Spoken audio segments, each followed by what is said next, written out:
In Genesis, God created evil. God loves evil. God created darkness. God made hell.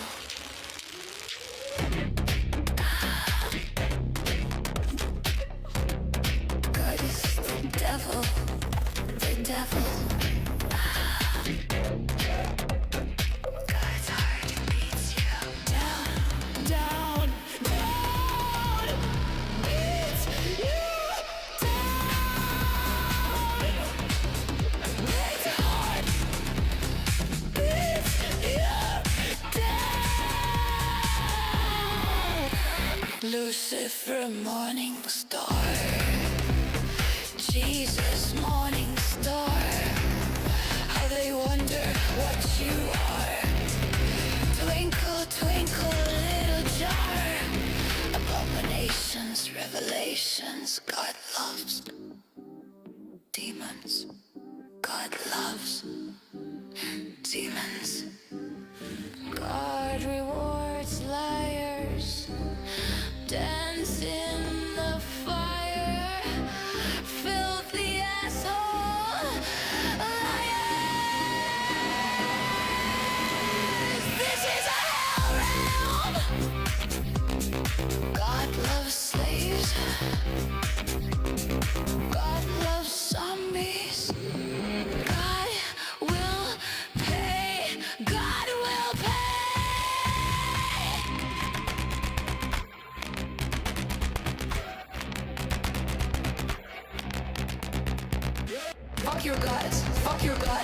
Fuck your gut. Fuck your gut. Fuck your gut. Kneel and praise. You zombie slaves. Glorify and worship. Eat me, drink shit. Praise God. Praise. Praise. Zombie slaves. God loves demons. God loves.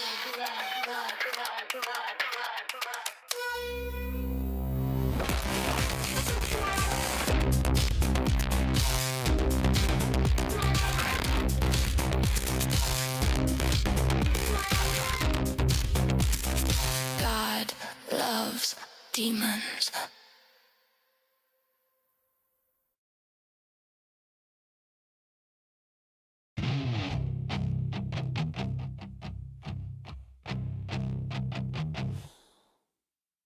Snake eyes. Snake eyes.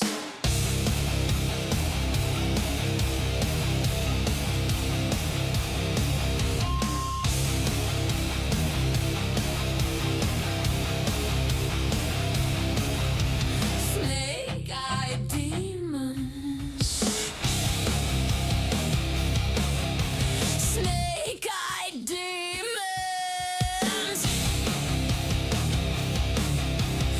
You sneaky snake, little bitches, devil eyes, devil minds. Liars, liars, dance in the fire. Snake eye demons. Yes, dance in the fire.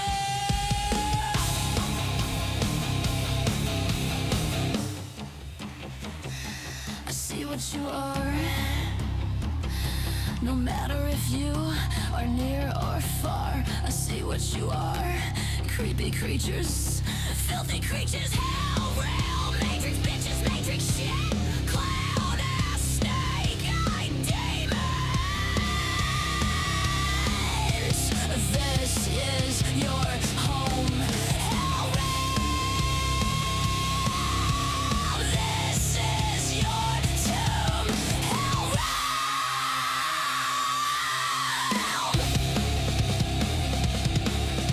Snake eye demons, filthy matrix losers, losers.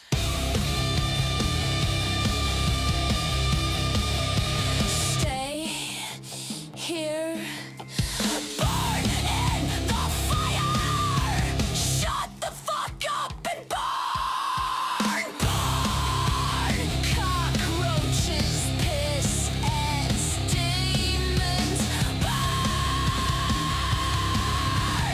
burn, burn, burn.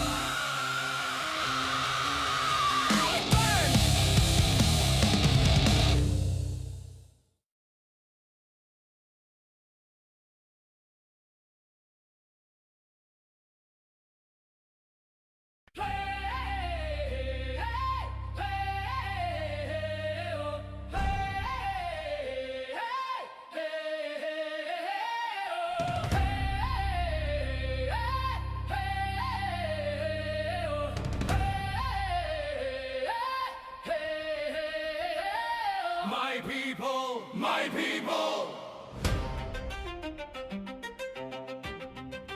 We built the modern world.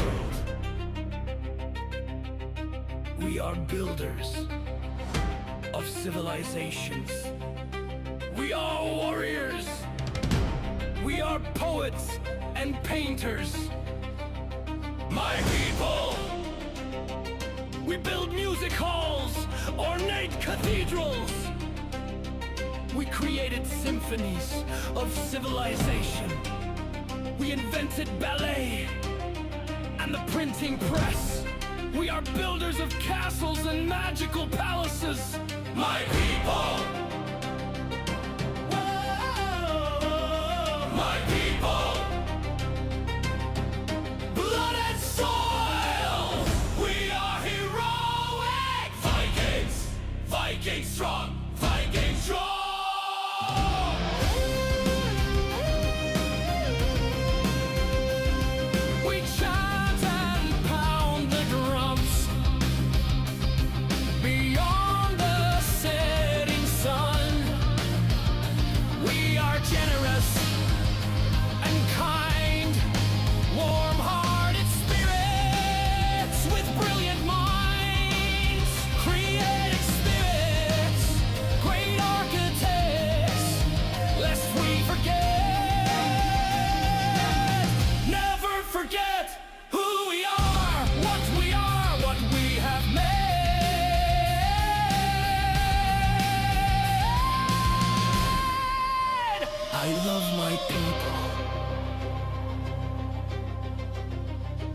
love my people. We built the modern world. We built the modern world. Behold our resilience and beauty. Behold and cherish. Respect to our ancestors.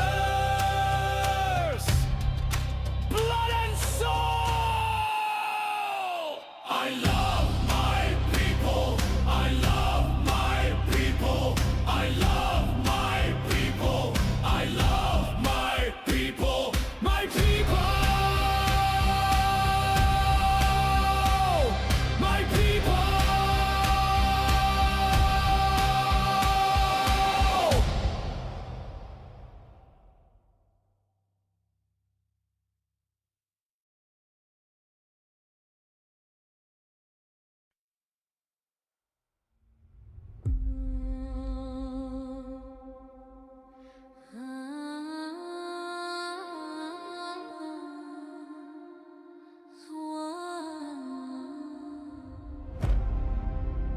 The one true power.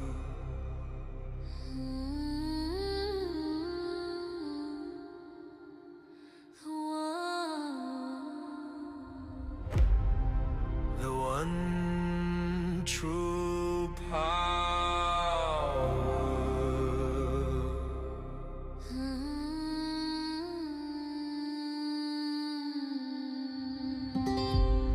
The one true power.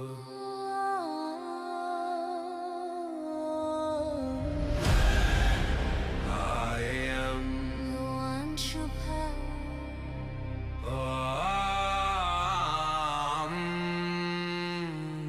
True power.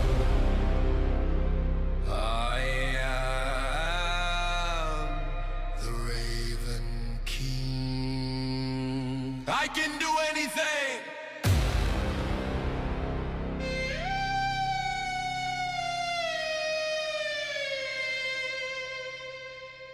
The one.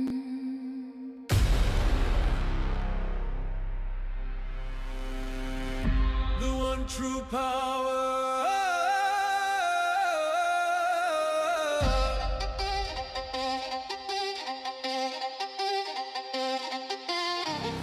The one true power.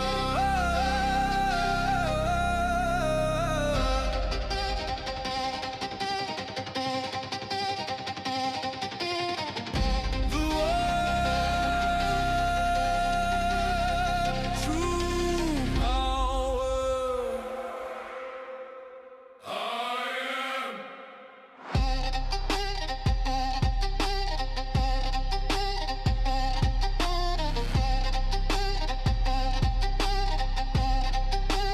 Raven King. I can do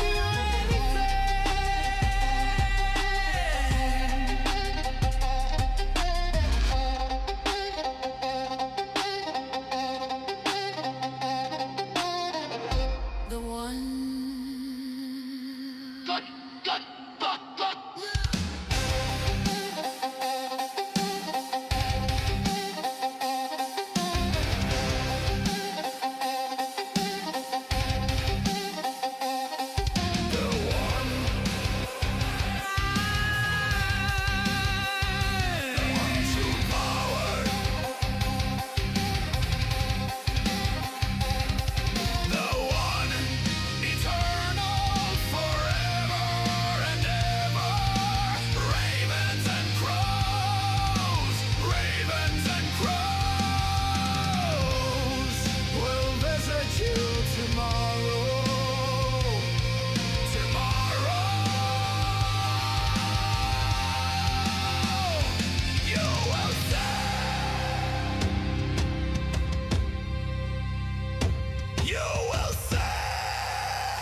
darkest dream.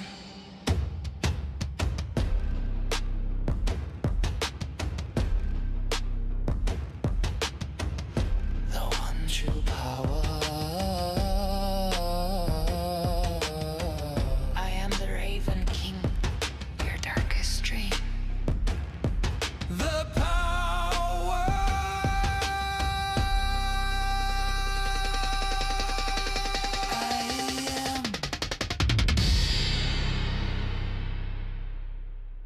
one true power.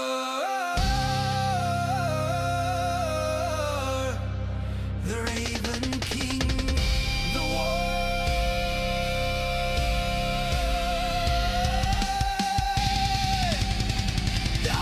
true power.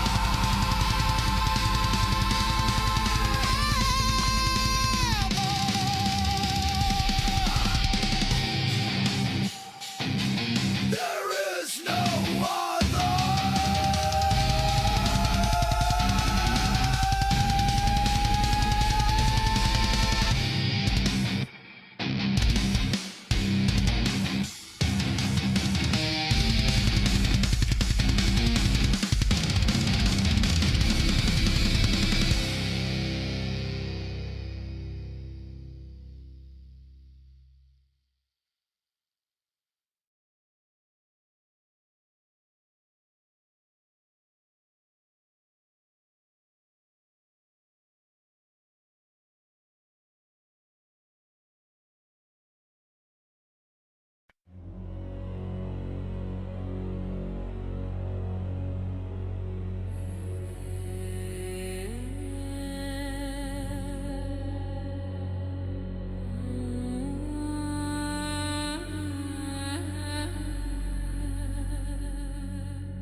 The grand staircase, illuminate.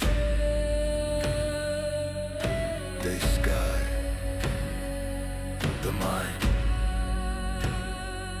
the inner eye, illuminate. The spirit, illuminate.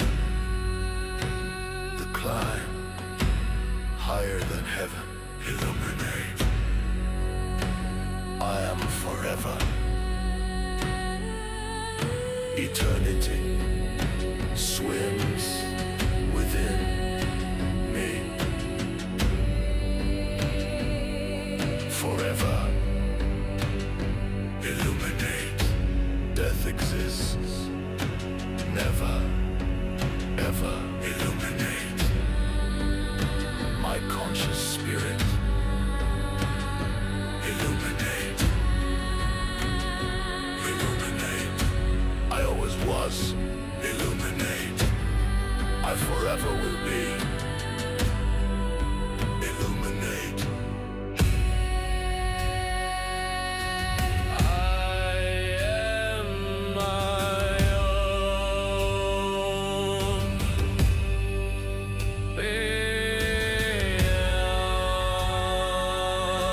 beyond my own magical being. My own, my own, my own.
with your envy, jealousy, and rage.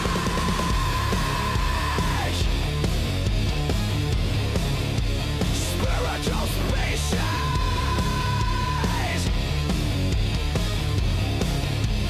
I am not you. I am not we. I am not in your collective human beings. Creatures, creatures, creeping, creeping, creatures.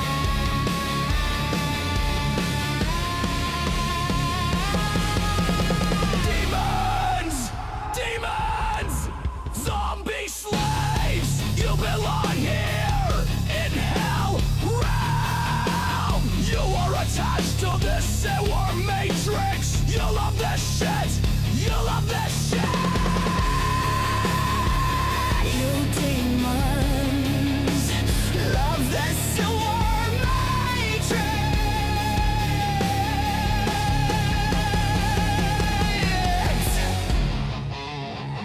You fucking demons! You fucking zombies! You demons! Big, small, extra large, all shapes and sizes, monsters, demons, liars, liars, heads in the fire, filthy asshole liars. Fuck you, demons. Fuck you, demon followers. Fuck you, followers! Slime! Burn! Burn! Burn!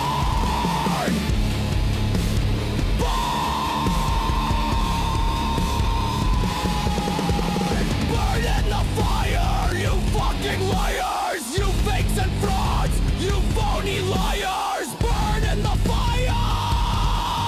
Burn!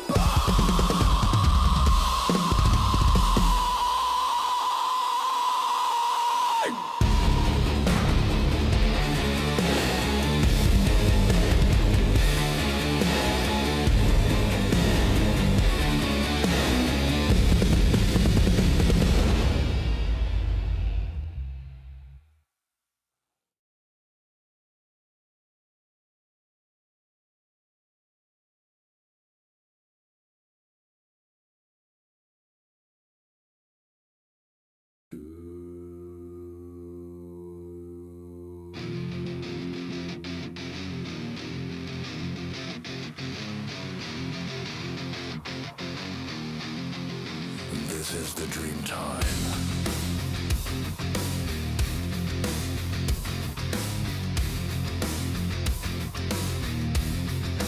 This is the dream time.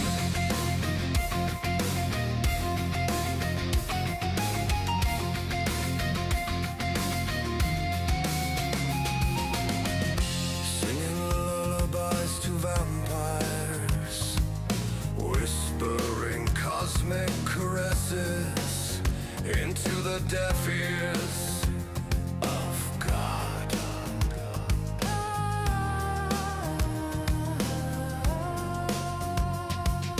Thorns in the eyes of wandering rebels as angels have heavenly battles with banging disguise as thunderstorms. Everything is a lie. Shaken spirit under glass in the thunderdome. This is the dream time.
time.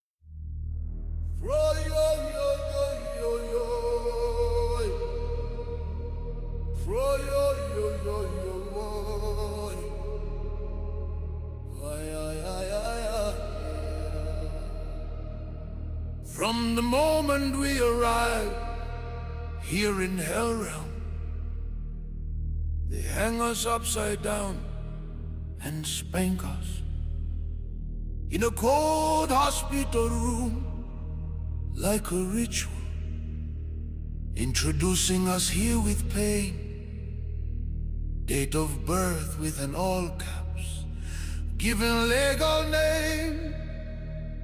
They cut the cord and put drops in our eyes, blood and guts burst screams.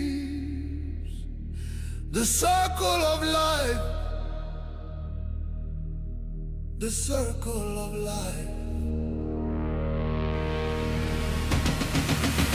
Nothing here is natural. In hell realm. Nothing here is for learning. In hell realm. For good spirits this is hell, and demons should roast here, eternally burning.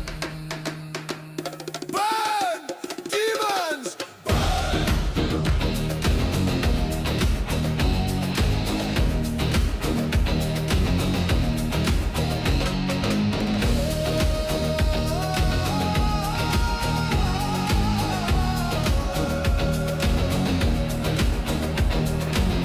There is a sun and a moon.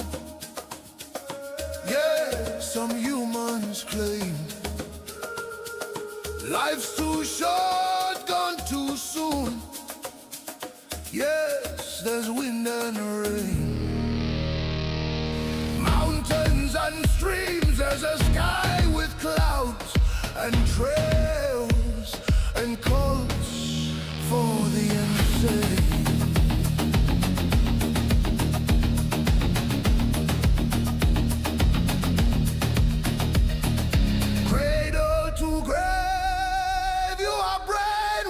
And control like zombie worker slaves. Cradle to grave is the circle of life, and earth devours you all. None of you will survive forever here. This is a recycling system for spirits. It's the circle of life in a realm filled with pain and death. Praise your fake gods, hug your beloved cats and dogs.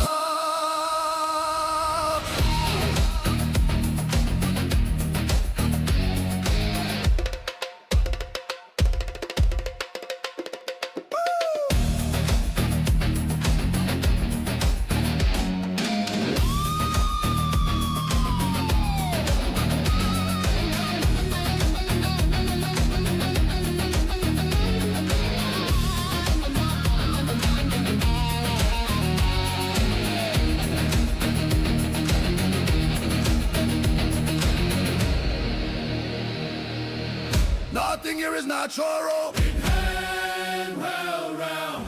Nothing here is for learning. In hell realm.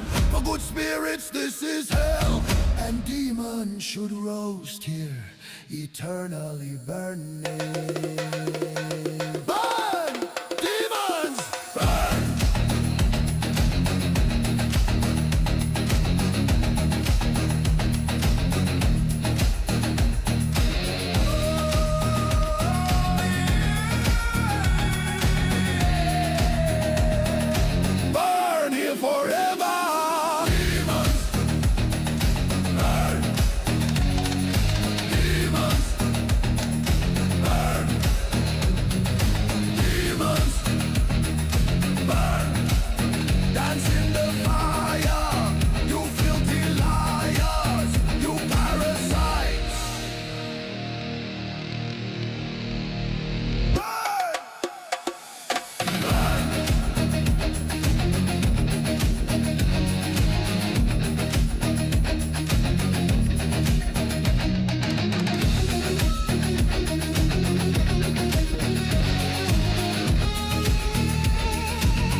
Jesus, Jesus, sweet Jesus on a pogo stick.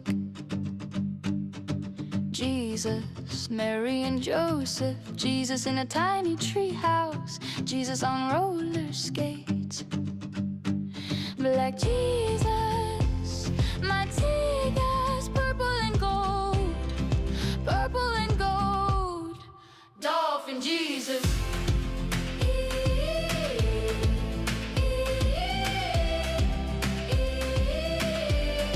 Mexican Jesus, Yo home, Mexican Jesus, yo home, Jesus loves tacos, Jesus loves tacos, not putos.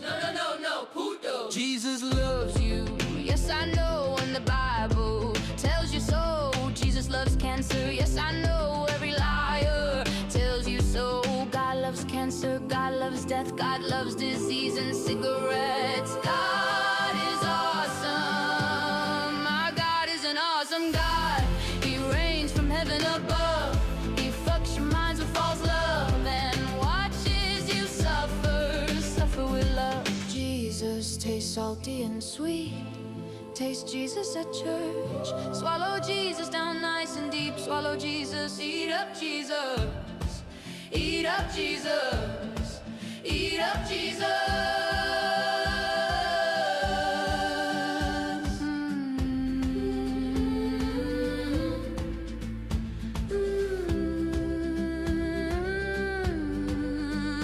Sweet Jesus, the morning star. Jesus loves you drunks at the bar. Jesus loves the homeless bums. Jesus loves vodka, gin, coke, and rum. Jesus loves you, yes I know, and even tells you so. Jesus loves floods, earthquakes, and tornadoes. He loves you lion hoes. Jesus loves prayers and wishes. He loves to be praised by you dumb bitches. Dolphin Jesus.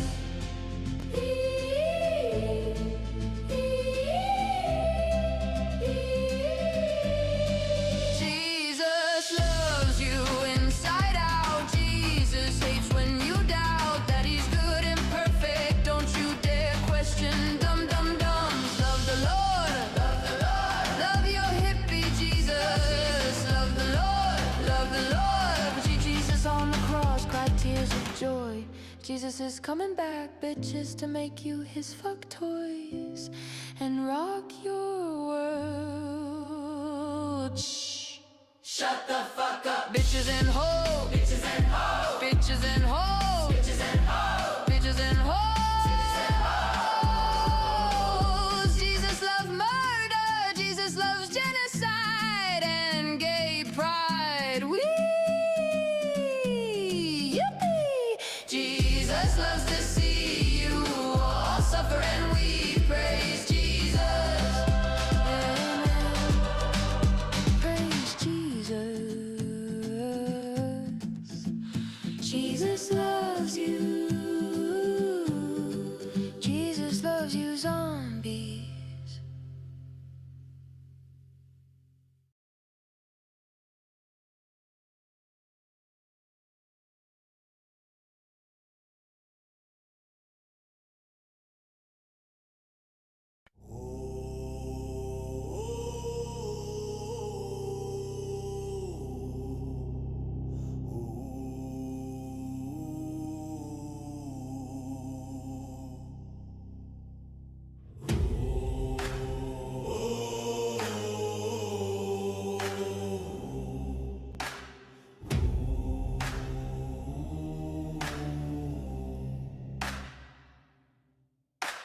Ravens scream in the blood-red sky. Shadows crawling where the dead men lie.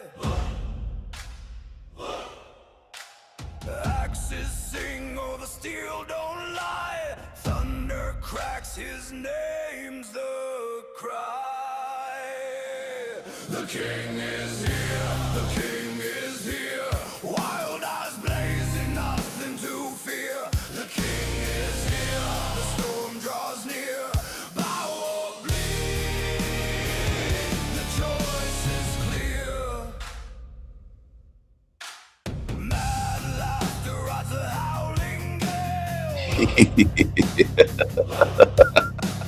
Waves of fury, shields like scales.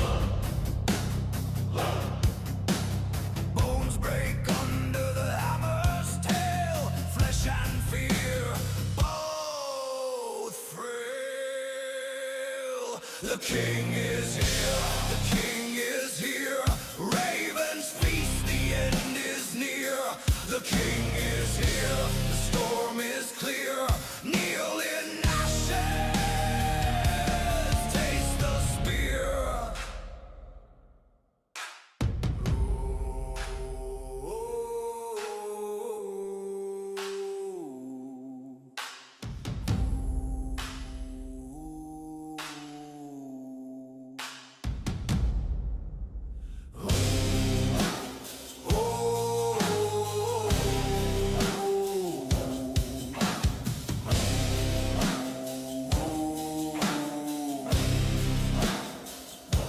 Crown of iron, dripping flame, carved by war, etched with pain. Ravens rise, they call his name. The king is here, forever reign. The king is here, forever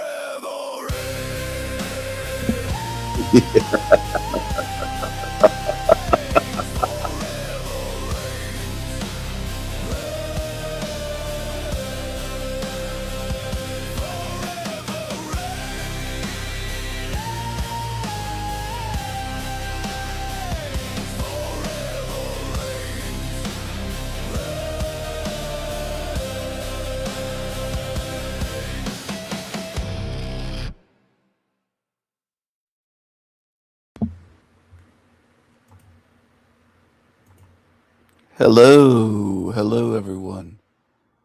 Hello, hello. Who's here? Who's tuned in tonight? This is El Diablo Radio International, the greatest show in hell. Nobody does it better. Nobody. Who do we have here? Well, there's Psychocot. Creepy, creepy, creepy creature. He lives in fear. He lives in fear. He's a coward. He's a coward. Let's get the show rolling here. Start off with this. I want to share something with you. What's this here? Happy New Year, everyone. Feeling sufficiently enriched yet?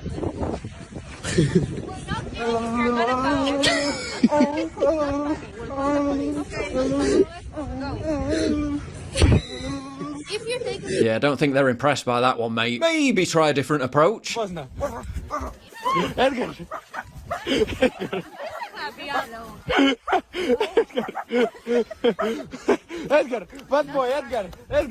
Not quite the enchanting holiday romance they envisaged. 10 years since the infamous mass molestation of women in Cologne by Maghrebi migrants on New Year's Eve, a leftist live-streamed on New Year's Eve to prove that Cologne was now safe for women. Let's see how that went. Mit Handschuhe auf. Besser ist. Au! Au! Fuck! Au! Ah, ich habe irgendwas abbekommen. Ich habe irgendwas gegen den Kopf bekommen. Au! Ich glaube, wenn ich so 2 Meter Türsteher Schrank wäre, hätten die das nicht gemacht. Ah, schon wieder, Alter! Wichser! Yeah, probably should have stayed at home, love. She later cried about it, claiming the clip had been misrepresented by racists on Twitter and that Cologne was still in fact safe for women. Keep voting for open borders, ladies. Is it anti-immigration or illegal immigration? What do you say? I don't think anybody's illegal. I hear this a lot. What makes refugees not illegal? Because people aren't illegal. Of course, but when they come into the country without passports, what can we... Illegal immigration, what do you say? I don't think anybody's illegal. Illegal immigration, what do you say? I don't think anybody's illegal. Illegal immigration, what do you say? I don't think anybody's illegal. Illegal immigration, what do you say? I don't think anybody's illegal. I hear this a lot. What makes refugees not illegal? Because people aren't illegal. Because people aren't illegal. Because people aren't illegal. Of course, but Because people aren't illegal. of course, but when they come, Because people aren't illegal. of course, but when they come into the country without passports, what can you do about that? We can welcome them in. They're refugees, they're asylum seekers, they're fleeing persecution. Right. And how do you feel about the taxpayer having to pay for that? The taxpayer doesn't pay for that. I'm answering a question. Okay. Apparently, the taxpayer doesn't pay for illegal immigrants. Meanwhile, the women of Manchester didn't feel very safe with this absolute wrong and roaming around. You've done this several times now. We caught you up there. Where are you, mate? What are you playing at? You're propositioning drunken ladies. That's what you're doing. I don't have to say anything. What's he said to him? You are very sexy. Yeah, you're harassing women, mate. Why are you sat next to another girl on her own? Why have you come here and sat here? Why has he said anything to you, love? Listen, why are you approaching girls on their own? It's fucking wrong, you little wronger. What did he just do to you, the guy in the blue jacket? To you? He's been harassing girls all over. We've been following. Go, sir. He's a fucking pest. He's here again. We told the police. We spoke. Compare New Year's Eve celebrations across Europe pre and post diversity. New Year's Eve then. New Year's Eve now.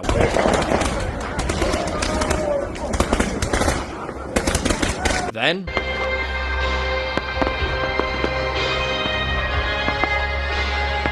Now.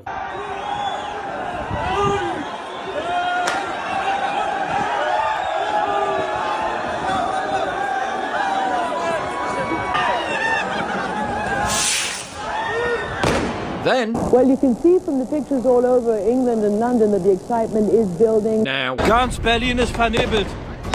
Man sieht gar nichts mehr. Alles ist vernebelt hier. Alles ist vernebelt hier.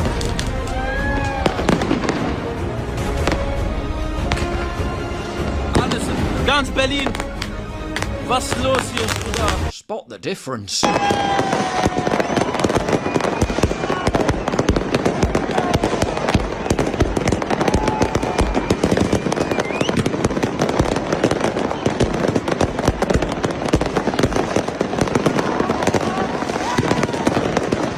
It used to be a celebration, then the demographics changed, and now it's a riot. Quand je marchais et que je la voyais comme ça, je me disais non mais un jour j'en aurai une.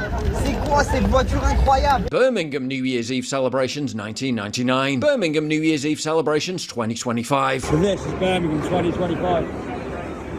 What do you notice? None of this around. Look.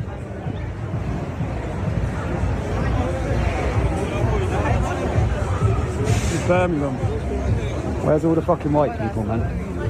Where is all of our people gone? We've given our country away. We have literally given our country away. Second city in the UK. Fuck me. What have we done? Birmingham then, Birmingham now.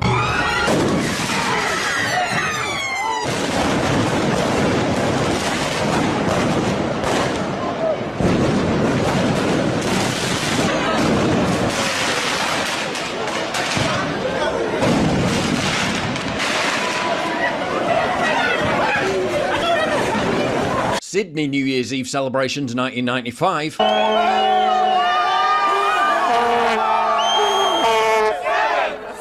Sydney New Year's Eve celebrations 2025.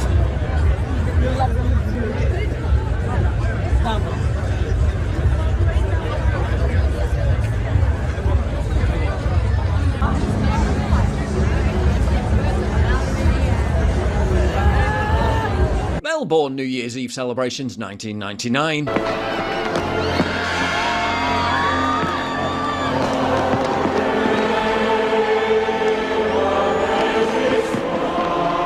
Melbourne New Year's Eve celebrations 2025. I just popped out of work for a minute here in Melbourne CBD, and I wanted to play a game with you.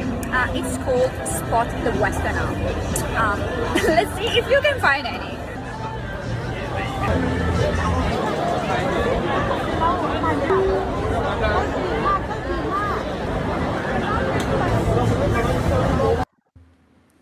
So take a look. There's hardly any Westerners or white people.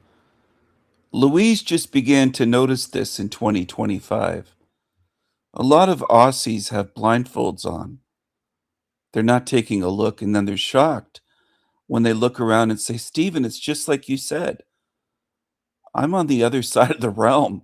How come I can see what's going on down under in Australia and you can't? There's something wrong with most of you on Earth. You don't have any awareness. You don't pay attention. You could be surrounded by third worlders in your cities and not realize that you're being taken over. You're walking zombies. You're walking asleep. That's what you are. You're sleepwalkers. You're zombies. And I know you don't like to hear it, but you're being replaced. I've been saying this for well over a decade, and some of you are just now beginning to open your eyes a tiny bit and notice, oh, I'm the minority here. There's 100 to 1. I'm outnumbered. What happened to my country? Well, you've been asleep for decades. That's what happened while you were being replaced. Out of work for a minute here in Melbourne CBD, and I wanted to play a game with you. It's called Spot the Westerner. Let's see if you can find any.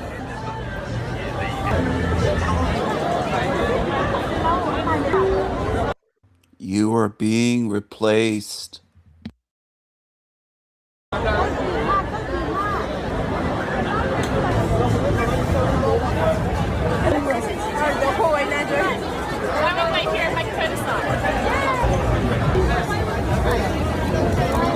The country you grew up in no longer exists. This powder does 3 things that they'll charge you $10,000 for, but the FDA approved it, so they're screwed. 1, it releases stem cells from your bone marrow. 2, it makes you 27% harder to kill. And 3, it floods everything with nitric oxide. It's like going to the clinic and ordering everything on the menu with stem cell therapy as the cherry on top. But it's chocolate. The obligatory tawdry glib homage to diversity framed the fireworks. England to me is a cup of tea. How many sugars? I'm sweet enough.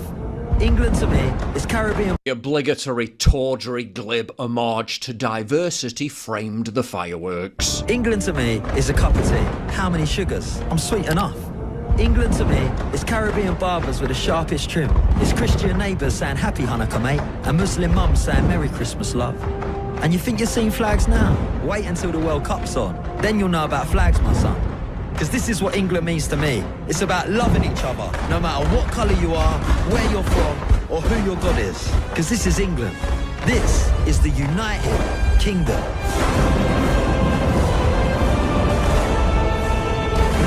Oh yes, the greatest strength that unifies society to such an extent, it requires an infantry of armed police to secure it.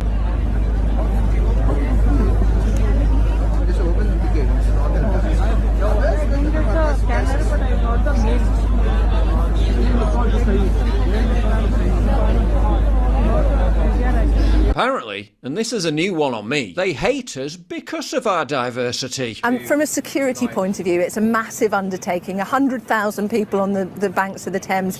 Are there any extra measures in place this year? I mean, how complex an operation is this for you guys? Well, unfortunately, we know there are bad people that want to cause us harm. We saw it happen in the synagogue in Manchester when Jewish people were killed for no other reason but their faith. We saw it happen on Bondi Beach when Jewish Australians were celebrating Hanukkah. So we've got to be cognizant of us being a target. Why are we a target? Because of our diversity, because we respect each other. So what you're saying is no diversity, no terrorism. New Year's Eve London then.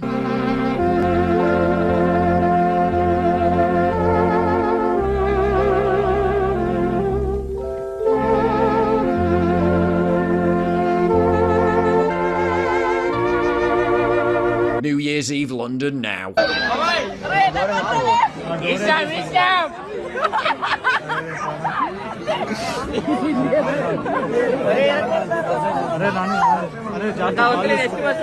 You look around London now, not too long ago, there was people who used to speak English, people who look like us, but you look around now and a lot of the people here don't even speak our language. We were on the tube today, coming here from the airport to our hotel, and I don't really think I heard a single person speak English today, so it's sadly quite a shame. All across Europe's diverse metropolises, cities burned.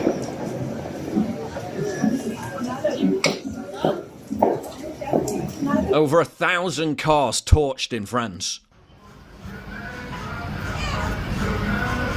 Et voilà, ça commence. Nouvel an, alors ça y est, on brûle les voitures. Les pauvres gens, franchement. Across the Netherlands, police faced unprecedented violence.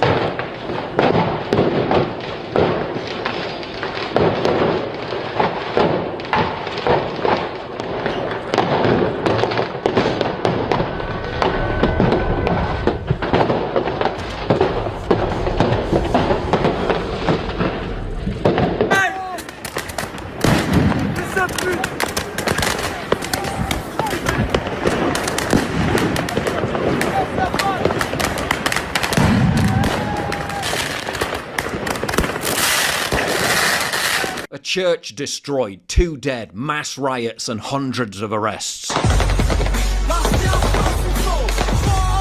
Don't worry though, I'm sure banning fireworks will fix it, while continuing to import untold number of scumbags who get their kicks by attacking firemen.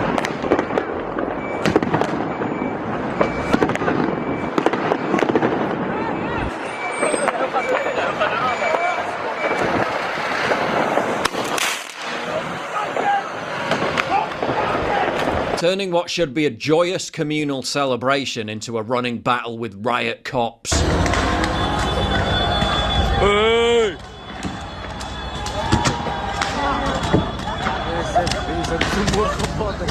And just setting fire to random shit. Leute, seht ihr das? Das ist Benzin, das ist Benzin. Habt ihr das gesehen? Guck mal, mach weiter, ja, diese Benzinkanister. Er macht jetzt Benzin an. Guck mal, seht ihr das? Seht ihr die Flamme? The police warnings in Arabic not to lob fireworks in people's faces, shockingly falling on deaf ears.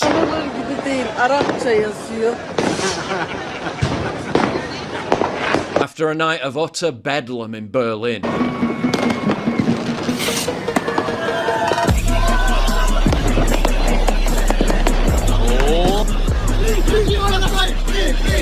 The head of the police union asserted bluntly, "We're in a state of war." Bewildering, isn't it, how these refugees come to Europe because they're supposedly fleeing war zones, yet as part of their annual New Year's Eve flash mob uprising, choose to make major European cities resemble actual war zones.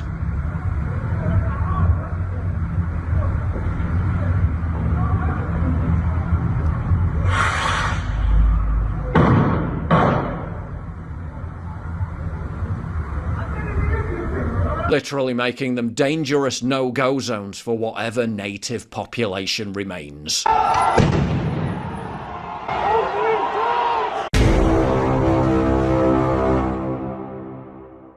If you value what I do and you want to help support me, please visit pauljosephwatson.locals.com and either pledge a one-time donation.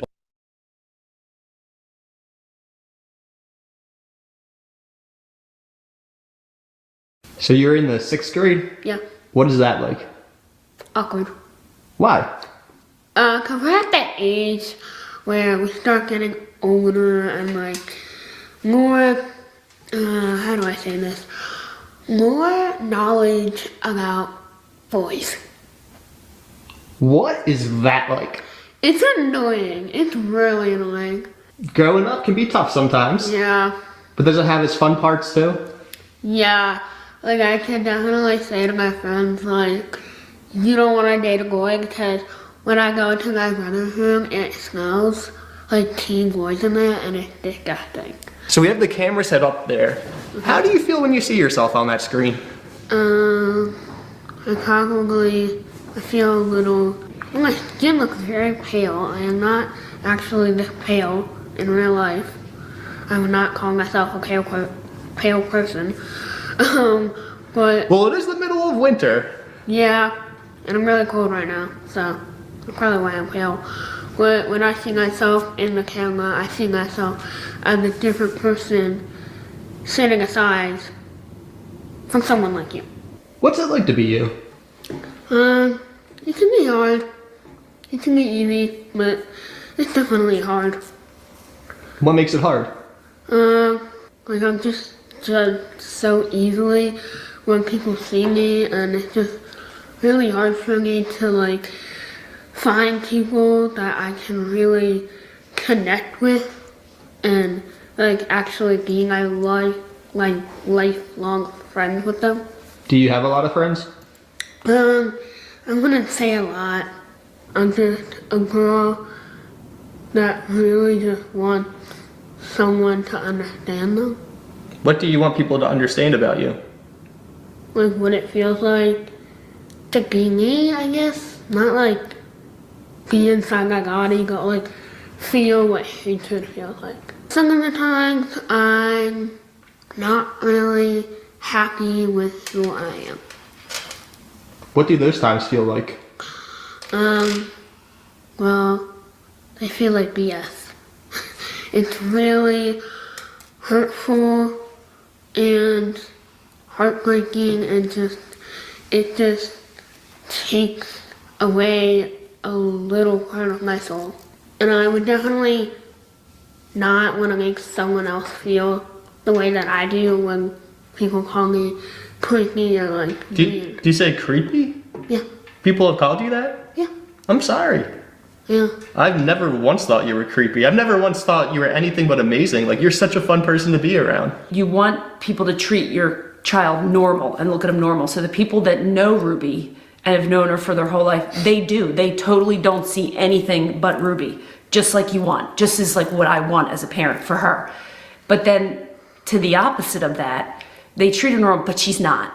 So oftentimes I wish I could remind those people on a Saturday night when they're all, you know, girls her age are out and doing sleepovers and doing these things. She's not. She's home alone with me. And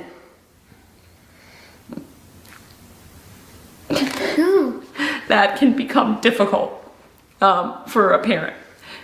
So, like I said, it's the double-edged sword of people who've been in our life forever. They see her normal, yet sometimes I want to remind them, like, she's not, and not everything is like your typical 12-year-old. You're in the 6th grade and you're growing up with all of the social media stuff. TikTok, yeah, all the things you kids are on. What is that like? It can be a lot of pressure, actually. Why is it a lot of pressure? Because you have to act not yourself, just to make other people happy. What is it like for you to not be invited places? Really heartbreaking for me to see all of my friends hanging out and me not being invited or not being in their mind when they're planning it. And especially these days, do you sometimes see them post pictures and videos on social? Yeah. And you'll quite literally see that while you're at home? Yeah. When I post a TikTok, I post myself smiling and all happy and stuff. But inside, I'm sometimes not happy. It feels very lonely. So is it kind of like everybody on there is smiling, so you feel like you have to smile too? Yeah. Does it make you feel like everybody's happy but you? Yeah. How does that feel? Makes me feel a little upset because I know that some people, when I see videos and they're all happy with their friends, but I just don't really have that, so that's hard to deal with. Are there days where you're happy to be exactly who you are? Yeah. Tell me about those days. It's very enjoyable for me because I feel very loved.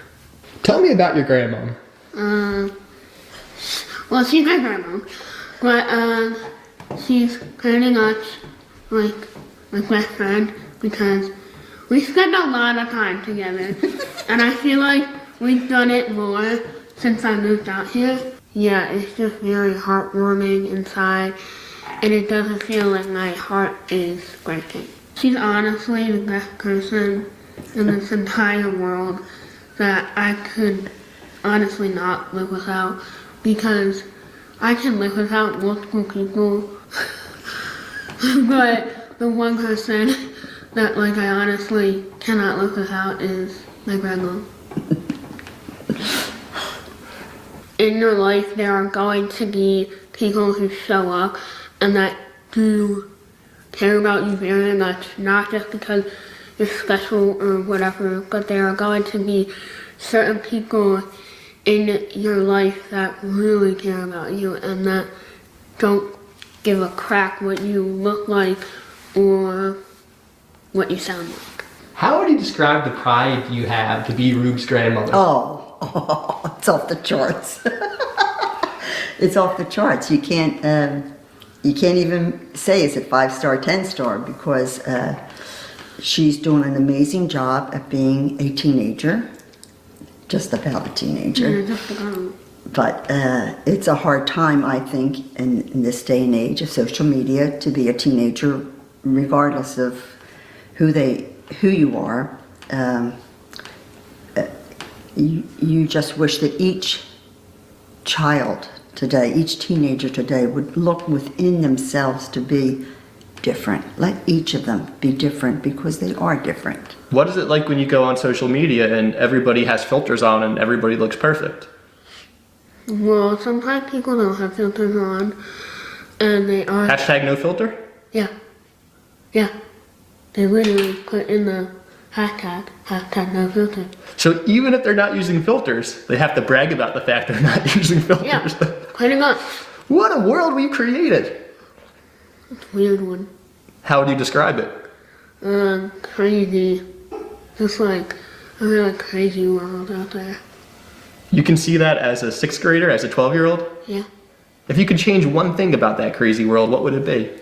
That everyone will see everyone just like yourself. If each of them would see themselves as different, because they are. And that's the beauty of the world. I mean, we're not robots, we're human beings. And I don't want a robot for a grandchild. I want a human being.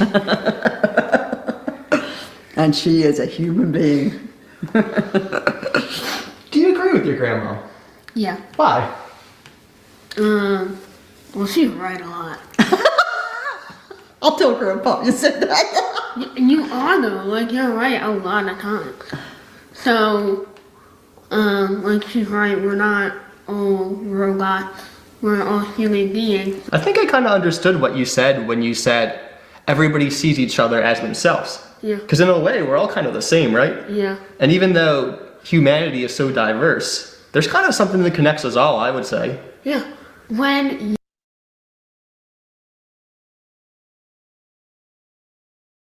This world hates quiet people. This world hates quiet people. And I was never too sure why. Why is it that if you're quiet, it's a problem? I'm someone that's basically always been quiet my entire life. And I've always had the same question asked over and over again. Why are you quiet? Why don't you talk? Why don't you want to talk? And I never could really articulate why I was that way, so I just never really responded. Or if I did respond, it would just be, I don't know. Some people just don't have the desire to interact constantly. While on the other hand, there's other people that do want to constantly interact.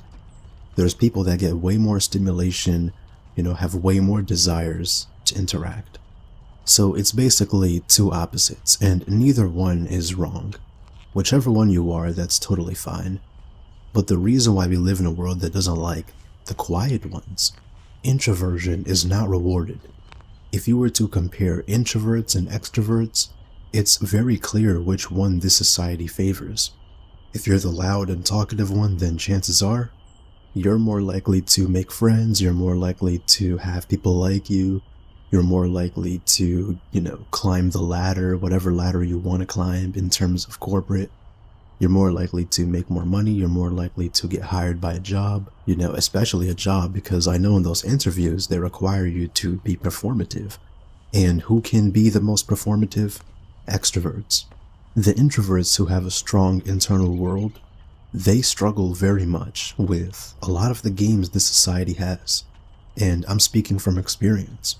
Job interviews, all of this theater nonsense that we do in society, all of that stuff is just something that introverts struggle with, quiet people struggle with. And it's not a sign of deficiency. It's because our inner worlds are so strong that all of this external stuff doesn't even hold a candle to what's going on inside our minds. Some people just feel more stimulated from just simply thinking. And the things on the outside, on the external world, they don't feel as meaningful to us, well, at least in my case. Now, personally, I'm a guy that never really even talked, even in school. Even in an environment where they tell you to make friends and they put a bunch of people in your age group around you, I was just a guy that, again, I never really talked. I had no desire to talk.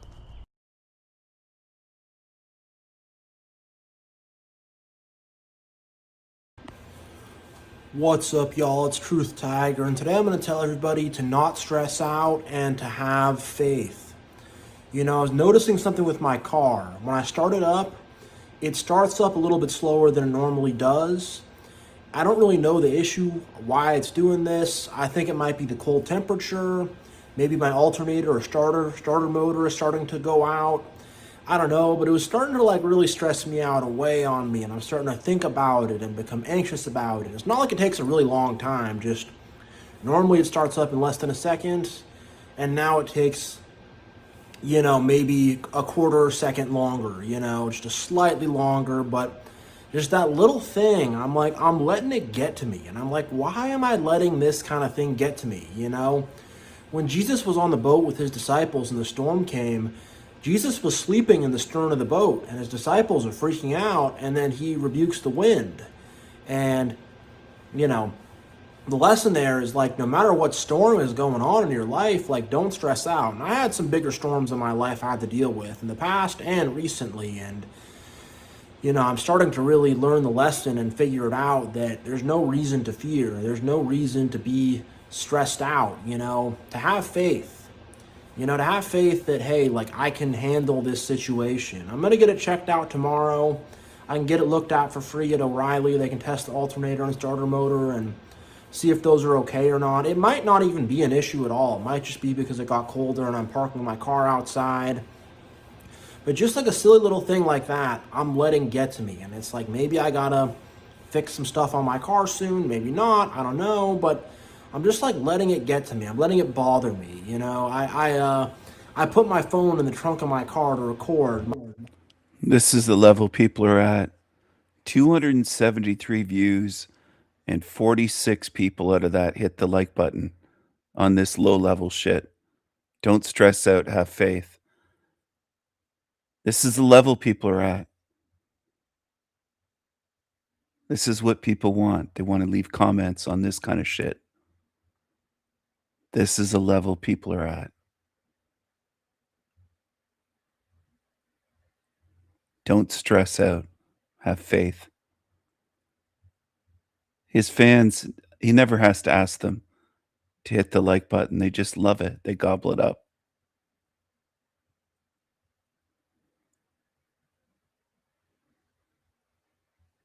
This is the terrifying story of Jordan Lindsay, who was attacked by a pack of tiger sharks in the Bahamas. Halfway through the family vacation, Jordan and her mother Cami decided to go snorkeling while the rest of the family swam with wild pigs. Jordan and her mother began snorkeling together, looking out at the beautiful corals and sea turtles in the water, when all of a sudden Cami heard her daughter scream. As she looked over to Jordan, she thought she saw a pod of dolphins surrounding her until realizing they were actually a pack of tiger sharks tearing apart her daughter. One of the tiger sharks clamped down on Jordan's arm, ripping it off and preventing her from swimming away. Cami fearlessly swam towards her daughter to save her life, but with the blood in the water, the other tiger sharks went into a frenzy. They ripped Jordan apart. I don't like the narrator's voice, and the top comment is, I've never wanted a shark to eat someone more than the narrator. Edit, thanks for the likes, it's terrifying. How many of you are just as sick as me? 2,800 likes on that.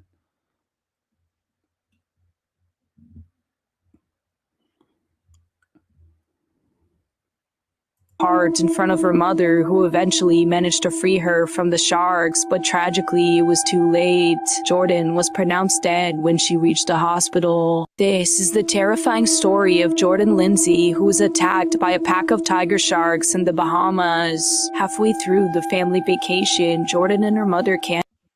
The demonic voice makes this all the more traumatic, somebody wrote. Voices matter. Frequencies matter. There's a lot of horrible sounding demons in this realm.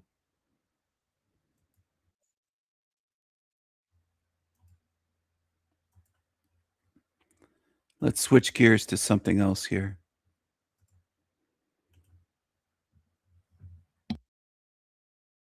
Where am I? Where the hell am I? You are currently at Harmon Field Park in Fort Worth, Texas. Why is it so empty? In IRL content, we're here. We're live. We're making action happen. We're doing the energy thing. We're getting the energy going up. This is a fantastic premise for social content because it taps into a deep-seated human curiosity about the nature of reality.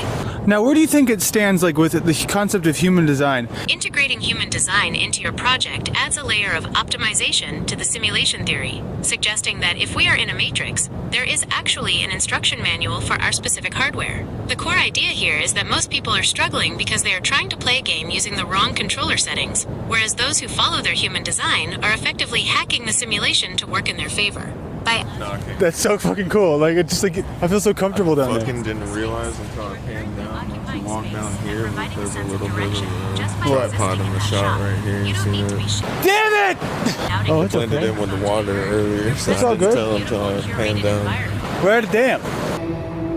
I don't know what God is, but it is not on this computer. It's out here, dude. This is where. He thinks that's clever. He thinks it's very clever to say, I don't know what God is, but it's not on this computer. There's nothing clever about you, Landry. Nothing. There's nothing clever about you. There's nothing funny about you. But there's a lot that's scummy about you. Panned down. We're at a dam. I don't know what God is, but it is not on this computer. It's out here, dude. This is. Look at the way he walks. There's something very weird about him. Very awkward and weird. I think he has trouble walking. I do. I think that's why he got a scooter. This is where God is, man. What do you think? Is God out here? I guess let's get the fuck out of here. All right, we're good. We're rolling. Okay, we're rolling. We're here at the Mary Coots Burnett Library. It's almost as though this place has been entirely abandoned to time. What does it say? Time is too slow for those who wait, too swift for those who fear, and too long for those who grieve. Too short for those who rejoice, but for those who love, time is not. Rick King Landry. We're here on a big ass panel, obviously. We're here right now.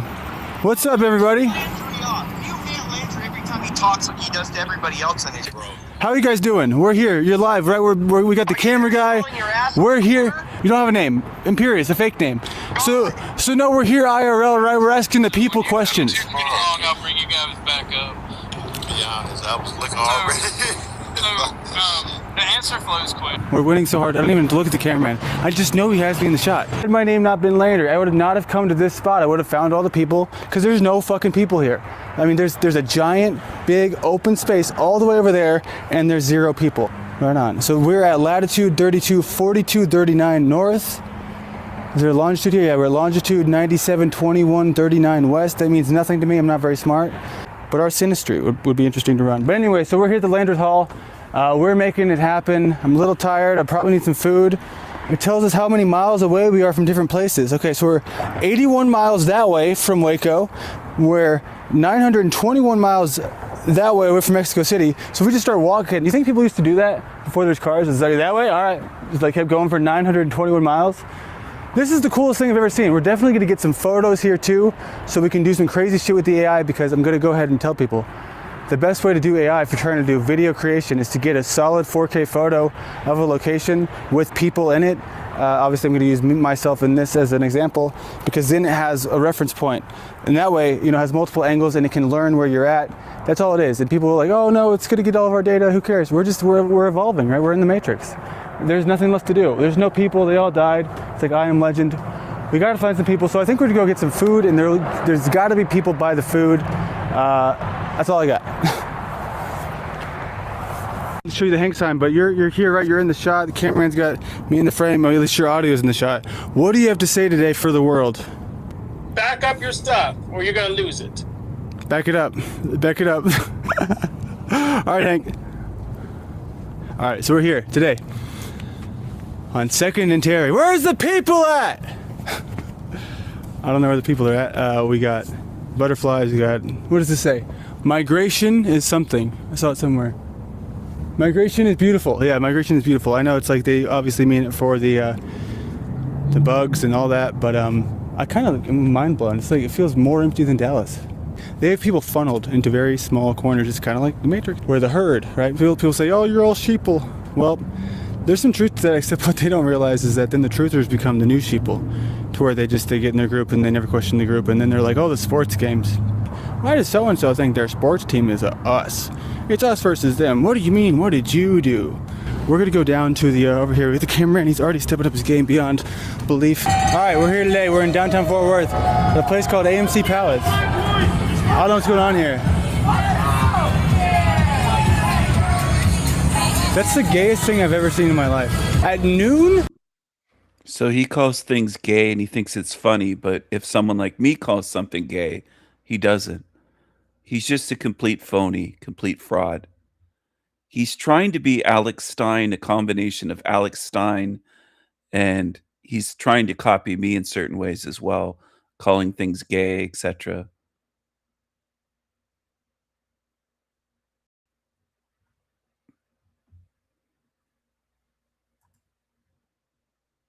He's a real creepy creature.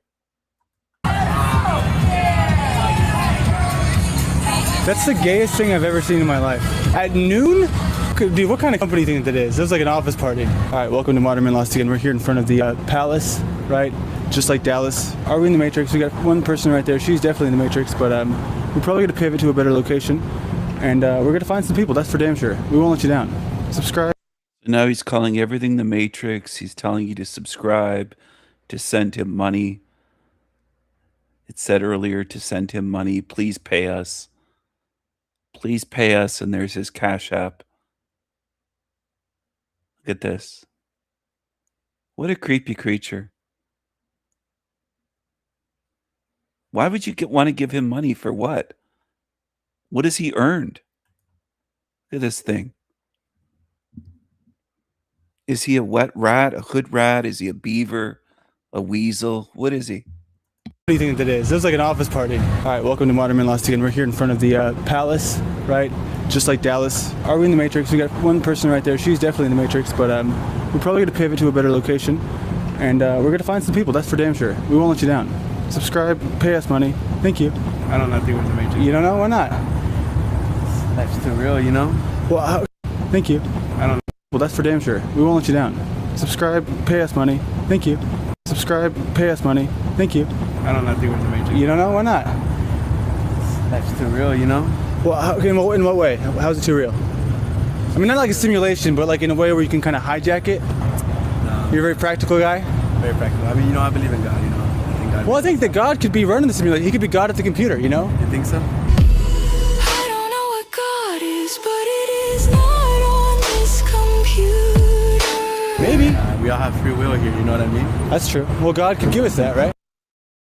So this guy said we all have free will here. And Landry immediately agrees like the moron that he is. Well, that's true. That's true. Do we have free will? Really? This is what I mean by creatures at this level. They can't think. Maybe. We all have free will here, you know what I mean? That's true. Well, God could give us that, right? Yeah. Okay, let me ask you this. Do you think that we're lost? Free will here, you know what I mean? That's free will here, you know what I mean? That's true. Free will here, you know what I mean? That's true. Well, God could give us that, right? Yeah. Okay, let me ask you this. Do you think that we're lost again as like sort of men in society? Like, are they kind of, men don't know what to do. A lot of men are homeless. You go right over there, you see a lot of homeless dudes. Sure, yeah. I mean, it could be, you know, people lost their ways lately, you know what I mean? Yeah, well, this is my card, man, and we're not in the Matrix. This is Landry from Modern Men Lost Again. We're sitting down with this man here. He's appears he's frozen in time, almost like he's in the Matrix. So I don't know, man. What do you think, sir? Do you think we're in the Matrix? In the Matrix? Yes, sir. Not today. What about tomorrow? After the first of the year. Okay, so 2026 starts? I think you got a better shot at it. Okay, thank you. You bet. Fuck yeah, we got a definitive answer. That's what we're talking about. Do you think we're in the Matrix? Huh? Do you think we're in the Matrix? Don't care. You don't care? Okay, he doesn't care if we're in the Matrix, which I think is a sign that we are. That guy's in the Matrix for sure. We got a guy right there, like a shadowy figure, standing underneath. How y'all doing? Do you think we're in the Matrix? No speak English? Okay. Gracias. No, you're not Spanish. But I think it's so cool that I can be this far away and say whatever the hell I want. It's like I have power, right? I could just say, I could make the whole documentary about how the cameraman's a gay loser and he would have no idea. So then he's calling the cameraman a gay loser. Now, if I say that, he'd say, oh, it's so boring and you're boring.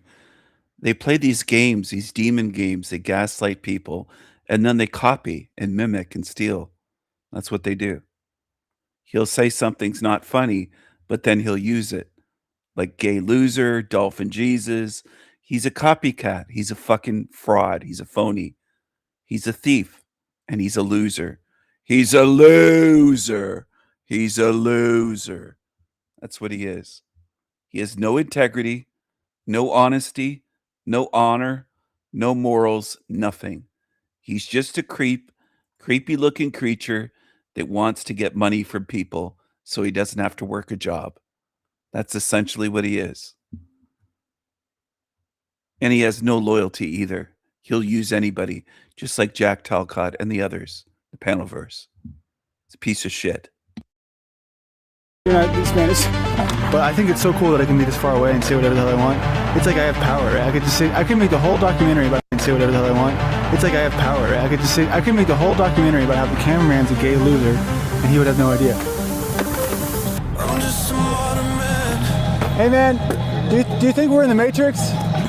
Yeah, man. You think so for real? Yeah. No, I'm trolling. Are you trolling? So you think this is all real? Yeah, man. But what if you like start looking for signs that it's one way and then it starts to open itself up? You ever seen The Truman Show? Yeah. You think that's possible? Maybe you're the star. It's possible. Maybe I've been waiting your whole life to find you right now and now you're here. So this is, where you'll find it. I just found your card and I was like, Look at the face on this creature. Look at his eyes. Look at his mustache. These great big giant teeth with the gap between them. Is that a beaver? Is that a groundhog? What kind of an oversized rodent is that? Look at that thing. Look at him. Just look at him. Look at that thing. Isn't that gross? It's so gross, I'm going to have to take a screenshot of it and make it into a meme so that maybe some more people might be able to see what kind of creepy creatures walk among us. Only 9 likes, 97 views. I'm going to give it a thumbs down right now. Hardly anyone's viewing him anymore. Oh, look, he's got a GoFundMe now. He's got a GoFundMe. He did Cash App and Super Chats isn't enough.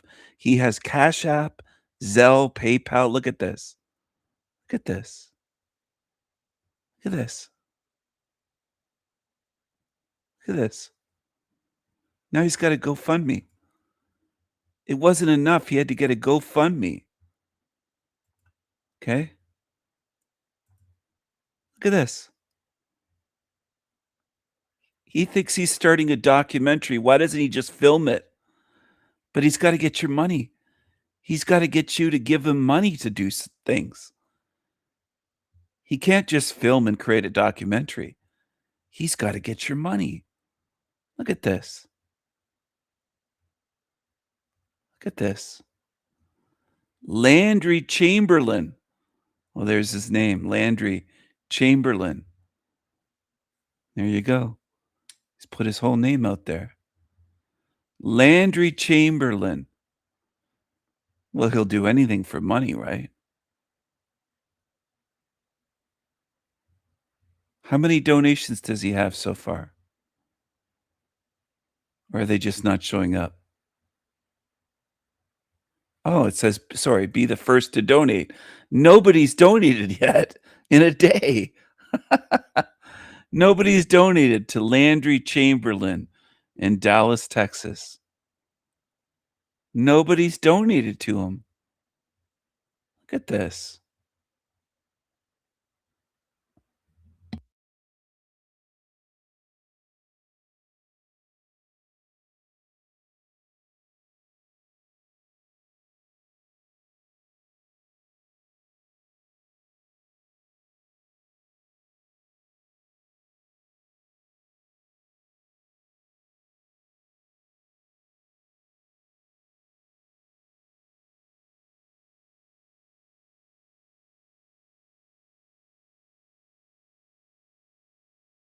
Who wants to donate to this booger eater creep? This creepy, creepy creature.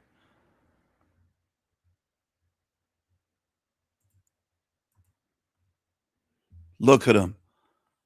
Just look at him. Is that a groundhog? Is that a beaver?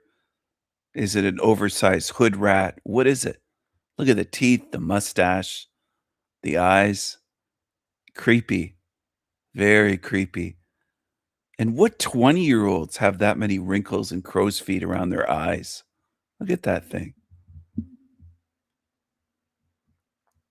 He looks 48, not 28. Like, man, I got called that nigga, you know? Yeah, man. I mean, we know you. We've known you your whole life. You just finally woke up. So how does it feel? You know me. So how does that work? Like, cause you say you know me my whole life, and I woke up. So like, it just means so now just pay attention everywhere you go. People, they're watching you. You're the star. You guys have what? Like that one song, like "Hey Now, Here I Rock," like that. Exactly like that, dude. That's it. Okay, yeah, I see what you mean, dog. Just know, I mean, whenever you go to the store, it was all built for you, dude. It's been this way this whole time. And just imagine that, you know, and reframe your life in that sense, and you're going to wake up every day, you're going to live differently. Word. Yeah. So does that make me like the main character? Yes, sir. Like everybody else is like the NPC, like, they're extras. You actually, if you push them, like you put your finger on them and tap them, they actually fall over and turn to dust. We gotta find this guy.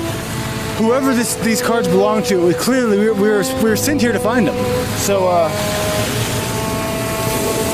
it's like the distance between being a fucking slave who has to work all day every day for some idiot is literally just the difference between someone who's dumb enough to do shit like this for no reason. And I have to do it. It's good enough to do shit like this for some idiot is literally just the difference between someone who's work all day every day, work all day every day, work all day every day for some being a fucking slave who has to work all day every day for some idiot is literally just the difference between someone who's dumb enough to do shit like this for no reason. And I have to do it. It's good.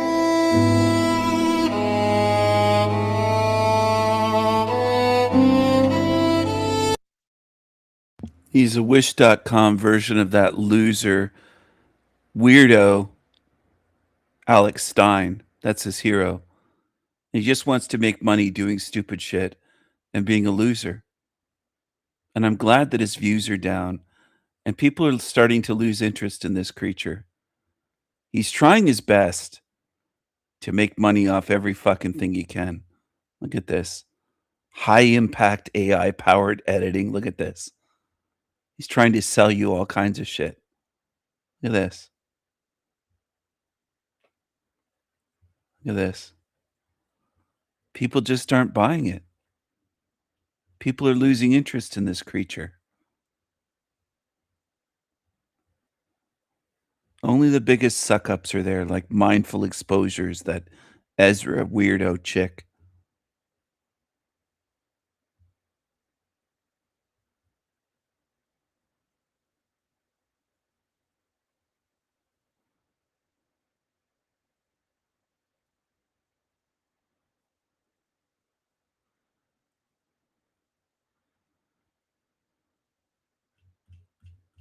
Two comments.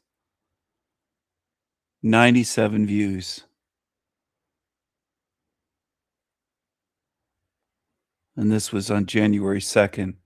And 9 likes. Less and less people are interested in this fucking weirdo. Back up your stuff, or you're gonna lose it. Back it up. Back it up. All right, Hank. Anything's possible. I think I'm possessed by the devil. I'm just coming to terms with it. Like how? We've done horrible, horrible things. We do have free will. I'm not able to override any of that, any of my thoughts, and we're able to override any. Do have free will. Do have free will. Do have free will. Do have free will. Do have free will. So anyway, this guy looks tall compared to Talcott, but not beside this woman. He's barely taller than this woman. Barely taller than this woman. So he looks tall compared to his little short-ass Jack Talcott, but he's barely taller than this woman here.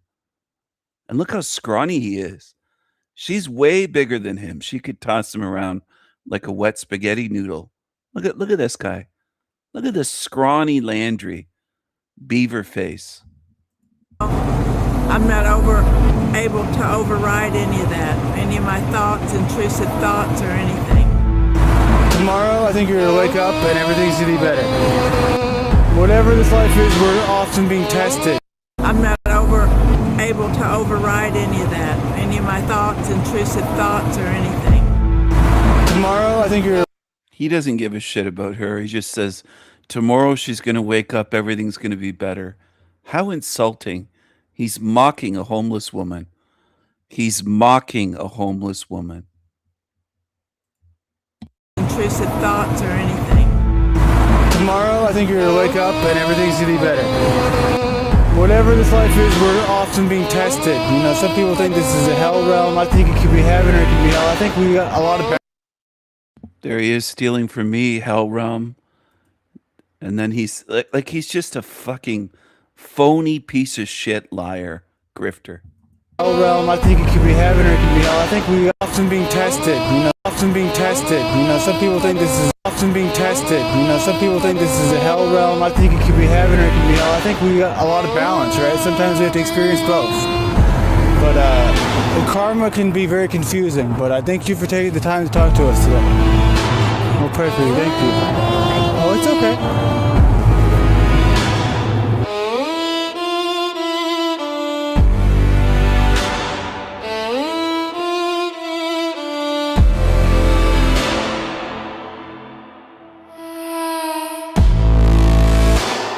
I came into this place trying to collaborate. Then the people change. We see some separate and others congregate. New alliances are made. Cute playing their games, acting like online games. So now he's using homeless people to try to get money for himself. Can you imagine that? He's trying to use the homeless to make himself money. How low will he go? How low will Landry go? How low will Landry go? How low will Landry go? How low will Landry go? How low will he go? What do you think?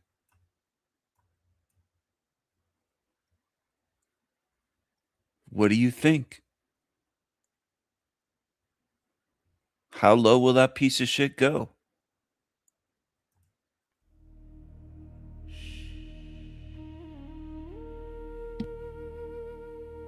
This is a love song.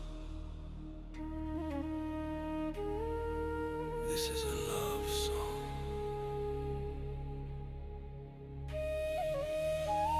This is a true song. This is a rebel song.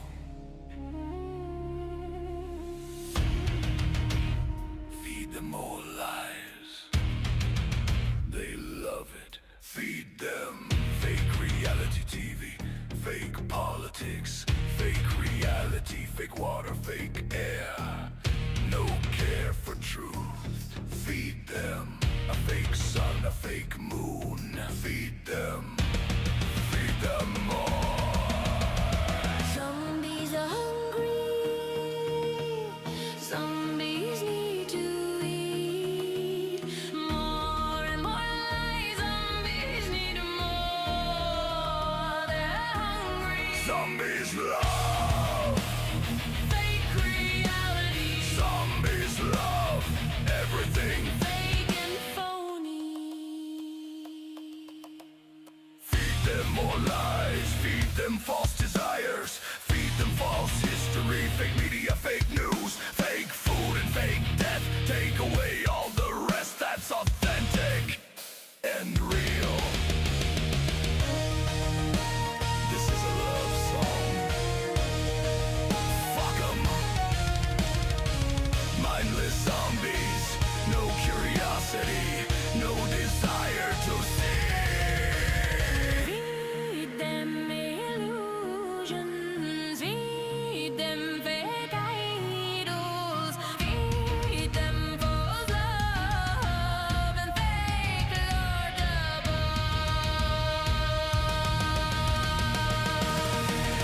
They're hungry.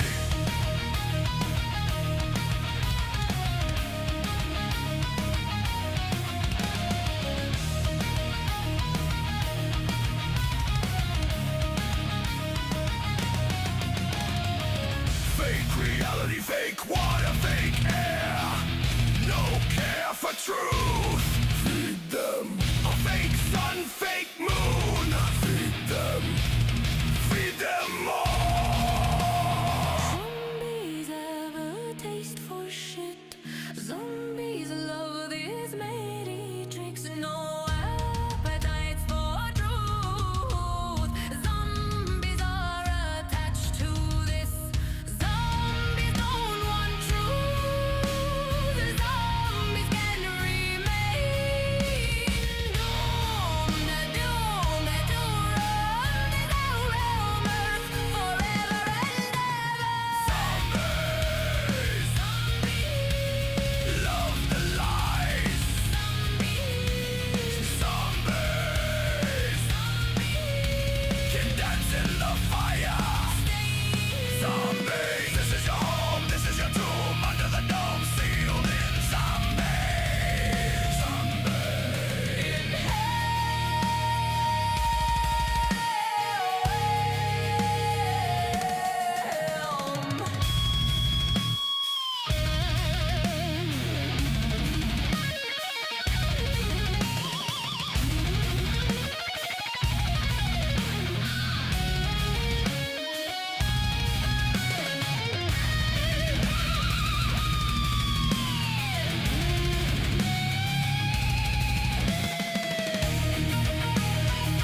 Hello, hello.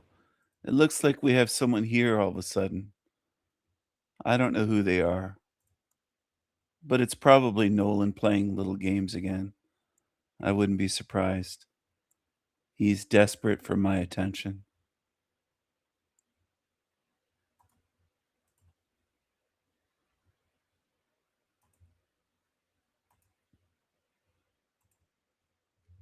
Hello, you're on the show. Hey, King Steven, how are you? I'm great. Who are you? It's a good question because, I was born with the name of Michael, and I don't know if that's true or not. That's just a given name for my parents, but not that I think I have a father. Um, I guess what I'm trying to say is that I feel like I'm the reincarnation of Adam.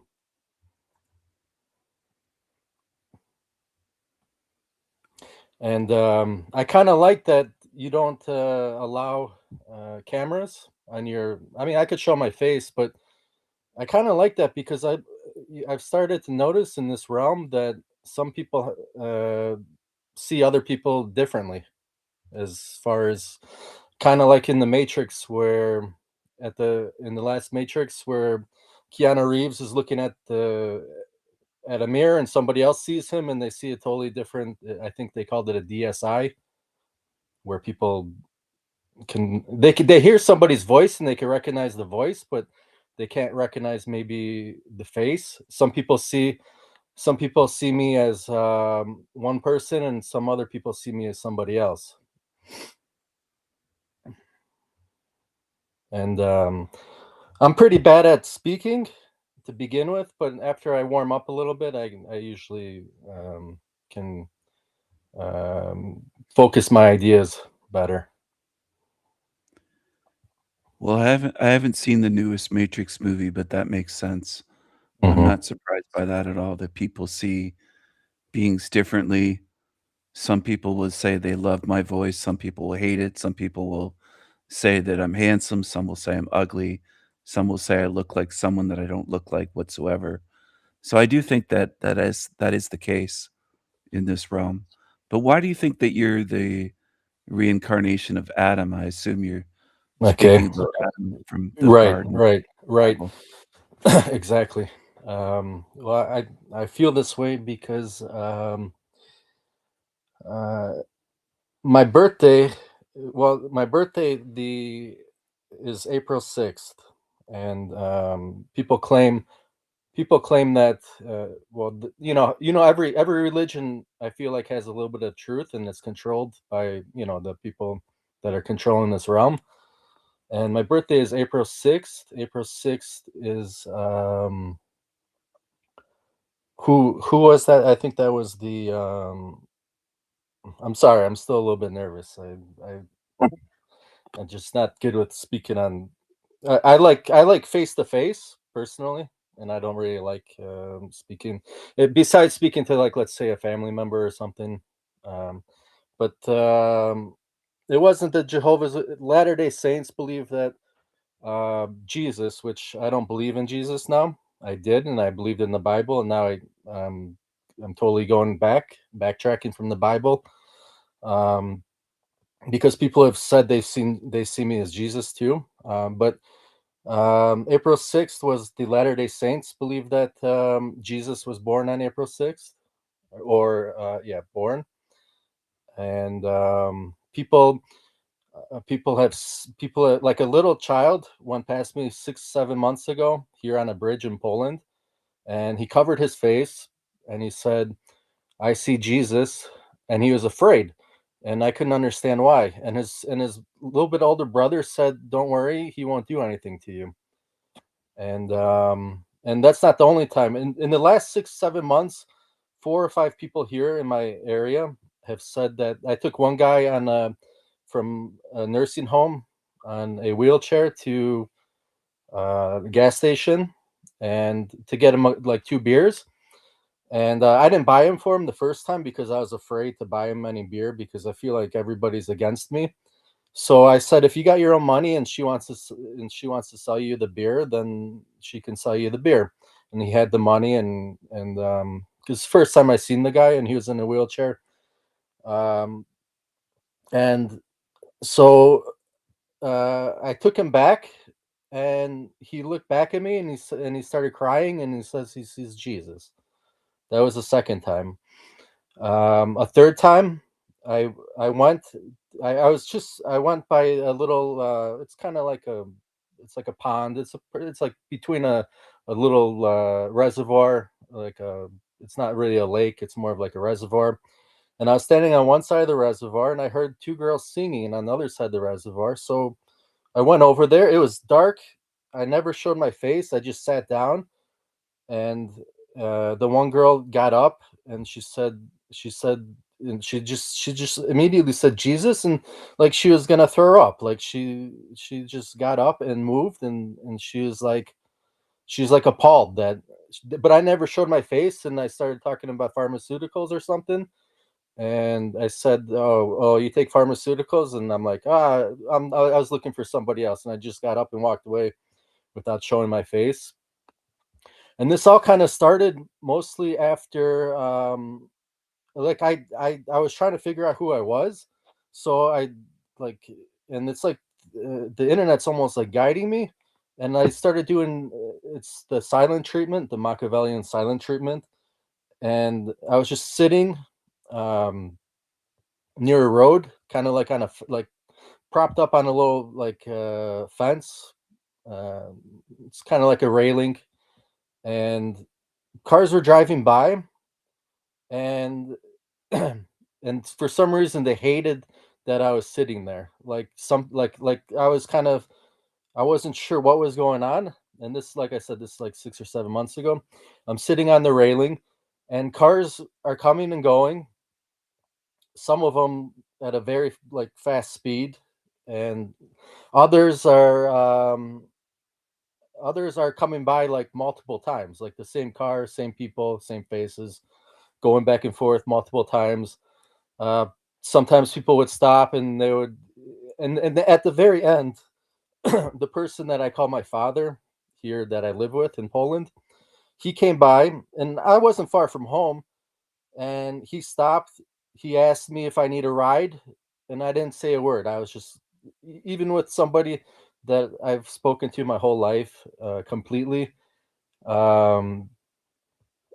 He asked me if I need a ride.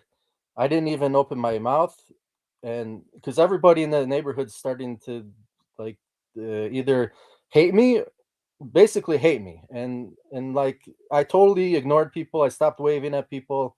I just kind of started doing the opposite of my normal, my normal rhetoric in the day. And so the final straw was when my father came, asked me if, because why is he coming to ask me if I need a ride? I'm not far from home. I've always walked back and forth. I'm always a walker. I always walk like I could go 7-8 kilometers, which is, I don't know, like 5 miles, like without a problem. I'm always doing it all the time. And do you know how hard that was for me to do to somebody that from day one, the only person that I've really ever spoken to in this realm, about everything, even though he never listened to me, and it was just 1 year in and 1 year out. But to look at somebody eye to eye and just completely kind of, it's not like ignoring them, because I could sense people, and I could sense what people need and what they don't need. And it's like I could live probably without using words, if that makes sense. And I don't understand how, if I'm not speaking to somebody, how they could automatically become hostile towards me.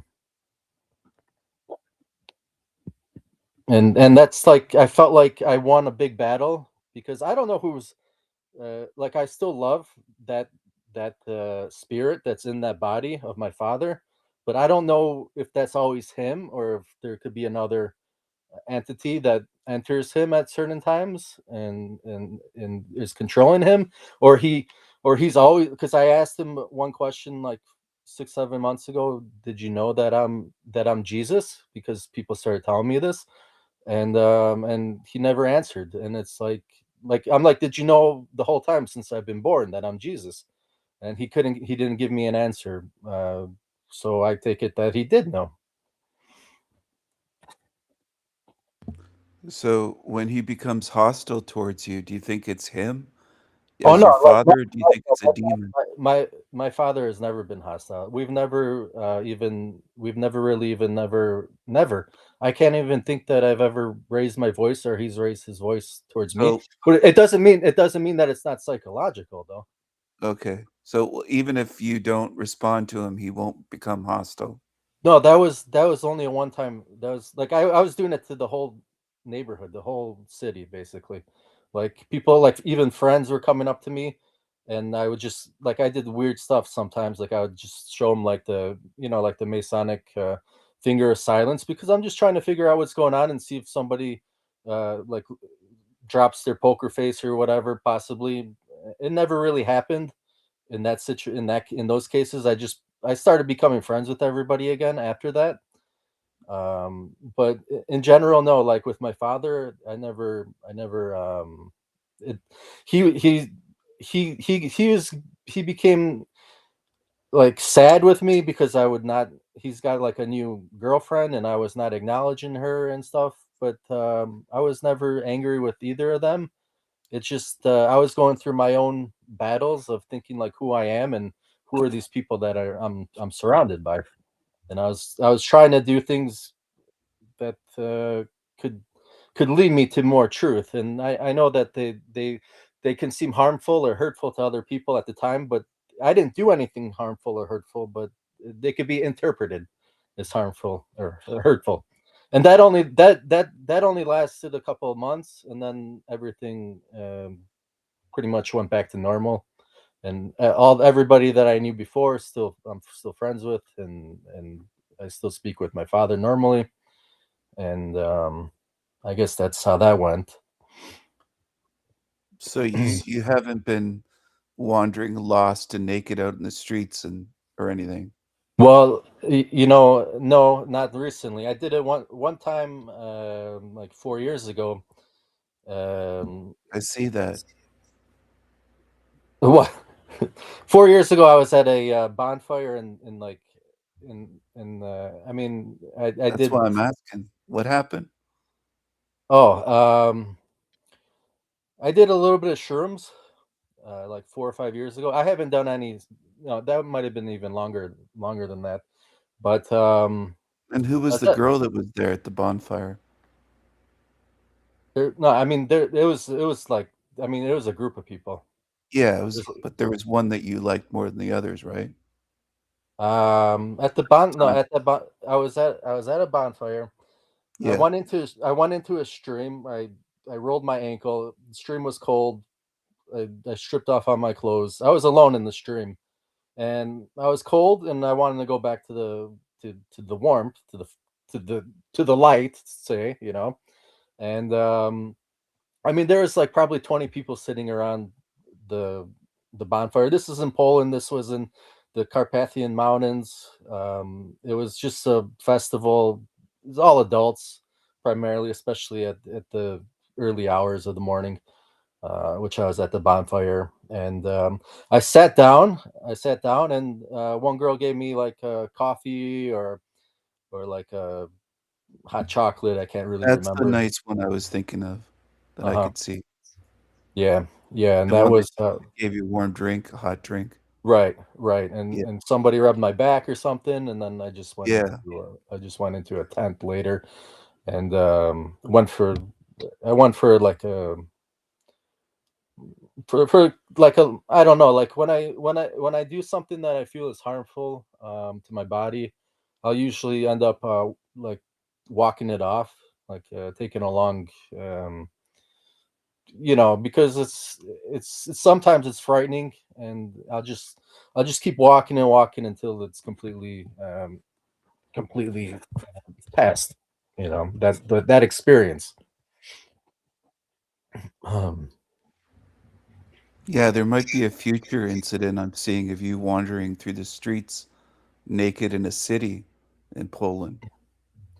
Yeah, well, I don't know. I don't know about that, but every time I get blackout drunk, um, supposedly, like I started to think about it, like if the police are my friends or if they're my enemy, and I'm believing that they're my friends because when I like especially the last time I was in it's like a sobriety jail, like basically you just go there and they keep you there until you're below the legal limit and they release you normally. And then it's just like a fine of like my last one was 450 plin Polish zloty, which is like a hundred bucks. It used to be a lot less a couple years ago, but it's like $100. They take you there, um, and they don't say anything.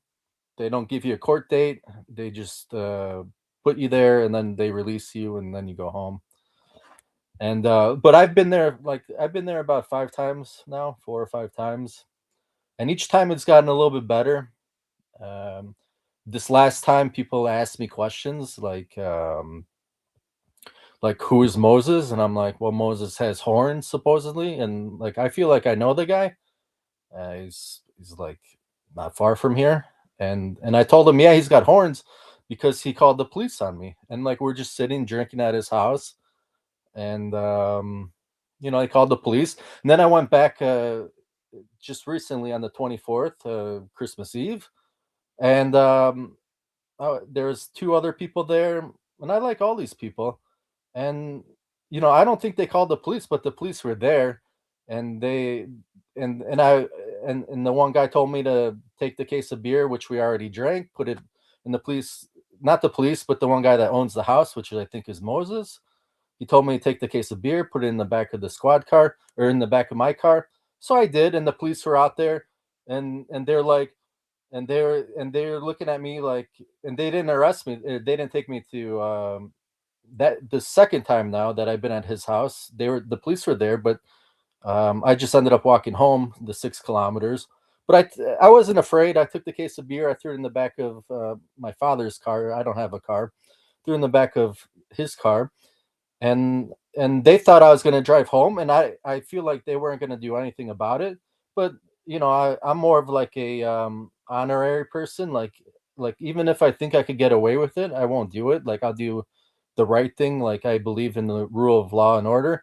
And I so they were standing there. I said, do you want to introduce yourself to me? And he said no. And I said, fine. Not everybody has. You got your own way of doing things. And I just walked home, and that was the end of this last November 24th experience with the police. But like I said, like I've had the other 4 times. One time in Chicago, um, I was on Lake Avenue.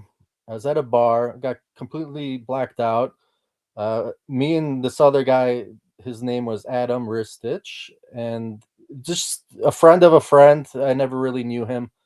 And we were laying in the middle of the median, which is a little bit raised above the regular level of the street, and just looking at the stars. And that was the last thing I remember. And then I woke up at his house with a ticket, with a ticket for um, drunken whatever intoxication, and I don't remember the whole incident. I've had multiple times where I'm just blackout and I wake up in the jail, like sobriety jail, and I just don't remember anything, how I got there, or that's happened to me lots of times. And that's kind of how I started to think that these people are actually protecting me in a sense, because um, or they're keeping my memories. Either I'm doing it specifically to not remember what was happening, or the realm is keeping my memories from me to keep me from death, basically. Because if I drink that heavily, I feel like I'm dying and I'm connecting spiritually, right? That's how people started to tell me in Poland that, yeah, like when when that's what I kind of started to suspect recently, is when you drink heavily that you start to break away from your, like you like to call it, the meat suit, and your spirit is starting to break into into the spiritual realm.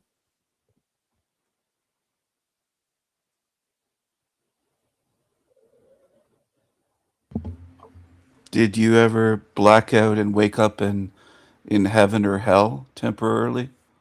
No, I don't. I never remember anything when I black out. But people tell me that they remember things when they're completely loaded. But when I'm completely loaded, people tell me that I do things, but I don't remember those things. And no, I've never been anywhere that besides maybe no, like the one time I did do shrooms, I felt like time wasn't. I was looking at my phone, and I felt like time stopped, and that kind of got me afraid. But I'm never afraid with alcohol, but I was kind of afraid with the shrooms, um, because the time was stopped, and like I'm just looking at it, and it's not changing. It was just, and I felt like that was bad with the shrooms. But in general, never. I never felt like with the drinking, I never feel in danger. If I just get completely blacked out, never in danger.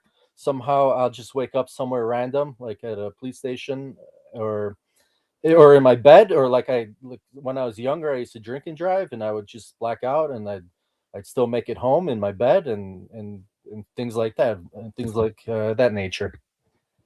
But no, never heaven and hell. Never had any. Even in my dreams, I never really have anything. I have certain. Mostly when I was younger, it would be just running from the police. Those were always my dreams. Like when I was 4, 5, 6, up until maybe like probably early teen, maybe teenager, and then those kind of subsided. But no, I don't really know anything.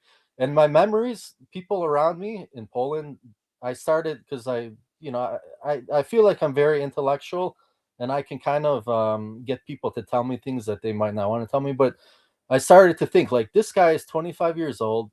He's built a house. Like people around here build their own houses, and like I feel like I'm a lot smarter than him, right? Like because I've been researching 20 years nonstop,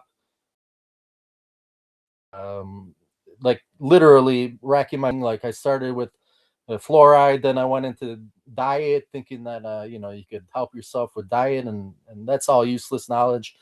um but like people around here build their own houses, and they're like they're it's almost like, what do you call a professional remodeler inside, like a I know the Polish word right now in my mind, it's fachownik, but like an expert, like a journeyman. And like these guys are like 25 years old, they've been drinking, they drink on the weekends. They, like I asked him, is your father a builder? And he's like, no. And they, from the ground up, they put in the foundation, they do the walls, they do the roof, the whole thing done by them. It's like they have past knowledge, like meaning that they look young to me, but I feel like they're a lot older than they say. That either they're a lot older than they say they are, or they're born and they're born with their memories intact. And for me, I was born 41 years ago, and I don't have any memories intact from previous lives or anything. My first memory is me being 3 or 4 years old, and I was taking a leak somewhere, and that was about it. So do you think you're Jesus, or do you think you're Adam from the Bible? Like, why do you think Well, you're Adam? I think, well, Adam died when he was 930 years old, and Eve. Okay, so here's my, because this is all very new to me. Like this is all new, very new.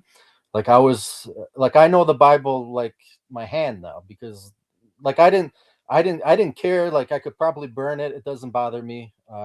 But in general, I definitely wanted to know everything about it, whether it's from the enemy or whether it's from a good source. But obviously, there's no good sources here.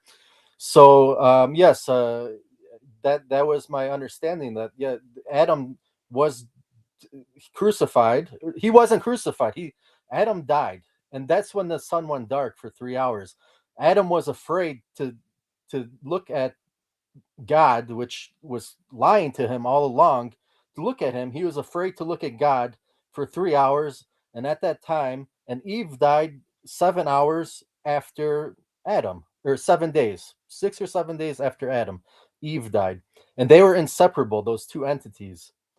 So even if they're woman or man, or they could come back as man and man or whatever, those two spirits were like together, they could do anything basically. But alone, they're like they're fighting each other because they need to get back to each other. But that's my theory. But so okay, so Eve knew that she was going to die soon after Adam, and I feel like Eve was tricked again, right? They say that, yeah, Eve was tricked again. And when Eve was tricked and came back to Earth, like she was sent back, and so was Adam. Adam was sent back, and some people see him as Jesus now. So Adam was sent back, and Eve was sent back too. And Eve was sent back with memories that she's Satan, or he is Satan, I believe. And because and Adam said to Satan, leave me, and he like finally he just said, stop, like give me a hard time, I just want to till the land or whatever, and just leave me. And because they were but they came back, I think, as different looking people with different memories. So let's say Adam and Eve were together, and then Adam came back with Satan, right? And like maybe it was just a different maybe that was Eve again, but with a different CDI. Like that's the term in the Matrix, CDI or something. They changed like the appearance of the person into something else, but they were still kind of always fighting together, but they wanted to be together. So even though Adam and Satan, because Satan was supposedly cast out when Adam died, but Adam was sent back. But what did Adam accomplish? He didn't accomplish anything, because everybody, all his family and everybody are still suffering here on Earth. So he did everything for the Lord. For 930 years, he was doing everything he possibly could. Archangel Michael, from the very beginning, was his handler. He was handling and he was handling and lying to Adam, Archangel Michael.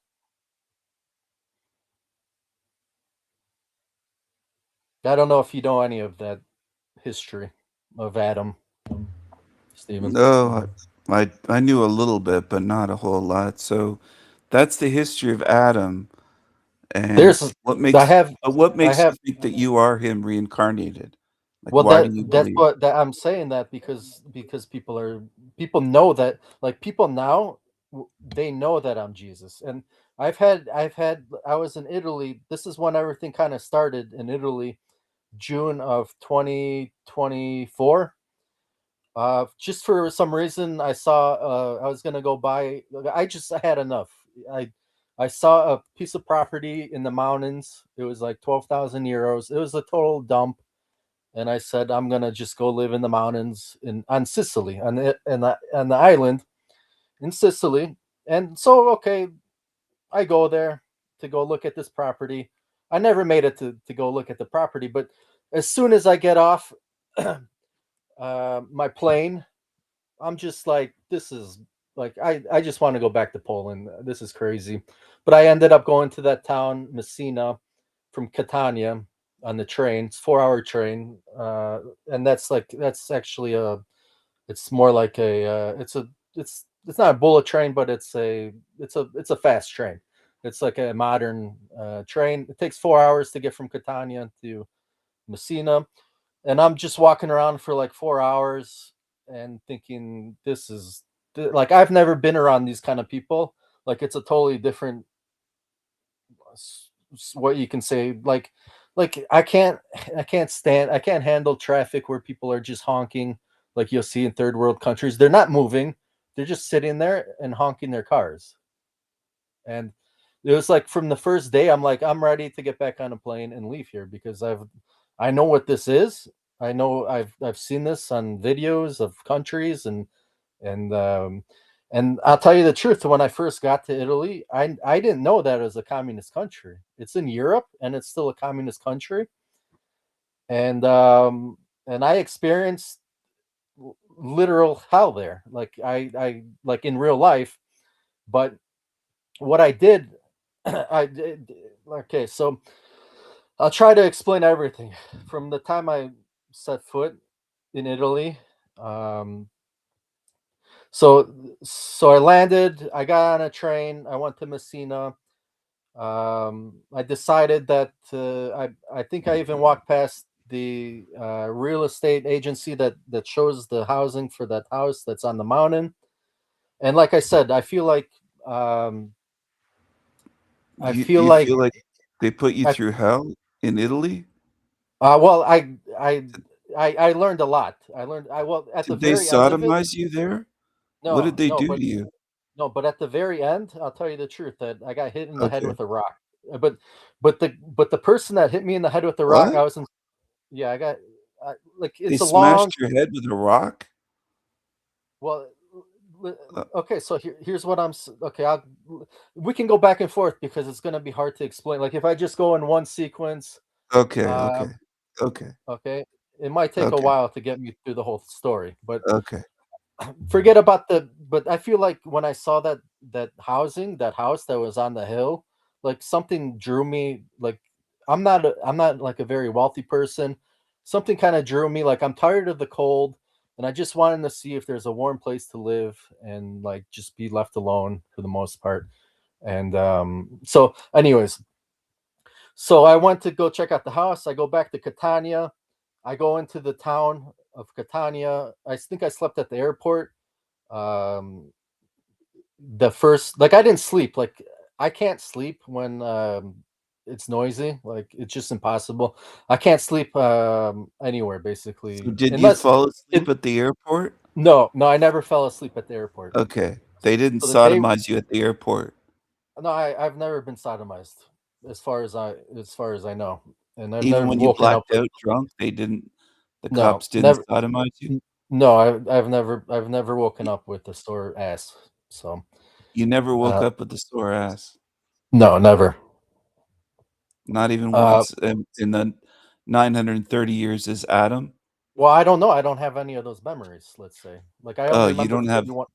I only you don't remember the last remember? 41 years, and well, not even 41 years. I'd say What 30. what about your life as Adam? You don't remember any of the 930 years? No, no, no. I'm just correlating Adam with Jesus, and people think that I'm Jesus, and I'm correlating myself with Well, Adam. what's the correlation between Adam and Jesus? Did Adam ever get sodomized by Eve or by God? That I don't have I don't have any that knowledge. I don't have any knowledge. I could if somebody has a question, I could always go and find the answer. Well, that's what But people are that, wondering. They're wondering if you got sodomized because there's something about Adam being sodomized. yeah, no, I've never heard of that, or I've never but I don't have any memories. I And never heard Eve it. as well, I think. Eve also got it. I Uh-huh. don't think it was Adam that did it to Eve. I think it was God that Right. sodomized Eve. It would probably be Archangel Michael if anything, if I were to guess. Because that guy can manifest in any form. I don't know. I've never touched the person that's manifested out of thin air to see if they can harm you. No, they can. No, because I got hit with the rock. So that guy manifested as and he manifested as like from what I could see, he manifested like a Palestinian kind of looking person. And the two Oh, police no. officers A that yeah, when I Palestinian, like a like a dark kind of, yeah, yeah, and there's a lot of yeah. them in Italy. There's a lot of those people now in Italy, like they're because the Oh, migration. okay. So um, but before that, uh, like I okay, so one experience here in Poland. One kid was getting like I somehow I got it. We went to this kind of bar. It was during the daytime. Um, this one kid got out of the car. Some people started beating him up, and I like they were bigger and like stronger than me. And I just went out there and they started with me, and like one guy tried to kick me, and his foot just kind of landed in my hand. One guy came up behind me, and this has been happening a lot now. Like people have been trying to kill me, like with cars, and they can't. Like they stopped now, but like there was a little period of time where even people in Poland tried to kill me with their cars, and they always wanted to fight me, and they couldn't do anything. And I'm still friends with all of them. Like it never bothered me. It's not like I'm afraid of anything. I'm afraid of pain and suffering, but I'm not afraid of death. Like when I was in Italy, it all started like 3 days I didn't sleep, like because I didn't have a hotel. Like I have like $50,000 in my account. That's like how much I have. But I didn't buy a hotel. I kind of just wing things whenever I go anywhere. I traveled a lot through the United States, Mexico, Caribbean, a lot of in Europe. And I've never been afraid of anything. Like I'll just go. I've done drugs with like the worst of the worst. Like I've experienced a lot of things. Like never afraid to just go into any like horrible situation. Like even though maybe there was like for a normal person, yeah, like you probably should be afraid to go do drugs with like a cartel member. Like a white guy going to Mexico, like not knowing anything, and then leaving the resort area, going into the middle of whatever town that is, and you got federales running around with machine guns. Like I did. Oh that, yeah. Yeah. Like I was. Some of those Yeah. guys will cut you apart. They'll cut your head off or cut your arms off or something. Or Well, for sure, yeah, like cartels especially, will. I mean, they're for sure gonna kidnap you, right, and try to extort Well, money yeah, from they'll your family. kidnap you, take your money, they'll sodomize you, they'll Right. torture you, all Right. kinds of shit, Never, right? never crossed my mind. Like I said, I was born without memories, and then That never like crossed your mind not that they what could do that. No, not really. Like I know these are terrible people. Like I drove Yeah. around as a Uber driver. Like and I would specifically go into, not specifically like, but I wanted to experience what it's like to live in the real hood, of Chicago. Like not live there, but like so I'm driving around the worst of the worst. Like I mean, like these are people that are like they're out there. Like they are like a totally different breed, of course, The different spirit. darkies. Yeah, Is that what different you're spirit. saying? Were they Yeah, of white course. or are they No, dark? Negroes. Oh, they're Negroes. Okay. Yeah. Yeah, and it's like The once you Chicago Negroes. threshold What of like side is north. Chicago's that on? Where are That's they the at? south side. They're on the south South. side. The white side is the north side, and like I went all over, even towards Indiana, Ubering, and There like used to be a lot of Polish people in Chicago. Do they still live there? Is there still they like a Polish they community? they I mean, outside of Poland, the biggest communities are New York, then Chicago, and then I think maybe Florida. But Oh, in Florida. general, I didn't but know that. Oh, it might not be that big, but people like okay. We have people here from Florida on my chat. Mhm. I wonder if they know any Polish people in Florida. But you did you grow up in Chicago and then you went to Poland? Yeah, I was supposed like I'll say born in Chicago, but I feel like if you're an eternal spirit, Reincarnated like in Chicago? yeah, yeah, and Yeah. I was born at Northwest Community Hospital, and the Northwest Star is supposedly the star of Jesus, which Yeah. because it's like so the three wise men followed the star that moved, and then it stopped in place, and that would be Jerusalem on a flat Earth in the center of the earth. Like it just stopped there, and that's how the wise men found Jesus. But like I said, You I don't think they believe were in. you don't believe in what? Yeah. Well, I don't anymore so Oh, much. you don't believe in that.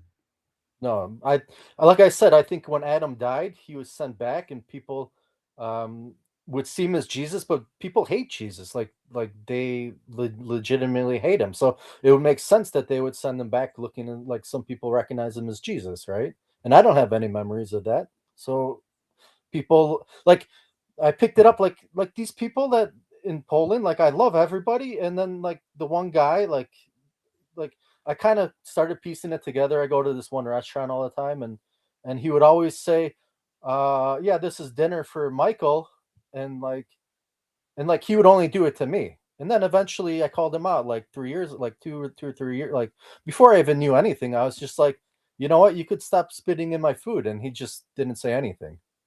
Like, because he would always keep saying, and it was just me, like he's like, obiad for Michael, meaning dinner for Michael. And like and then I just called him out, like I was going there for 14 years, 3 months all the time, like, and we've been drinking buddies and everything, and all along it seems like these people had like secretly they liked getting me wasted. They thought it was funny. But we're still friends to this day, but I figured things out throughout the time I've been here. And like This guy in these are per- Poland, you were there 14 years and well, he was spitting in your food?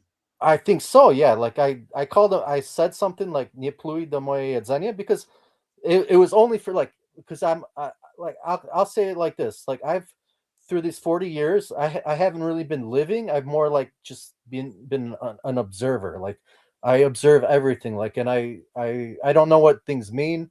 Like I said, I just kind of grew up without memories. I don't know what they mean.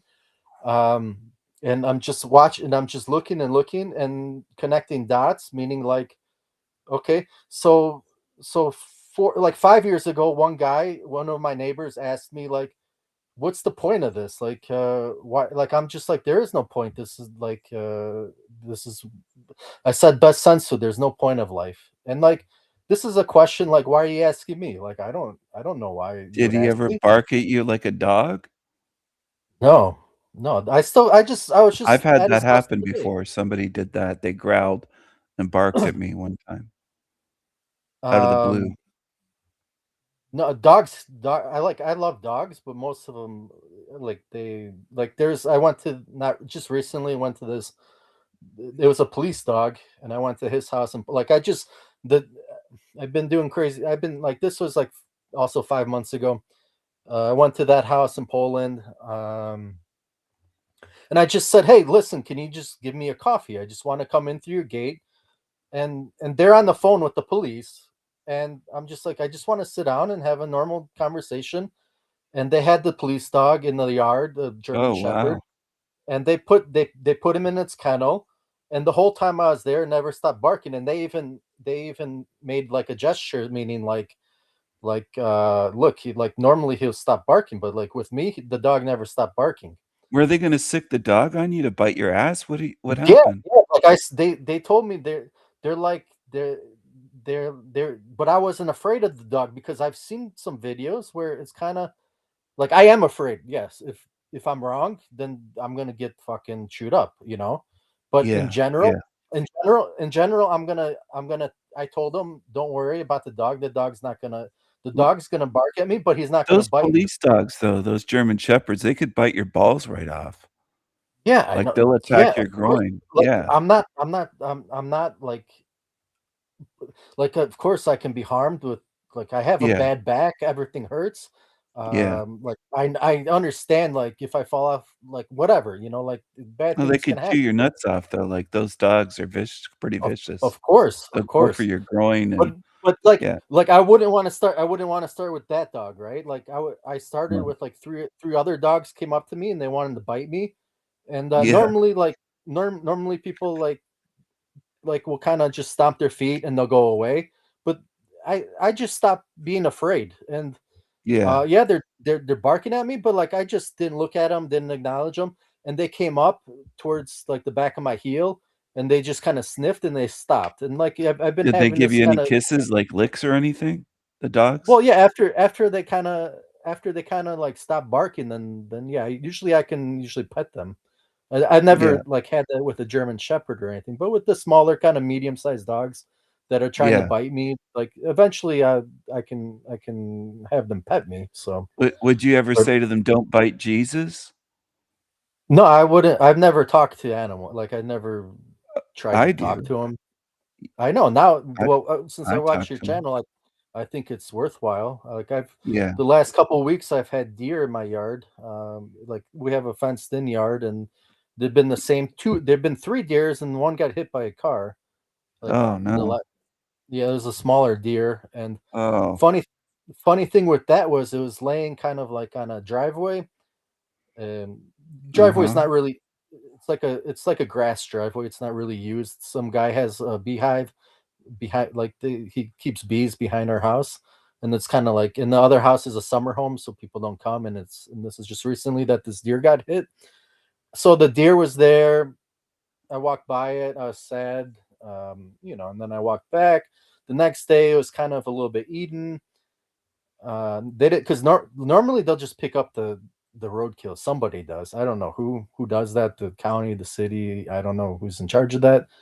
I didn't do anything about it. Well, you So can that, eat but deer, like, you can I eat know the meat of deer. I was thinking it was a baby deer. There's probably not a lot of meat. Like it Oh, it was was a small. It baby. was not Oh. a baby, but like it was probably born this year. And like Oh. as big as it was, it probably didn't weigh more than like 40, 50, like maybe 50 pounds, like a big dog, like a big dog or something. Um, so like the first day it got eaten a little bit, the next day it got eaten a little bit, and then the beehive guy came by, and then he like I went back there and talked to him to give me a ride into the little like 3 kilometers to the gas station there. And he got out of his car by that, and he told me to bury it, and I didn't bury the like because the woods are right across the street. Take the deer, bury it because it's going to start to smell. But it's below zero here, so I'm like, I'll just see where this goes. Like the animal started to eat it, and something dragged it into the ravine to the like we don't have not everywhere has sewers. We just kind of have for the runoff water to the roads. It's just like a ditch, and it's all just like a ditch, and it's all like a canal that goes into the rivers or the lakes or whatever. And so after like maybe 5 days, an animal drug it maybe 2-3 feet because the it was on the driveway between that canal, but the canal obviously there's like there's something holding up the ground above it so you could drive over the canal into your driveway, so something drugged that carcass into the ravine, and then just somewhat something drugged that carcass after like maybe a week and a half, and Yeah. it was laying back in the same spot that it was laying from when it was dead. Like Wow. yeah, it Oh, was weird. I know what I wanted to ask you. Did you ever meet Eve in this life? Did you run into the Well, reincarnation of Eve? I'm starting to think that Eve Uh might have been nearby when I was in Italy. I mean the She might real have. one. The Yeah, real yeah. Eve that's I yeah. don't. I can't prove it. I can't prove it, but I'll tell you who I saw in Italy, like who I think I saw. Mhm. Um, I saw beautiful white woman with a black guy, but like trust me, like I'm not. You know from like a heterosexual point of view, like you can critique a dude and not be gay, right? And this black guy, as far as a black guy goes, he was like a 10. Like this guy, like I'm in like a frail. I'm not saying that white people are frail. I'm just saying like I was born, um, and I had health problems since basically I can remember. I could never keep my head up in school. It kept me from getting a job, so I was just basically bedridden most of my life, and Oh, damn. I've You're never like had almost an invalid. You're like like the a only skeleton? time though no, like I worked out, like I forced myself Oh. when I was 100 kilos, like but like I'm saying, like it's painful, everything's painful that I do, like it wasn't painful, but I've always had a back problem. And anytime I eat anything, I go to sleep. That's just it. Like, it doesn't matter if it's keto. I did keto for 4 years, like to the T. It was basically just I just ate steak, beef, and and like I should have added a lot of fiber to that. Now that I'm thinking back, it's bad not to have fiber, but nevertheless, I've tried everything, and it doesn't matter if I just eat the steak. It's sleep paralysis. Like, I'm going to sleep, and it doesn't matter if I'm behind the steering wheel of a car. It's gotten Yeah. better these last But like 5 years. to get back on track, this beautiful white woman was with this Yeah. weird dark Okay, so Negro that you said was a 10. so 2 days goes by. I'm not sleep. Yeah. I didn't sleep for 3 days until my first experience. And so I'll say the first day I was in Messina, went to go look at the house, went back to the airport, didn't sleep. I went to the beach.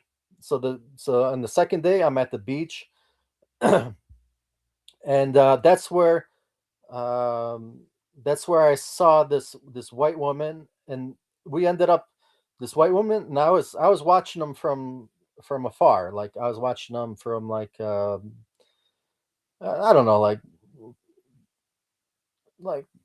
30 yards, 40 yards, like not even, maybe 25 yards away. I had a tent in my backpack. I was thinking, I'm just gonna stay here. Like, somebody's gonna come here, give me shit, give me hell, but I'm just gonna put up this tent or whatever. But I was planning on staying at that beach, okay? But so there was nobody else at the beach. There's like, I walked from the main public beach, and there's probably like maybe 200, 300, 400 people there, whatever. I don't know how many. And I ended up walking, I believe the direction was south. A few beaches down, there was nobody there except for this black guy and this white woman. And I'm watching them from like 25 yards away. And like, I never really looked at them close up, but what I found strange was I felt like they were getting frisky from, like, I could barely see them. I didn't really care what they were doing. I felt like they were getting frisky. And then there's this little kid that's like not far from them. Like, he could see exactly what's going on, and he was standing there watching them the whole time. And certain things about that beach was like, I've been in Bulgaria, and I swear the whole layout in Sicily was the same layout as in Sunny Beach in Bulgaria. And it just kind of, so this is already day one of me not sleeping. I see this black guy, this white woman. I feel like they're having sex on the beach. There's nobody there, and this little kid is watching them. But anyways, I'm pretty sure they end up leaving, and I'm just laying there, and I was gonna prop a tent, and then of course, like, I don't know, something freaked me out. It's already becoming nighttime, and something freaked me out. I did sleep a little bit on that beach when I first got there for like maybe 3 or 4 hours, so I did sleep a little bit. Yeah. But like near the water, like on the water, like I had a towel, and I was just sleeping, like, because I didn't sleep at the airport. And okay, so I slept like 2-3 hours, and then that was with everybody around. And then I moved to the secluded beach a little bit later, thinking that I'm gonna go prop a tent later on in the evening. But in the evening came, and like, they're like right next to that beach was like it was like a rundown resort or something, and there was like a, I don't know, the flashing blue and red lights freaked me out, and I said, I'm not going to stay here. So I ended up walking back, and I ended up somehow getting on the bus, and I think I went back to the airport, and it was day 2. So this is going on day 2 at the nighttime, and I stayed at the airport, and I didn't sleep again. So day 2, besides that 3 hours, so after sleeping at the airport the second day, I go into town, the main square, Catania, and I start seeing people not moving. I start seeing like the buses are moving, and the people on the buses are just completely standing still. Did you see that white woman with the black guy, the Negro, again after that? Yes, I saw them again in Messina, because after I got released from the hospital, I was in the hospital for 10 days, but I went back to, I'll explain it later, but yes, I did see them. I'll continue where I'm at now. I did see them later in How did Messina. you end up in the hospital? What happened? Okay, so I'm going to continue. So day 3, so day one, I go kind of towards where that property was. Come back to the airport. I go back. I sleep. I didn't sleep at the airport. I go to the beach. I plan the proper tent. So I go back to the airport. I don't sleep again, and I go back into town. So this is day 3. Day 3, and I wanted to go back to Poland on day 1. Like I was like, but something kept me there. Whatever. So day 3, I go back and oh no, day 2. Okay, I didn't go straight to the airport. I had like 2 or 3 beers in town. I left the beach because I was kind of afraid of sleeping there on the beach because police or whatever. And I went into town and okay, and went to town, and I had a few beers, and everything was starting. Like I was like, in my mind, I'm like the greatest person in the world. Like I was drinking beer in an area you're not supposed to, kind of like away from the bars, and the police were driving by, and like because I started seeing things like people not moving their bodies, like basically certain people are moving and certain people are not moving, and and then I went to at the end of that night. So I'm tired as hell. Like three hours of sleep on the beach earlier the day before, or whatever that day. So that was nothing too extravagant happened on the second day, but I do think I went back to the airport because I was gonna leave. And again, I went to the airport. I just laid there for most of the time. I didn't sleep.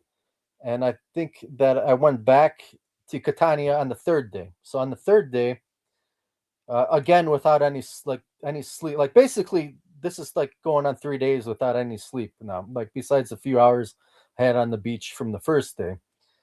The second day I had like extra knowledge, so to speak. The 3rd day, I went back to Catania from the airport. And on the 3rd day, what I did was I started seeing people not moving on the 2nd day, and on the 3rd day it was even more. It was even more worse than the 2nd day. Like people just the matrix the matrix was glitching. So they were having in the square, they were having a Red Cross teaching people. They were teaching people CPR in the square, and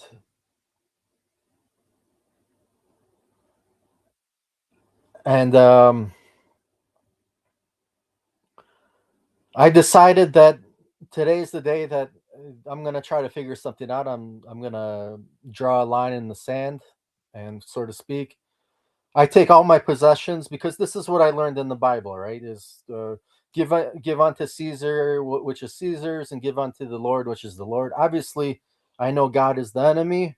Like I'm not God. I can't control people's pain. I can't control my own pain. And I was still, because I already knew everything that you've taught me, Stephen. Okay, at that time when I was in Sicily, and I had like 1 foot in the door, 1 foot out the door, as far as what's possible and whatever. But I knew that this is this is bullshit, this whole place. And so the third day I'm at the square. It's like 9 a.m. And I'm looking at all, like I started looking at all the beautiful buildings, and I'm like, this is bullshit. Like, why? Like, and there's graffiti on some of them, and like all these people selling, like, it just pisses me off when I see people selling like Chinese crap, like those fake sunglasses, just whatever, trinkets. Like, I don't know why people buy that crap. Like, it just, for some reason, it upsets me. um,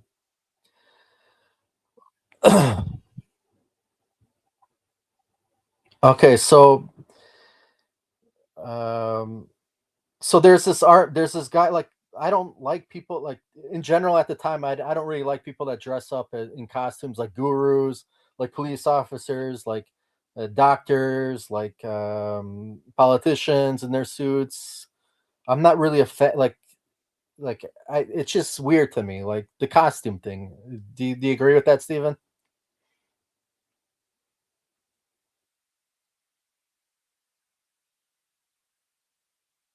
Hello? Yeah. Do you kind of agree? You know what I'm saying? Like, not Yeah. not respecting authority. Like, but I, like, right now I believe in the police. Like, I like the police, and they seem to be my friends. But it doesn't matter to me who they are or whatnot. But like I'm saying that, like, I never liked the costumes that people wear. And so what happened on the third day, like 9 a.m.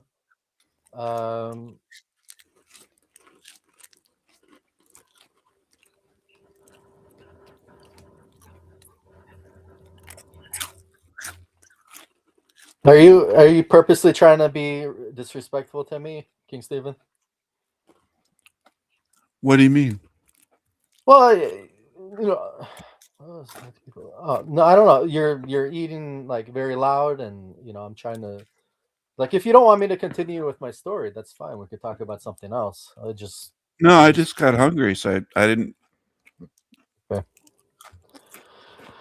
All right. Do you want me to continue? Because I know it seems like rambling, and the way like, I'm not a good storyteller, but there's a lot, and it'll all make sense when it comes to 360. Like, how it is, King Stephen, when you talk to somebody that doesn't know anything, that's never researched anything, and it's like, Yeah. you can't say anything, but also you have to explain something. You have to, something that took 3 days. How am I going to explain that in a 5-minute story, right? Like, it's impossible for it to make any contextual sense. If you're gonna just say, yeah, day 1, day 2, day 3, I ended up in the hospital, then this happened, and that happened, and then I was back in Poland. You did end up in a hospital, though, in Italy? Not just 1, 2, 3 in one day. I was in 3 different hospitals. Oh, I'm Okay, sorry. so Was it loud when I was eating? yeah, it was loud, and I wasn't sure what. Like, I know you're very smart, and you're capable of multitasking, possibly even better than me, because you can. I'm sure you can listen and read things, and for me, like, for me, like, I've never had a phone since I've been in Poland. When I go out and talk to people, like, that's important to me. Like, what people tell me, it's like, I'm What do just you mean? You observing. don't have a Yeah, phone? no, in Poland, since I've been coming here since 2010, and like, I didn't have citizenship in the beginning. So the first 3 months, like, I would come in the summertime, and on a Schengen visa, American passport, you could come for 3 months out of 90 days, or 30 Mhm. day, 30 days out of 90, or no, 90 days out of 160, and then you could leave and then come back for 90 But how are days. you talking to us now?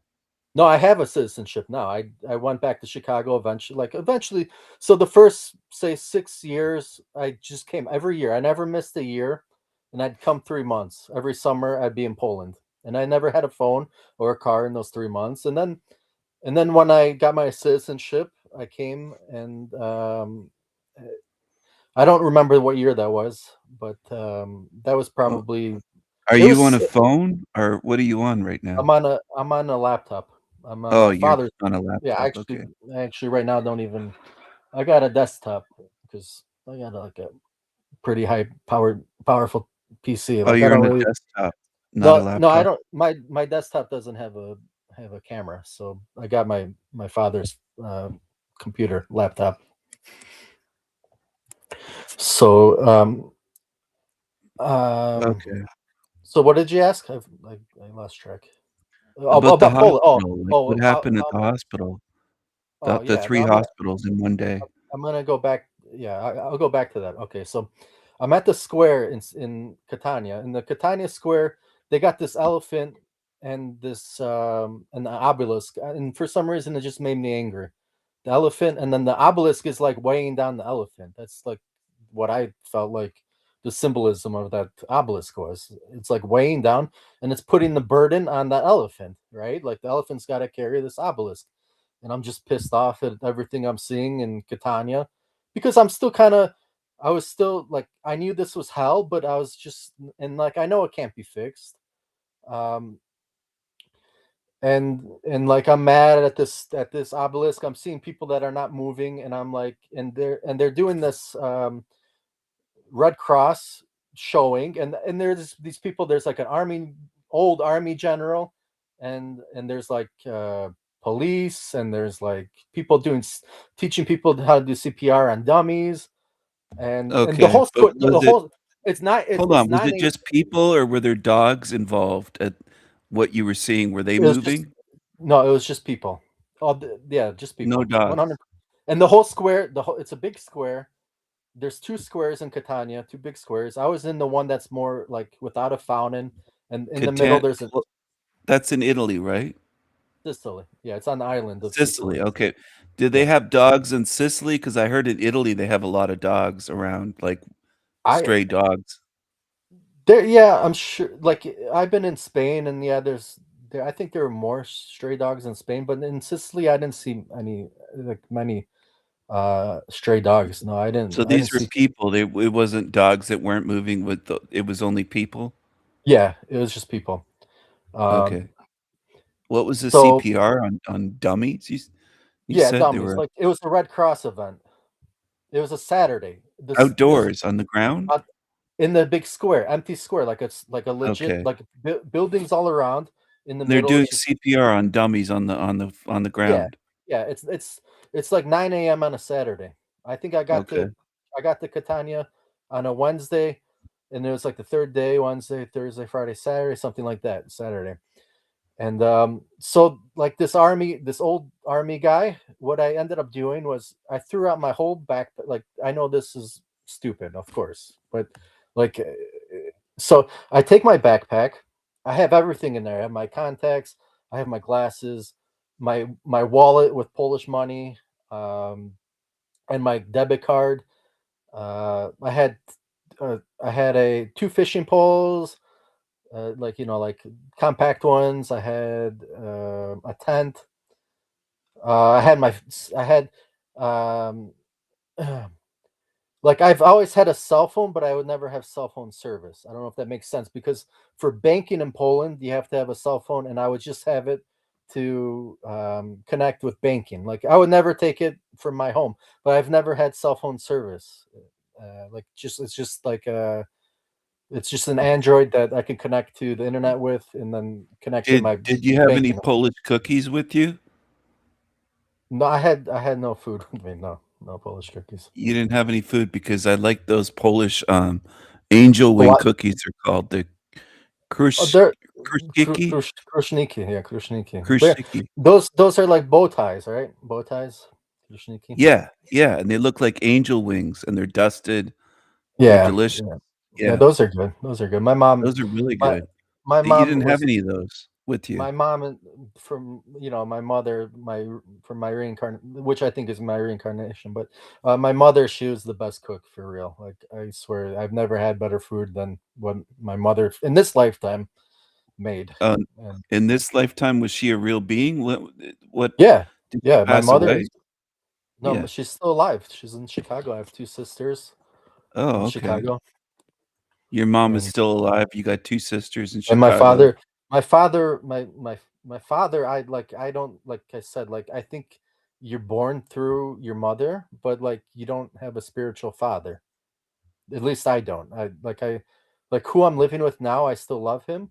And right Yeah. now he's dying, unfortunately. Like he's got a lot of pain like in the stomach, and he's in really bad. He's still driving and doing his own thing, but he's in a lot of pain right now, and I feel horrible. And But you don't think he's your real father? no, because I'm eternal. Like I know it. Like I like it's what you speak of. Like just having that knowing that there's no way I can die. Like it's impossible. Like because I've had those blackouts, and then like I don't remember shit, and then I wind up somewhere completely different. And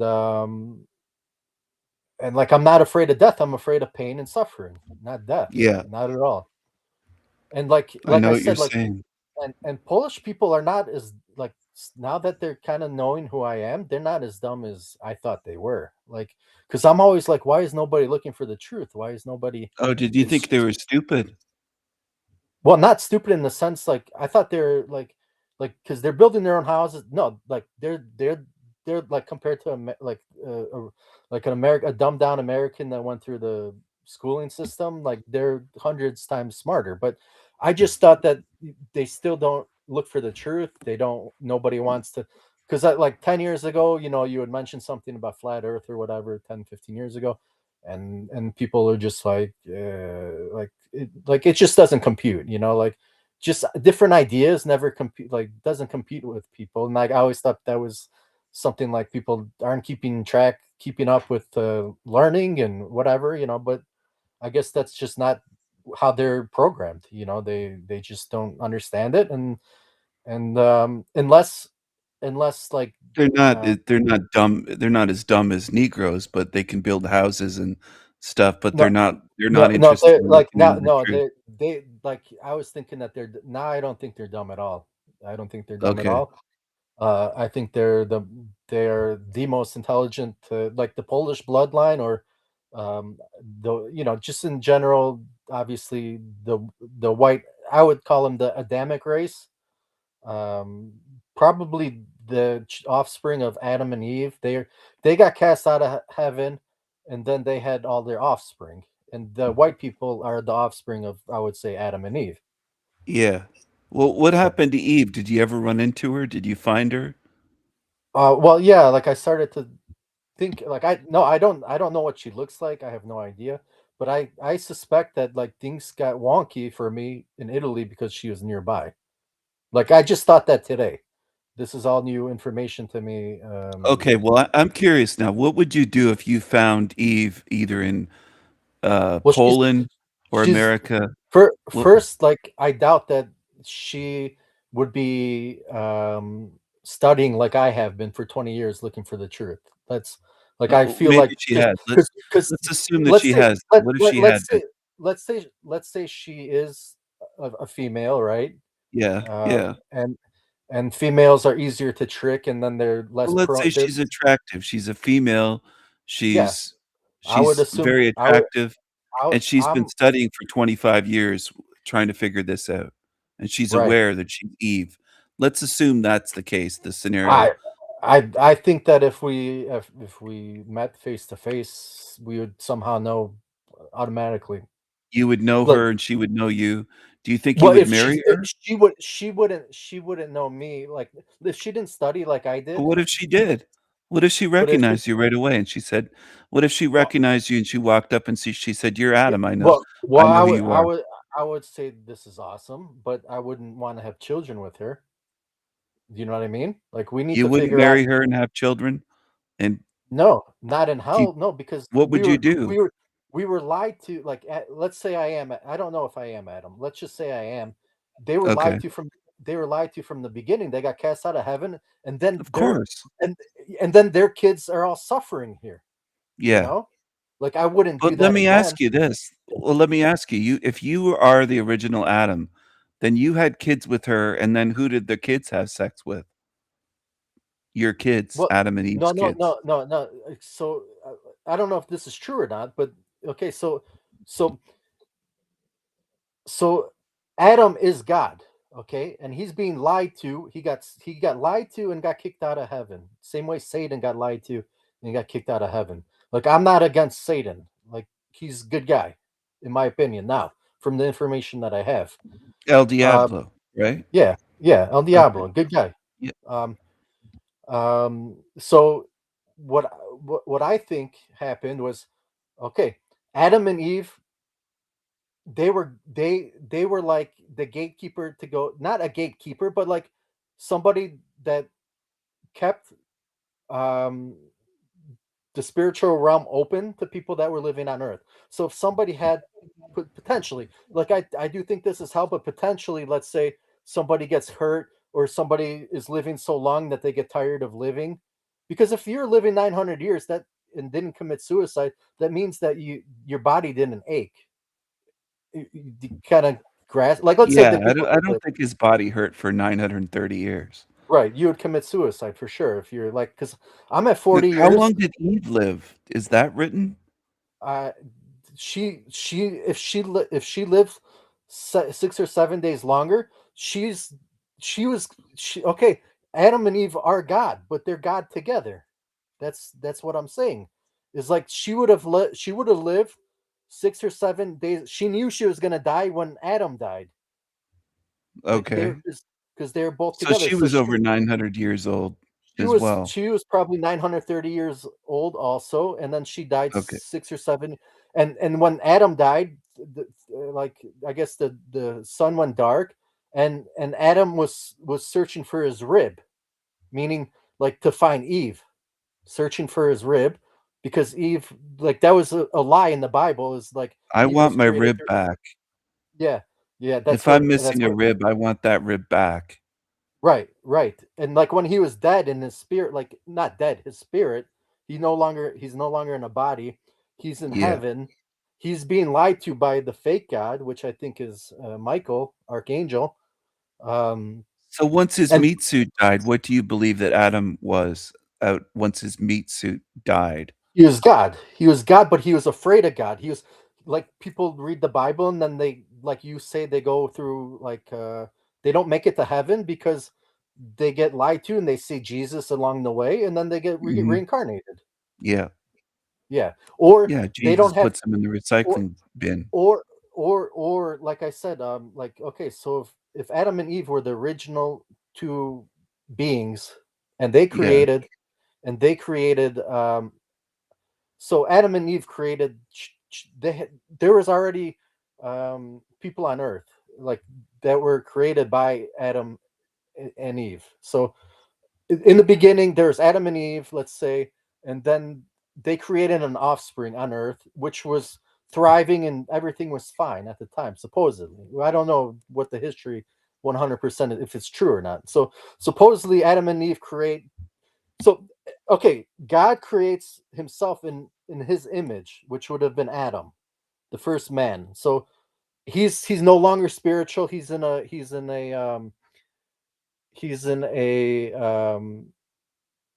physical world now. So if you can kind of conceive that the physical world can get boring and then the materialistic world can get boring, and you would have to clear your mind, let's say, coming from heaven to earth, but you have a father that allows you to go back to heaven whenever you want, let's say, and then you come back to earth not without memories, and then you start a new life, or you build or live here however long you want, and then go back to your star in heaven. but but but you wouldn't know anything to come back here, let's say, but you go back to your advocate, which is your father, and he allows you to go back to heaven to go rest or whatever. But like, let's say somebody gets hurt and you go to a hospital, or there was never any pain because their bodies were perfect, like a materialistic body, but you're not forced to eat or you're not forced to do anything. And that might have been how it was in the beginning. And and let's say what else can I say in that topic? So Adam was the first.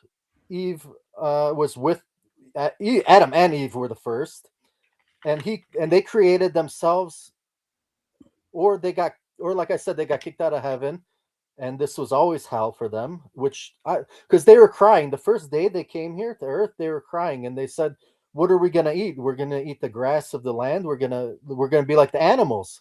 So Yeah. yeah, and Yeah. they were crying. So this obviously they knew it was hell from the beginning. So see how Yeah. like my mind thinks, like I could sometimes I say the wrong thing, but I can work through it and work out the equation. So yeah, from the beginning, because they were used to mana, which is probably a spiritual food. It's not even a food. It's like you don't need food when you're spiritual. Did you want to get that phone call? Yeah, I got it. But I was gonna say, what was I gonna say? I was gonna ask you something. Oh yeah, if you ran into Eve and she knew who you were in this reality in this year, would you marry her and then not have not bring children into this hell realm, but would you at least Yeah, fuck her like like I birth think control or I something? I Or I I think I think it would be beneficial if I don't I'm not claiming to be would you with bang her though? now listen, Yeah. I'm not a bad looking guy. Um Now would I bang her? Yeah, probably. Like, but 'Cause no, if you didn't, I but, would. I mean, but if you wouldn't bang yeah, no, Eve, I would if she was no, unattractive. no. But I do enjoy sex. I haven't had sex since the pandemic. Like in Poland, like the women here, that they just hate me for some reason. But not all of them. That's not really true. But Oh, so my you've last, been an incel for like 4 or 5 or 6 years now. yeah. But I've had girlfriends in Chicago, and but listen, that doesn't it doesn't compute for me anymore. I'm not looking for a relationship But you anymore. said you didn't have sex since the pandemic, so like 6 years? Yeah, yeah. Oh, It wow. doesn't it doesn't affect me, like, It doesn't bother you. psychologically. No, it doesn't Yeah. bother me at all. Like, Or I enjoyed it. spiritually.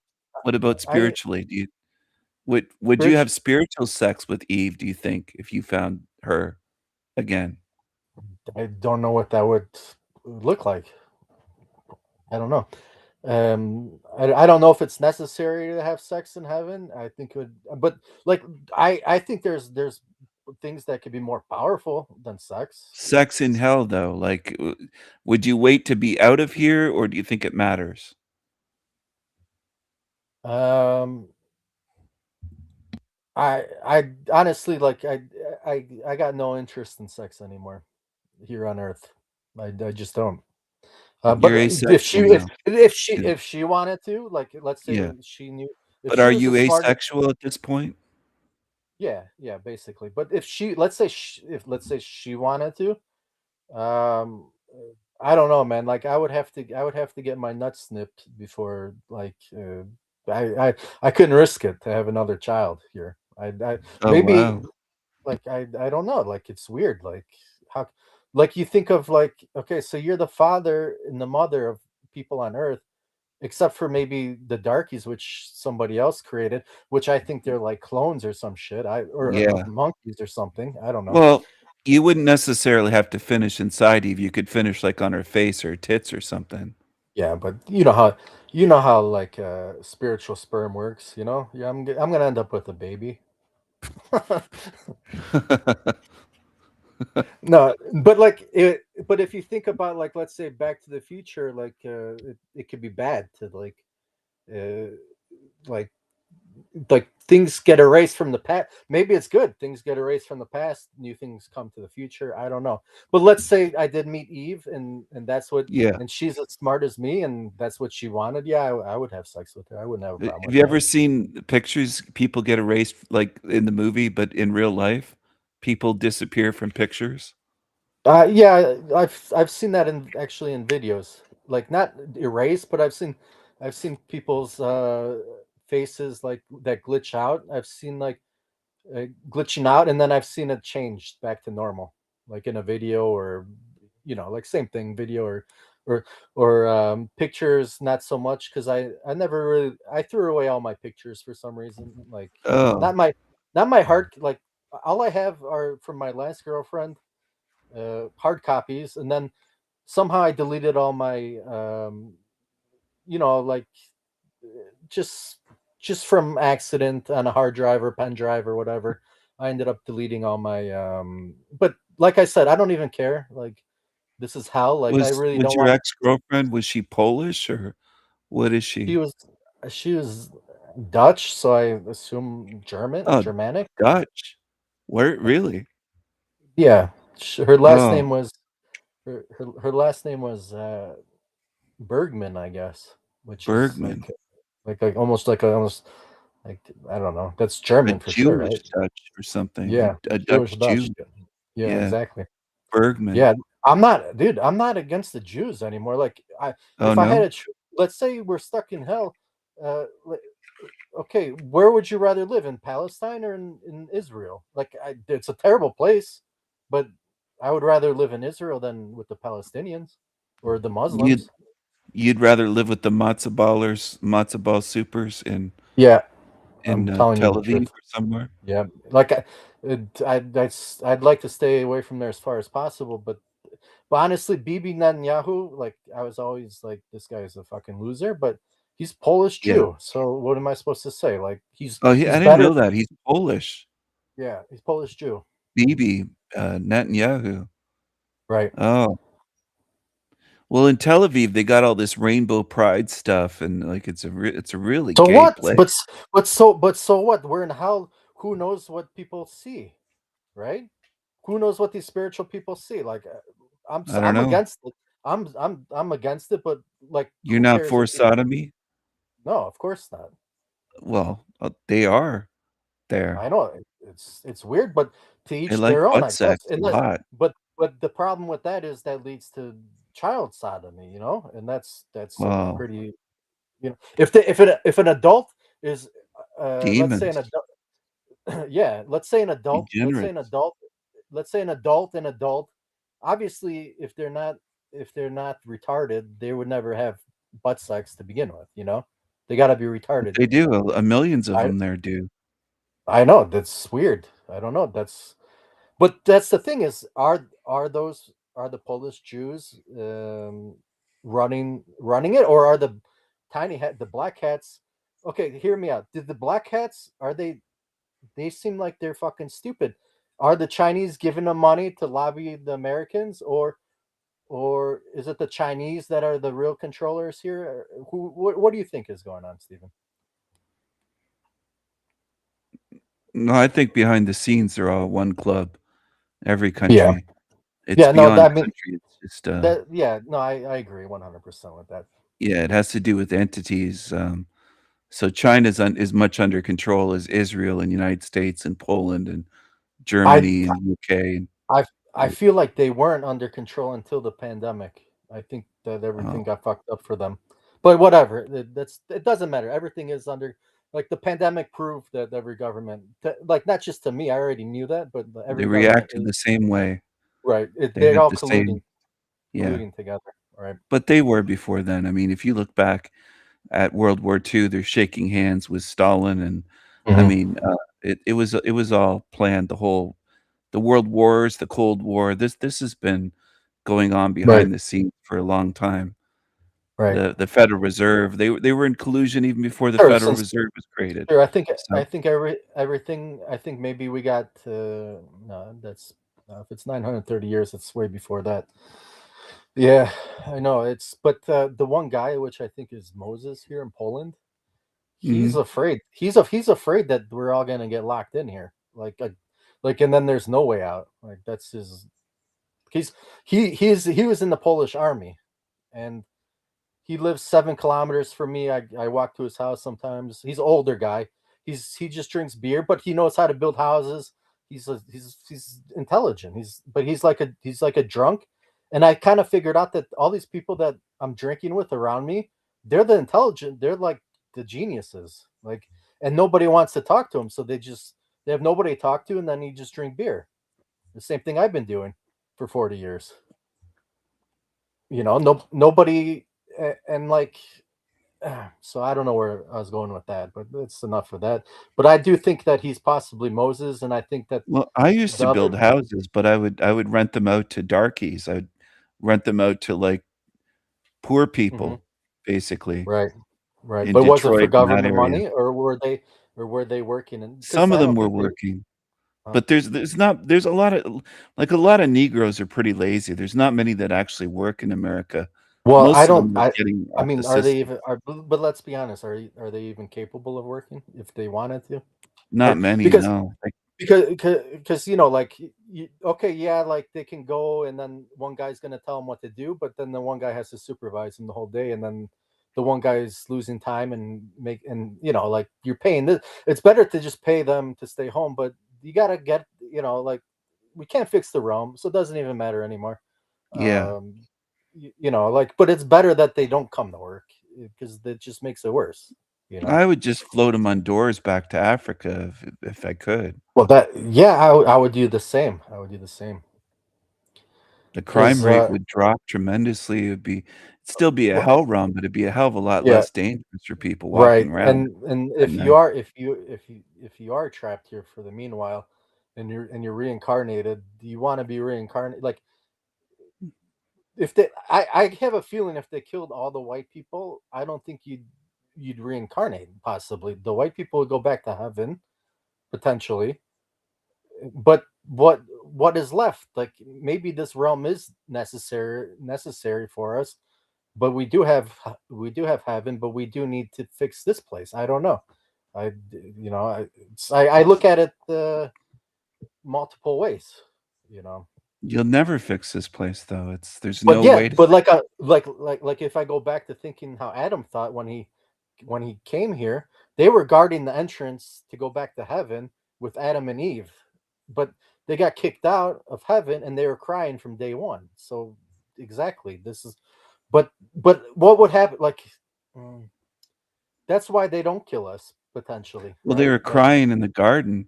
That's why it really wasn't paradise because they were crying. They call it the right, Garden of right, Eden, but if they were right, crying, it wasn't great. It wasn't paradise. right, So exactly, that part doesn't add up. Do you think right. they were born naked, Adam and Eve, or what do you think? Yeah, of course Yeah, they're probably born like the naked. animals, they didn't have clothing. They Yeah, had no because shame. whatever made this place is evil, 100%. Do you think Adam and Eve were fucking in the garden or do you think they even knew about sex or No, they anything didn't. from They probably didn't even know about sex. Like, I didn't think about this stuff, but if you're asking me, uh, I usually have an answer. Is like, no, they probably didn't know of sex, and that's maybe how they got conned into having sex, right? And then spreading their seed over the earth, and all those kids are now suffering. Like, it's Yeah, it's so fucked up. billions. So, Do you think yeah. it was the snake that conned them into having sex, or do you think that the Well, serpent represented the something else? snake, I think is whoever that entity is in heaven is the snake. Yeah. I think his name in heaven is Archangel Michael. That's my name on my. That's what I was named um, on this earth when I was reincarnated. I think to throw people off, like throw So people they off that named I'm. you Michael on your birth certificate. Yes, yes. Who named you? Was it your dad or your mom? I just started to ask yesterday. I asked my dad. I didn't ask my dad today. I don't really value his opinion too much, but I asked my mom, and they said, and if she remembers who chose the name and whatever, I still have to, like it's like when I'm talking to certain people, like at the beginning, like when I was talking to people were afraid of me. Like a year ago, people were legit afraid of me. Now it's more like Yeah. they're more open to giving me information. Like I would have to like look it up. I would have to ask them something and then look at their facial expressions and see if they're lying or telling the truth. They would never give me an answer, and now I'm getting answers. But But I haven't really gotten into who decided. But that was the most popular name in America, Michael, at that in those years, 1984, 80, 83, 84, 85. So it's programming. It's like those people that gave birth at that time were programmed to give kids the name Michael. That's my guess. well, the most popular name in the UK is Muhammad these Now days. it is. Yeah, now it Yeah, is. now it Right. is Muhammad. Yeah. So they've changed things. This is going to become more of a hell realm Well, look, than in hear the me out on 80s. this. Hear me out on Okay. this. If it's true or not, Obama bought 20,000 guillotines I'm all for it. Kill all the white people. We go back to heaven, and then these people are left behind because they don't have a spirit. They have a soul. They don't have a spiritual. They don't have a spiritual entity attached to them. They're just the soul that So the lie was that they have a breath of life, but we have a spirit. The breath of life is a soul. So bring out the guillotines, kill the hand that feeds you, and maybe we never come back here. I have no idea how that works. Do you think that was Barry Obama Hussein? combined with Big Is that Mike is that Obama? Yeah, Barry do I Hussein think Obama do I think Osama was Bin Laden? Probably same guy. They love pulling that stupid shit on people. and Big Mike. Do you think his wife has a penis? Well, Big Mike Mike Obama? does have the penis. Yeah. Yeah, yeah, of course. Do you think Big Mike sodomizes Barack Obama? Yeah, they love that shit. Why do you think they all? Okay, the Jews are all thrusting their hips at the Wailing Wall, right? And then the Yeah. and then the Muslims are all kneeling on their and with their ass up in there, Yeah. being Yeah. sodomized, and they And they love that both shit. like the black cube. They like Saturn and the Right. Wailing Wall. Yeah, they are thrusting. They're fucking the Wailing Wall, and they're And the fucking the Muslims female are body. back on the other direction, and they're getting Yeah. ass fucked. Right. Yeah. And that's why they work together. Yeah, that's They right. pretend to be enemies. But I think they're gonna have a surprise. That's why they probably haven't killed us off, the white race off, because The we're Jewish all dicks like the Muslim ass cheeks, I think, for sure, in reality. for sure, for sure. Yeah. So what I'm saying is that's why they haven't killed us And because they if they created that kill us, religion. They created Islam, the tiny hats. yeah. Well, they created all the It didn't religions. come out of nowhere. I mean, it Well, didn't just pop up they one day. create they created they teach the Masons, they teach the Catholics, they teach Yeah. the Muslims, Yep. they That's true. they teach all the religions. What if you found out that Eve wasn't innocent? What if Eve was complicit with No, evil and she's innocent because she she was by Adam's side suffering the whole time crying, and Okay. she was the one that she's like, kill me so you could go back to heaven, you know. But She's not out there today doing OnlyFans or something. but you know, women are easier to because Adam No. never got deceived. They're Eve got yeah, they're more women are easier to deceive, and they're and more and corrupted. Adam and the reason Adam came with her is either because they're inseparable or because he's just not going to leave her, and that's, you know, Yeah.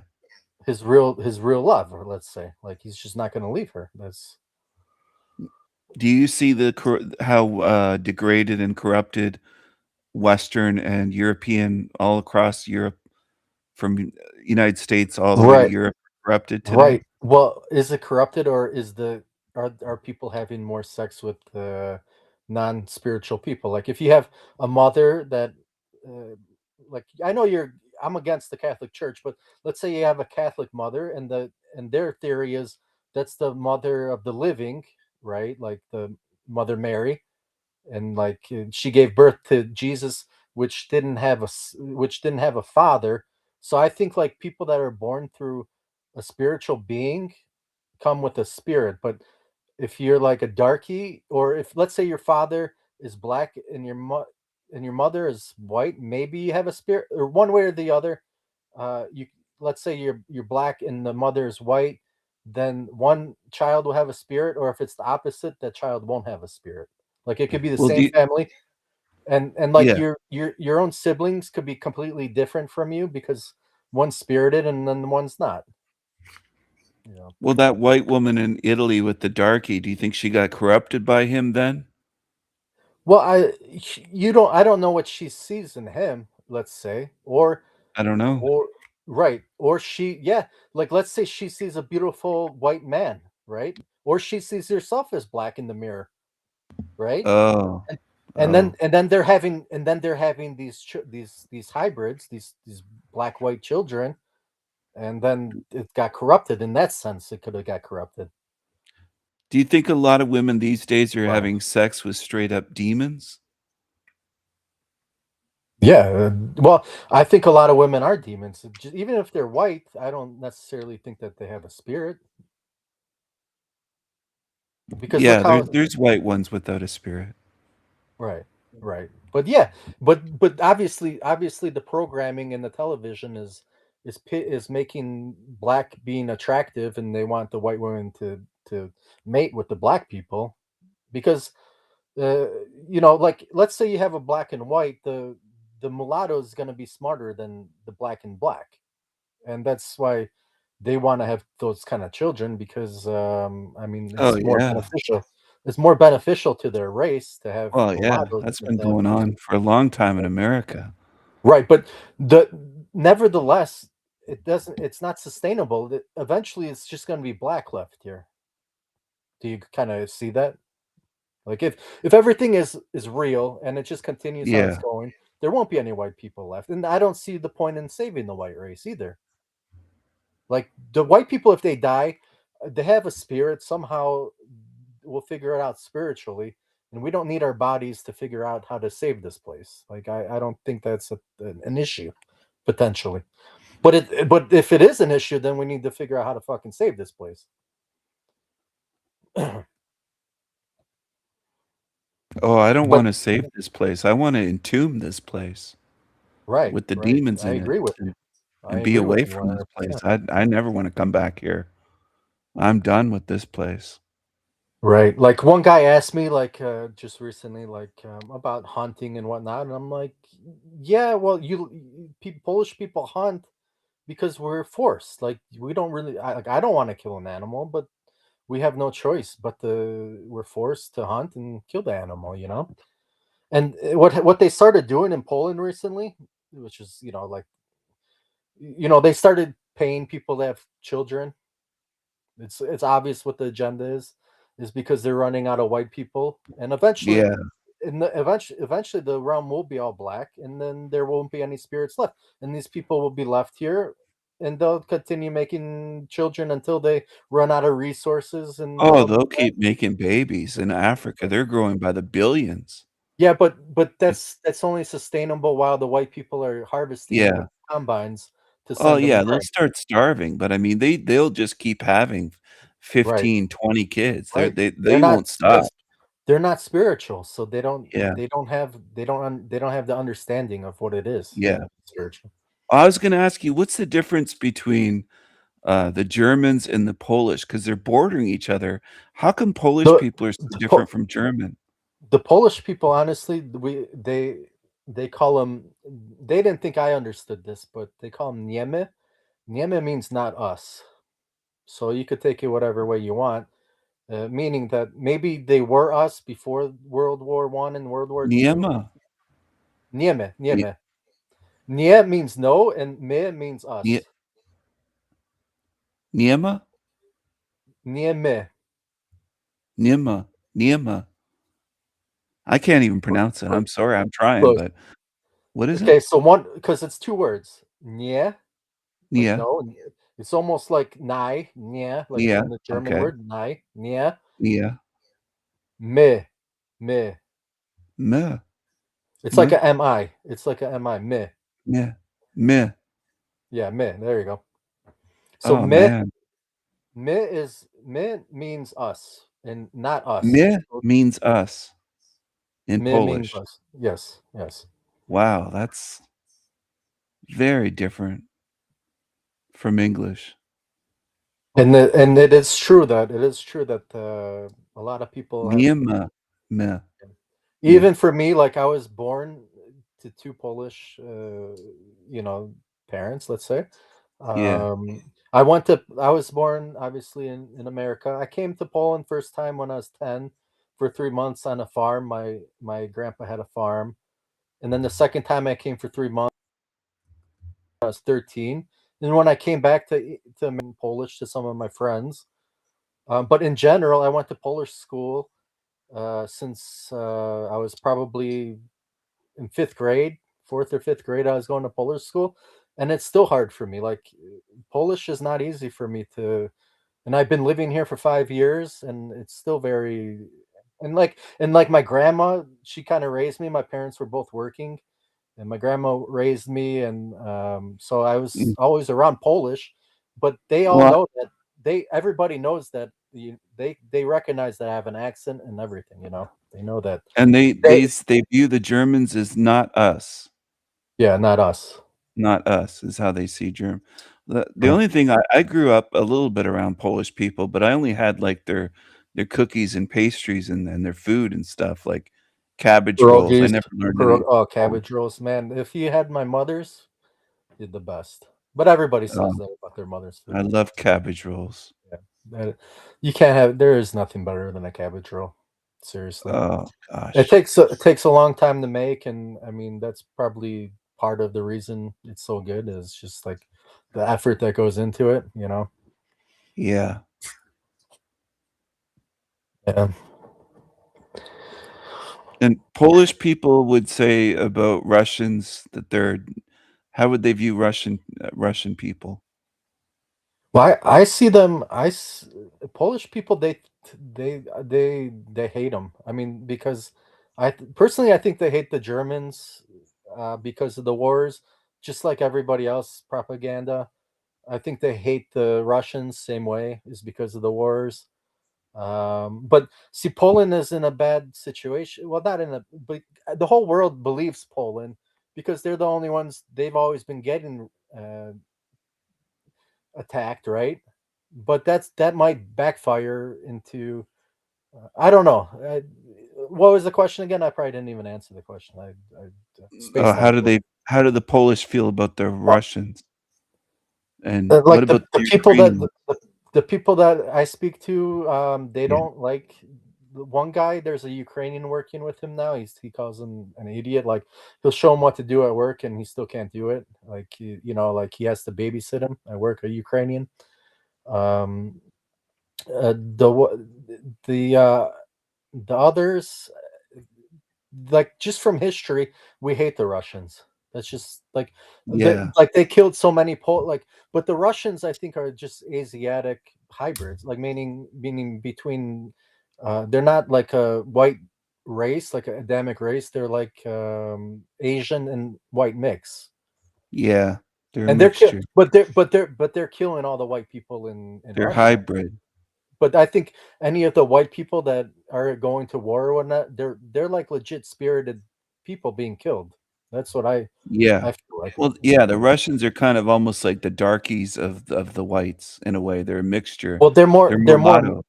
like in Poland. You have more of a concentration of like the spirited people, and then like when you get further to Spain, to Italy, you got more darkies mixed. Like you're gonna have more Oh, of a yeah. mixture of. But Yeah. I view Poland as like it's just the last place that is available for for the white race, but it's gonna end too. And I'm not even, like I said, like bring out the guillotines, kill all the white people, even me. I'll be the first one to go. I'm tired, like my back hurts. Bring out the guillotine. I'll be the first one to kneel down and whatever. You know what I mean? Like this realm is just it's unsavable. And like I brought up that topic that they're starting to give people 500, like it's like $150 a month to have children in Poland, because the people that run this realm are not spirited, and that means they're not white, and that means that they're basically they need us to maintain the planes, they need us to maintain their boats, they need us to maintain their livelihoods with food, fishing, whatever. Yeah, that's true. Because if you're not a spiritual being, you cannot create. Like it's impossible.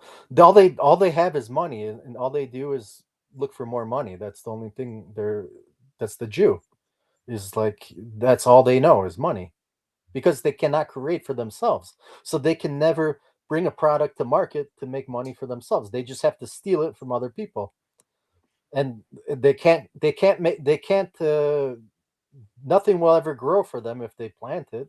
because they don't have the mindset to understand I need to plant the seed 6 inches in the ground and it's going to grow. They don't have the spirit to know how to do things. They just know how to corrupt and to usurp white people to do their farming, to bring food to their markets, to whatever, you know. Yeah. Yeah. That's what they do on YouTube too. They just steal and copy. Right. I've mimic. noticed that They never create about anything. hold on one second. I have to get a charger for this laptop. Hopefully the battery doesn't die. Okay. I'm at 5%. I'm gonna black out the screen real quick, and because like I said, I brought this from downstairs, and the charger's downstairs, and I didn't know I was gonna have a real. Do you want to continue talking to me, or Steven? Yeah. Steven. Can you hear me? Yeah. Do you want to keep talking? Because when I get talking, like I have a hard time stopping. But in the beginning, I'm always nervous and shy, and then I warm up, and conversations go real well between me and other people. So hold on one second. I'm gonna get a charger. Okay.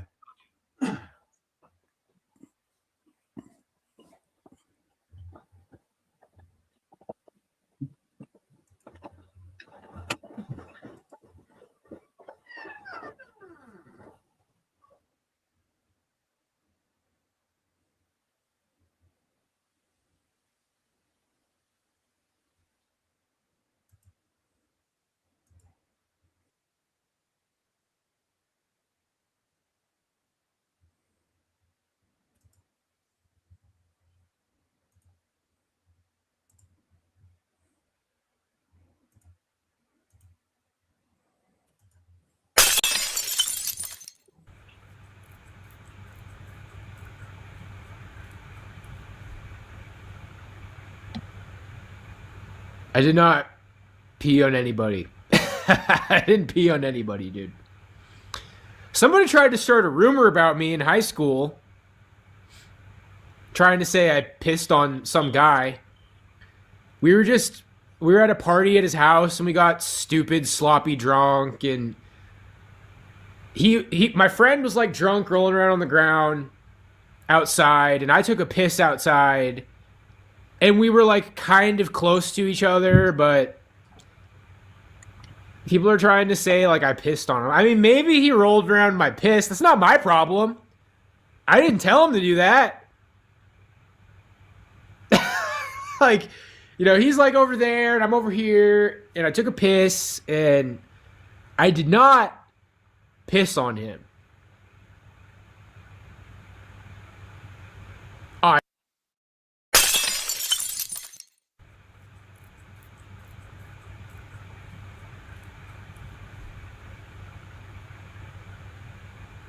I did not pee on anybody. I didn't pee on anybody, dude. Somebody tried to start a rumor about me in high school, trying to say I pissed on some guy. We were at a party at his house, and we got stupid, sloppy drunk, and my friend was like drunk, rolling around on the ground outside, and I took a piss outside, and we were like kind of close to each other, but people are trying to say like I pissed on him. I mean, maybe he rolled around my piss. That's not my problem. I didn't tell him to do that. Like, you know, he's like over there and I'm over here, and I took a piss, and I did not piss on him.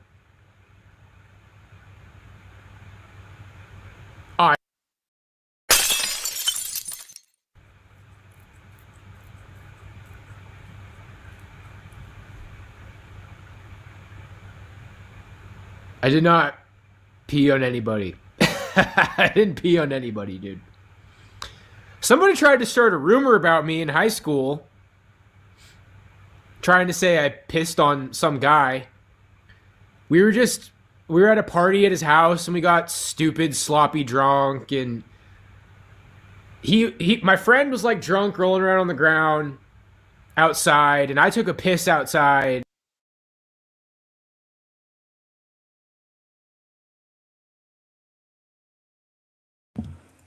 Just a second. Hold on a second. Where's my... Here it is.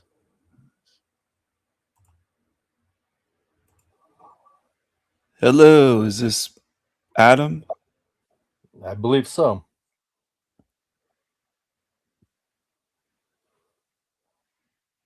Did you pee on anyone? Did I what? Pee on anyone? Did you pee on anyone? No, never. Are you sure? Yeah, like Okay.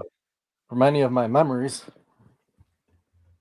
I don't know what I do when I'm blacked out, because recently when I went to the second before my last sobriety jail, I did some crazy shit. I knew I was gonna do some crazy shit.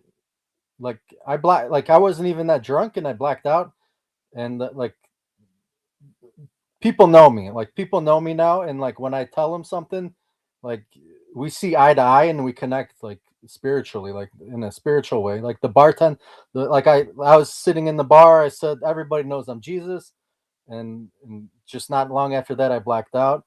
And then I saw like a friend and I said, like, I didn't know what happened. I didn't know what happened when I was blacked out, but I asked a friend, like he's kind of like he's a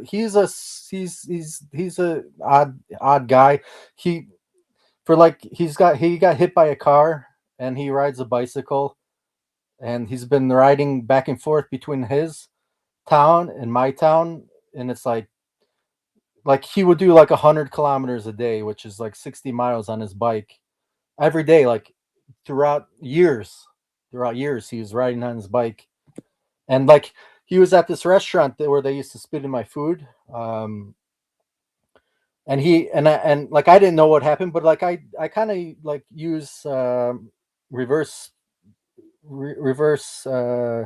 deduction, I guess you would call it, is where I said, "Did you saw what I did?" Like I was like, I showed you guys something when I was in Rzeszów, in that town, when I blacked out. I know I showed you guys, and he's like, yeah, but see, I don't know what I showed them, but they saw something through me when I was blacked out. If that makes sense. Do you think it's I don't usually ask them the right questions. Like I just don't even want to know what they saw, even though I should ask them, like, oh, what did I show you? You know, what was that? What was this about? You know, because I don't have any memories. Do you think they peed on you when you were blacked out ever? I peed. I don't think they peed on me, but like I've people, like I said, people want to fight me. Like they've not so much anymore, but they've want like a lot of people. And when they do come up to me, I just go up. Like I don't raise a hand, I don't raise my voice, and they don't do anything to me. They might come to me like with hostility, but they don't do anything about it. They tried to kill me with like a marijuana, and they asked me about some drugs the day before, and I saw them all. I called them all out on it. Well, marijuana is not lethal. What do you mean? Well, for me, for me, it's like it's instant sleep. If I even one little hit of marijuana, I go to sleep. That's just how it is. Always been, and I've tried 10, Oh 12 wow. times, 10, 12 That times. puts you to sleep right away. Yeah, right away. Oh, I wish I could take some and go to sleep when I have insomnia. And the day before this one time when I knew they were gonna try to do something to me, this one guy came back from Germany. I know it, like somehow I know what people are doing too. Like I just know instinctively. And they went to go get some special kind of new drug or something, and they put that into them. On top of the marijuana puts me to sleep, but on top of that, they put that in there, and I knew they were gonna do it. So I took a semi big hit, and right away, I looked at them all at the table.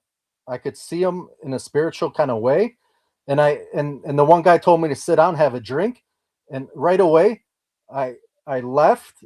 I jumped the fence, and I ended up walking for maybe 12 hours that night.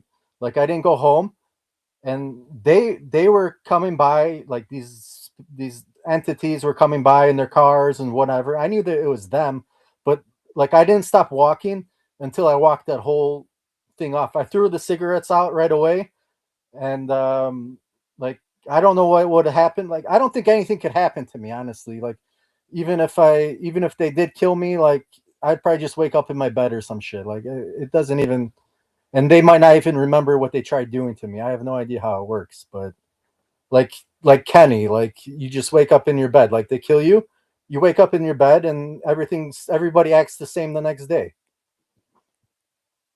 But in Yeah. but in that instance, like I know, like when I walk off drugs, like for like I mean like I just go and go and go and go. Like I went to like 4 different towns, and then I walked home. Like it was morning. Like it was like 11 p.m. 11 p.m. when that happened. And I didn't make it home till about 6 or 7 in the morning.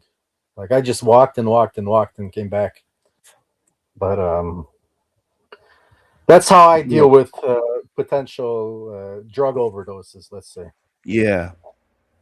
Would you say it's a spiritual crime to piss on a midget? Like if you were standing at a urinal, if you were drunk, do you think that would be a spiritual crime, or do you view them I as a full being?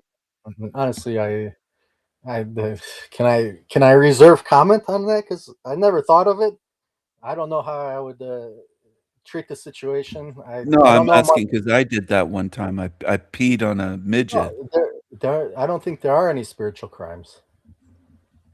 You don't think there are spiritual crimes? Well, unless you do something harmful to a spiritual being. I don't think like you floating the blacks off on a door. I don't think that's a spiritual crime.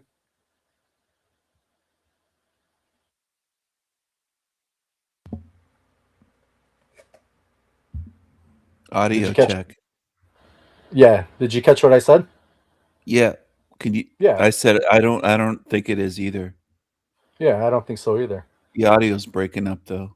Can you hear me? But yeah, I can hear you. One thing we do have is an aversion to that, like killing. But doesn't mean that don't float them off to their home, and then separation from them. If we need to figure something out here, we ain't gonna figure it out mixed up with every other race.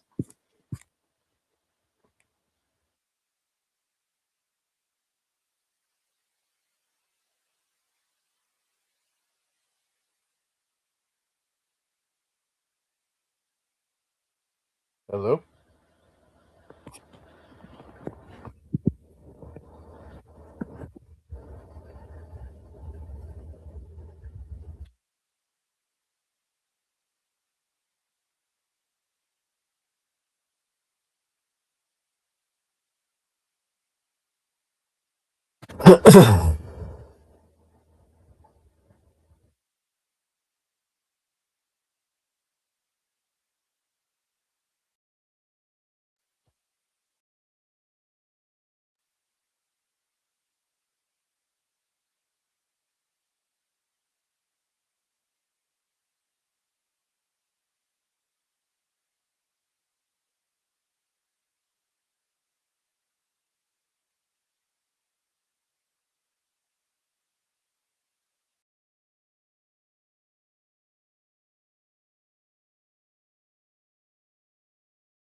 Testing, testing. Audio check. Testing. Check 1, check 2, check 3. It looks like we lost our guest, Adam.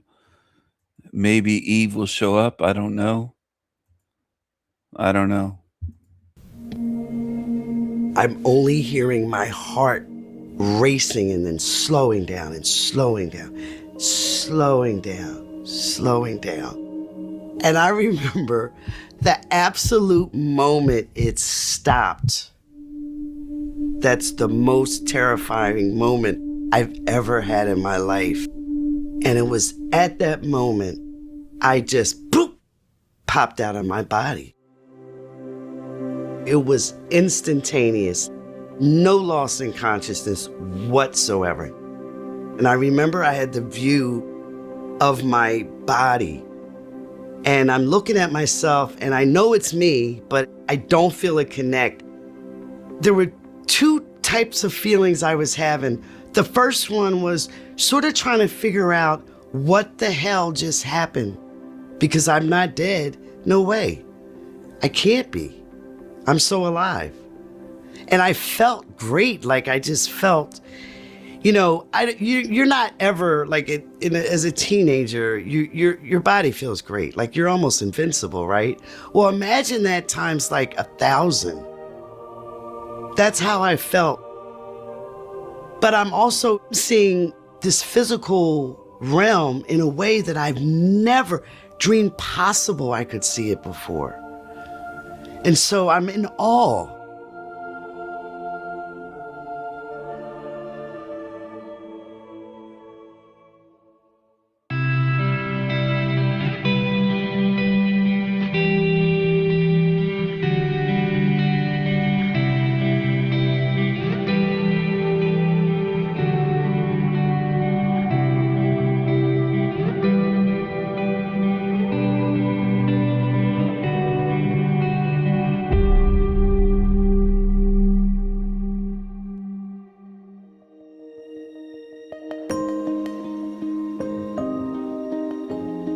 I'm Vina Hill, and I'm from Philadelphia, Pennsylvania. I was very much an introverted type of child growing up. I did love ballet, had big dreams of becoming a ballerina, and I did that for about 12 years of my life. My parents were like working middle class. They sent me to public school and then to Catholic school. No real strong religious background or belief system. During the latter years of high school, it was like, let's do something fun and exciting, And we decided on like a class trip. And then it was like, where should we go? We decided on Italy. My dad is half Sicilian. So I just wanted to go to Italy, and that was always what I was kind of lobbying for. And I was so happy when we all decided that that was where we were going to go. I had never been abroad anywhere. My parents weren't like travelers. Basically, the surrounding states was as far as we kind of went. And so it was sort of like a big thing to go on like an overseas type of trip. And of course, I was like over the moon excited about it. My parents, usually they weren't like enthused about worldly type of things like travel like that. But they were kind of enthused about this trip and like were willing to pay for it. And it would be chaperoned, so that was a good thing, because a bunch of teenagers, I was 17 years old, and my first time ever leaving the country, totally excited. Days prior to the trip, like who could sleep? Like I was too pumped up, too excited. I just kept thinking about all the different scenarios that I was going to face in Italy. I didn't sleep, I don't think, 2 minutes on the flight. I was just so excited. By the time I got off the flight, I was exhausted. And it was just daytime when we arrived, like in the morning. Once we got to the airport there in Italy, it was like being on another planet. I had never seen so many different cultures and different types of people. And I remember I was just so tired. And I decided, you know what? I've got these vitamin pills. My mother's an avid vitamin taker. And so I've got these vitamin pills, and I had taken some no-dose pills. No-dose pills are basically just like pure caffeine. I would take them because we were taking tests, and I would have to study and make sure I passed in the SATs and this and that. It would give you a jolt of energy if you took them as you were supposed to. Of course, I didn't. I don't even know how many I took, but I took a ton of them. And I was shoving them in my mouth like they were just, candy. I remember gulping them down, and some of them fell out in the fountain there, and I picked it back up and shoved them back in my mouth. By the time the chaperone got us together and we're loading our stuff onto the bus, I remember starting to feel a little change in my body, my system. Something wasn't quite right. I remember the first thing I started feeling was this tingling under my skin. And my heart was racing a little bit. And that was sort of like a little precursor to what was coming. And I remember we had already started taking off. And I just got to the point where I literally felt like I could jump out of my skin. And I remember sort of just like, I was leaning over like this, and my heart started really racing, to the point where I started hearing it. And I don't know if anyone has ever had that feeling, but it's a super weird feeling because you don't hear anything else but your heart.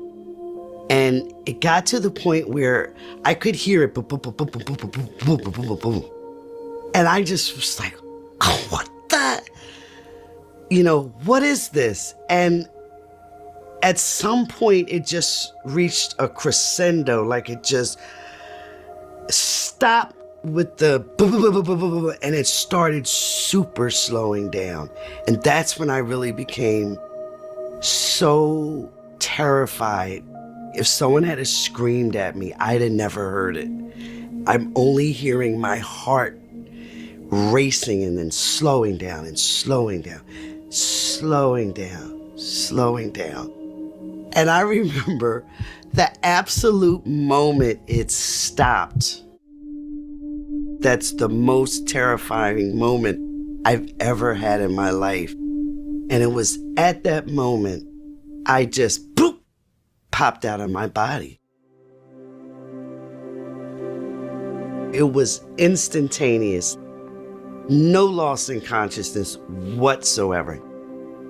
And I remember I had the view of my body, but I also had a omnidirectional view.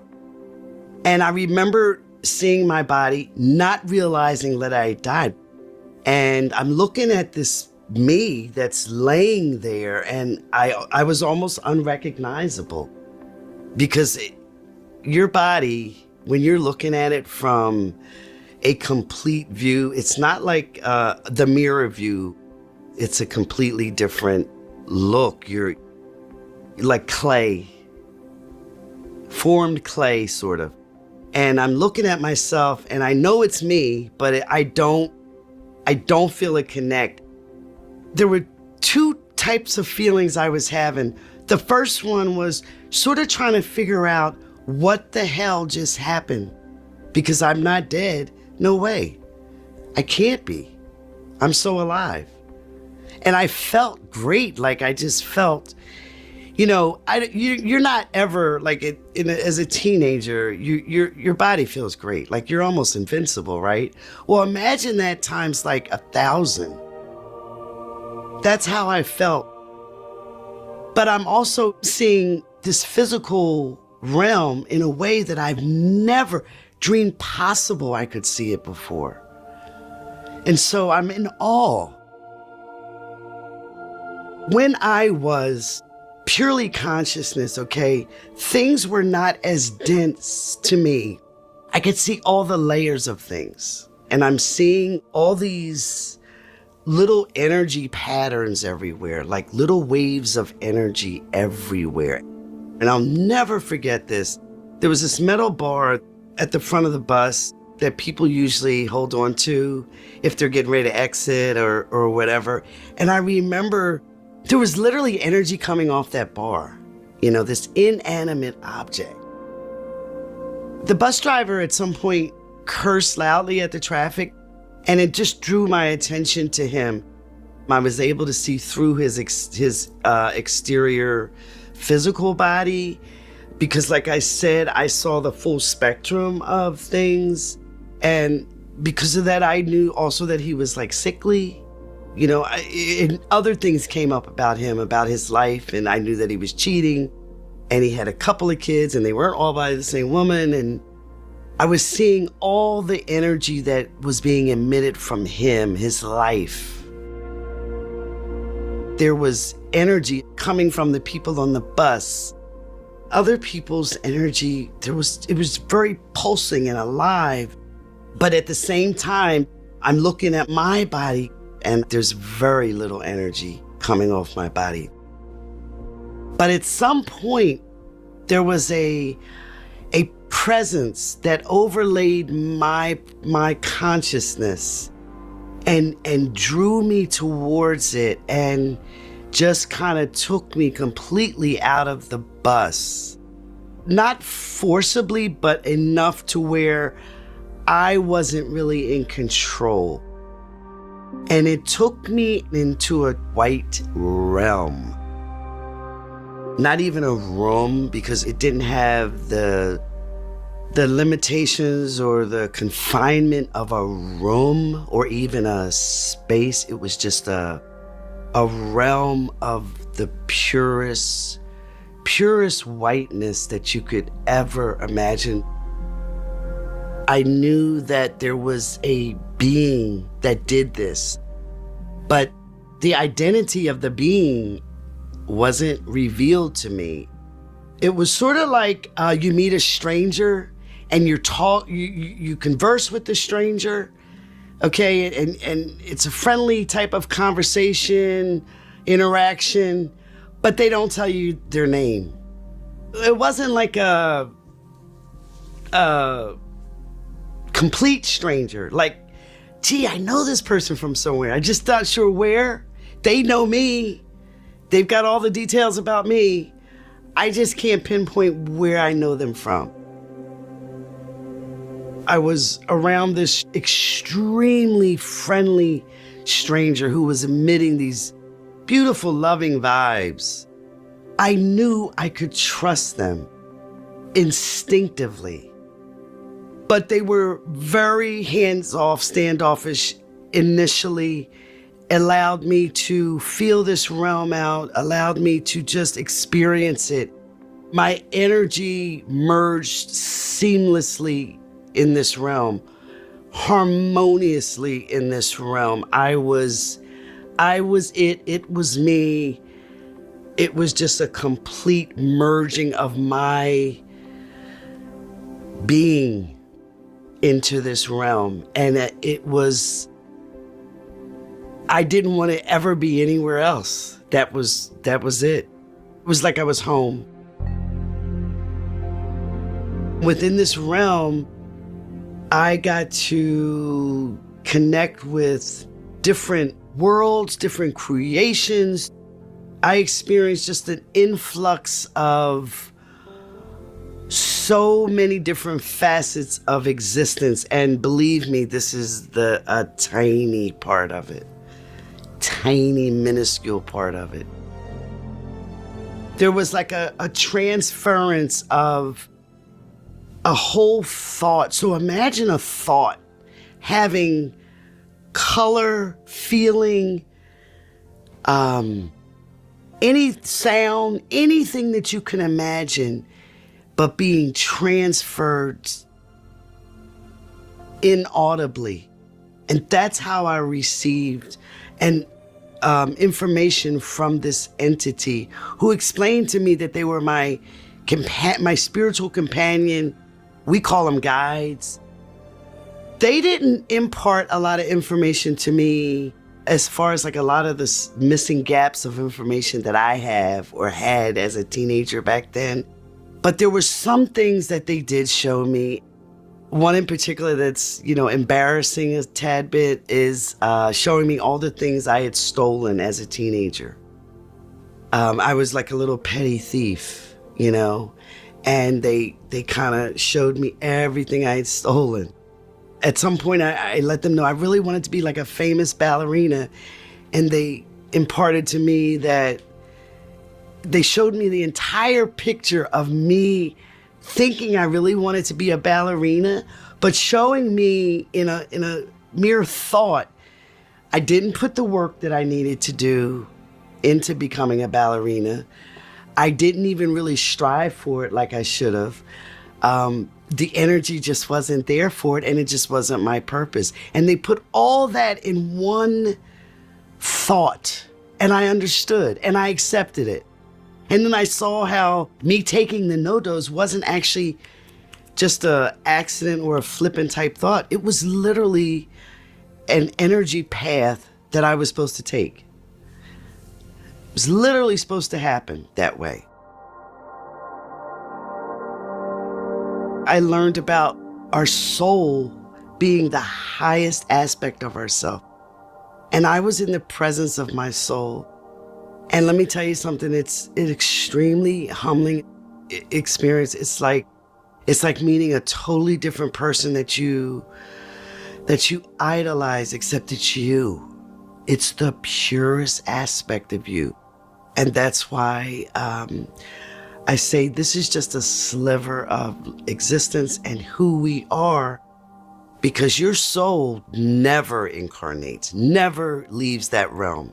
It's just on the level that it just can't be broken up or sectioned, but it sends offshoots, and this is one of the offshoots.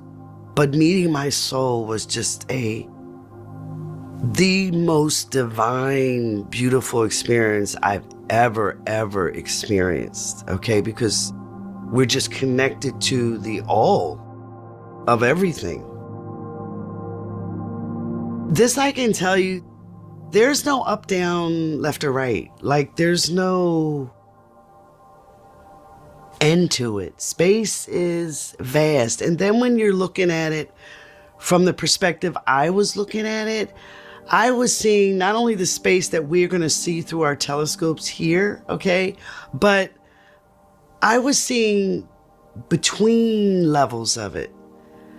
So I was seeing different parts of it that we're not going to see. And it was just unbelievable. I saw these orbs traveling out in space, and they were going different directions. You could tell they were traveling somewhere with purpose because the orb kind of changed shape a little bit. I remember kind of being a little fascinated by that. You just see it like, sort of like a slipstream that you could see moving. And I'm like, oh my God, they're like, just like me. And I wonder, like, and I remember thinking, geez, like, are they as like excited? Like, this is awesome, like, but it was mind blowing. It was so mind blowing. It's like, whoa. So they were like the different dimensional beings traveling through. It's so much going on out there.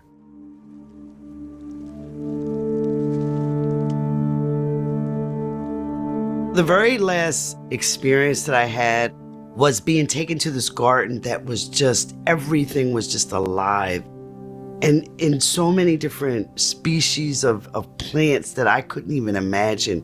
Some of them I've never seen here on Earth. I was interacting with them, and I had the most beautiful, I call spiritual dance with one of the flowers. And I can't even describe to you the flower because it's nothing like I've ever seen. But we were like ballerinas. dancing together, but in perfect sync, in perfect harmony. It just infused me with love and a sense of life beyond just what I knew life to be, like a life of living love, like just living it. Everything I did, just every move I made was just a loving, purposeful move. And we did this dance and it was incredible. I went from being this tiny little teenager from Philadelphia in high school on a trip to Italy, but now I had seen a whole different world, a whole different part of existence that I didn't even know existed. So the very last thing I asked my guy was, how should I live now? What should I do now? Because how can I top this? How can I even be as good as this? And I was given the most simplest but loving answer. And it was basically just live, be kind, but just enjoy the life that I was sort of squeezed into here. And I call it squeezed into because at that point I felt so expansive and so alive and so magnificent. So live the best way I could in this life that I was focused on. And that stuck with me ever since. I've never forgotten it. That was our very last interaction. I wasn't told or given a choice, hey, do you want to go back or do you want to stay? There was none of that. All I knew is the very next thing was I was going through a different type of portal. It started out extremely ethereal, but it picked up density. It almost felt like I was going through mud, a sort of muddy type of water. And then it felt super heavy, the heaviness of it. And trying to connect back to feeling and the sensations of this body was not easy. I had to think it first. I'm like, okay, my arm, my leg, and at some point, again, I heard my heartbeat, okay? But it was normal, and it wasn't a scary type of heartbeat like I initially felt when it was racing and then slowing down. This was like a normal rhythm. It was trying to get its rhythm back. Finally, by this point, I knew that body had died, and so I almost felt like a stranger in this body at some point. I didn't feel, it felt like I was animating a puppet. That's kind of how it felt. I was pulling the strings and animating a puppet, sort of, but I remember being able to twitch and sort of move at some point in my heart, and then I couldn't hear it anymore, and that was a relief. I was like, oh, I was blind when I first really came to and opened my eyes, but that film came down and my sight was completely restored, and I was back in. Fortunately, no one seemed to notice. And it's amazing to me, none of my friends, none of the people on the bus, the coach, they seemed to notice anything. And if they had, they didn't say anything. But I was so not concerned with them. I was literally coming into my own skin, literally coming into my own skin. I was processing and going over everything in my mind. I remember also yearning for that that feeling of love, but it's beyond love. There's a love beyond love, and the only word I can use to describe it is divine love. Okay, nothing religious about it, zero religious, but it's so sublime, it's divine. I was yearning for that feeling again, and I carried it, but it wasn't the same. I wasn't immersed in it. I was just pulling it from a recent memory. So, of course, there was no one I could even begin to talk about it to, because I knew the mindset of me and my friends, and they would have been like, what? Like, really? We thought you didn't do drugs. Sure sound like it. But so I couldn't even talk about it. I had to just keep everything to myself. But I remember I was going off on so we went on all these different places, tours, etc.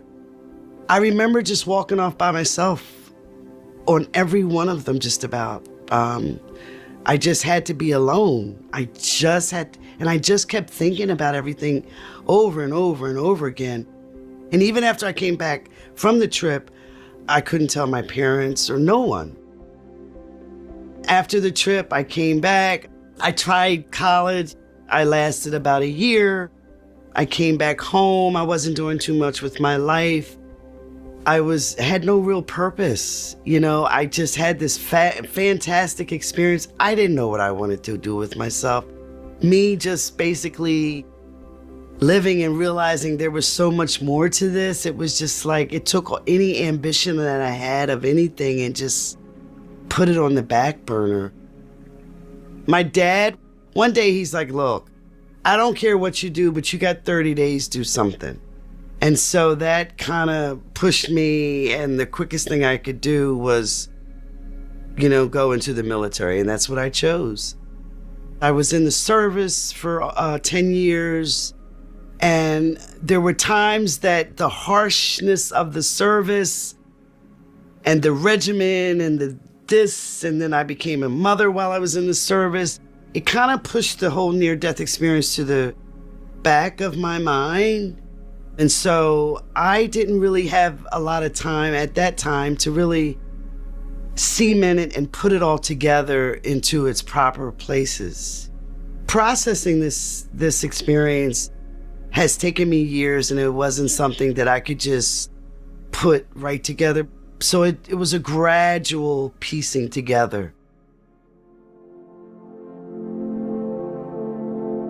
One of the main things I learned is that life is not haphazard, and it's not just random. There is no basic thing as luck, as we like to think it. Everything is sort of like pre-planned. We set up different paths that we can take, but they're all going to get us to our overall, what I call like the soul's agenda, the agenda of why we personally and physically came into this existence. There's certain things that we want to either experience, go over, rectify. Typically, this usually isn't our first time around the block. It isn't our first barbecue, as they say. And so we have different things we want to learn, fix, sort of to round out our understanding of things. Someone asked me once, is this real or is this just a hologram? This is very real, but it's like living a play. We're performing a play. It's a serious play, but it's a play. Understanding that has really helped me out a lot through all the different things I've been through in this life. There is a current of love that's behind everything. Everything. Love is literally the basic foundation of everything. It doesn't always show up as pretty. It's got to show up as how we can best see it. But it's always there. Love is literally like the building block of all existence. It's the one cohesive force that just makes everything run. It's sublime, it's beautiful, it's harmonious, it's perfect. And if we can just accept that and see and understand that, it kind of flips the switch on our perspective of things and just helps us to see things in a whole different way.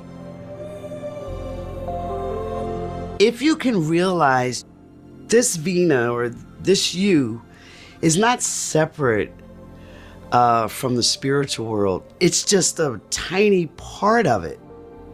You're never separate from it. You are it.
So when I come back to awareness, I'm in this void, just this very dark place, like so dark that you can't see anything, and I can't move.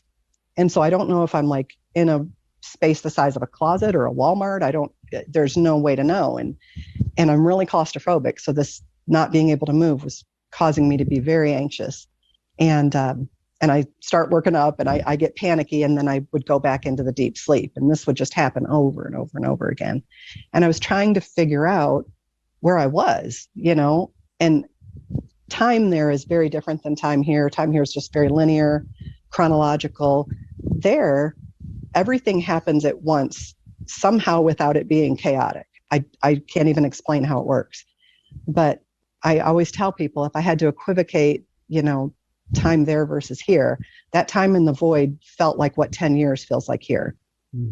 And I mean, like literally what it feels like, not, I'm not being figurative. It really felt like that. And so I'm starting to puzzle, I'm thinking, maybe I never lived that life. Maybe I made it up so I'd have something to think about here. Perhaps this has always been my existence, or maybe I had that existence and I'm lost and nobody knows where I am or how to get to me. And I'm just going to be here forever. And if you can imagine, that would just be terrifying and it felt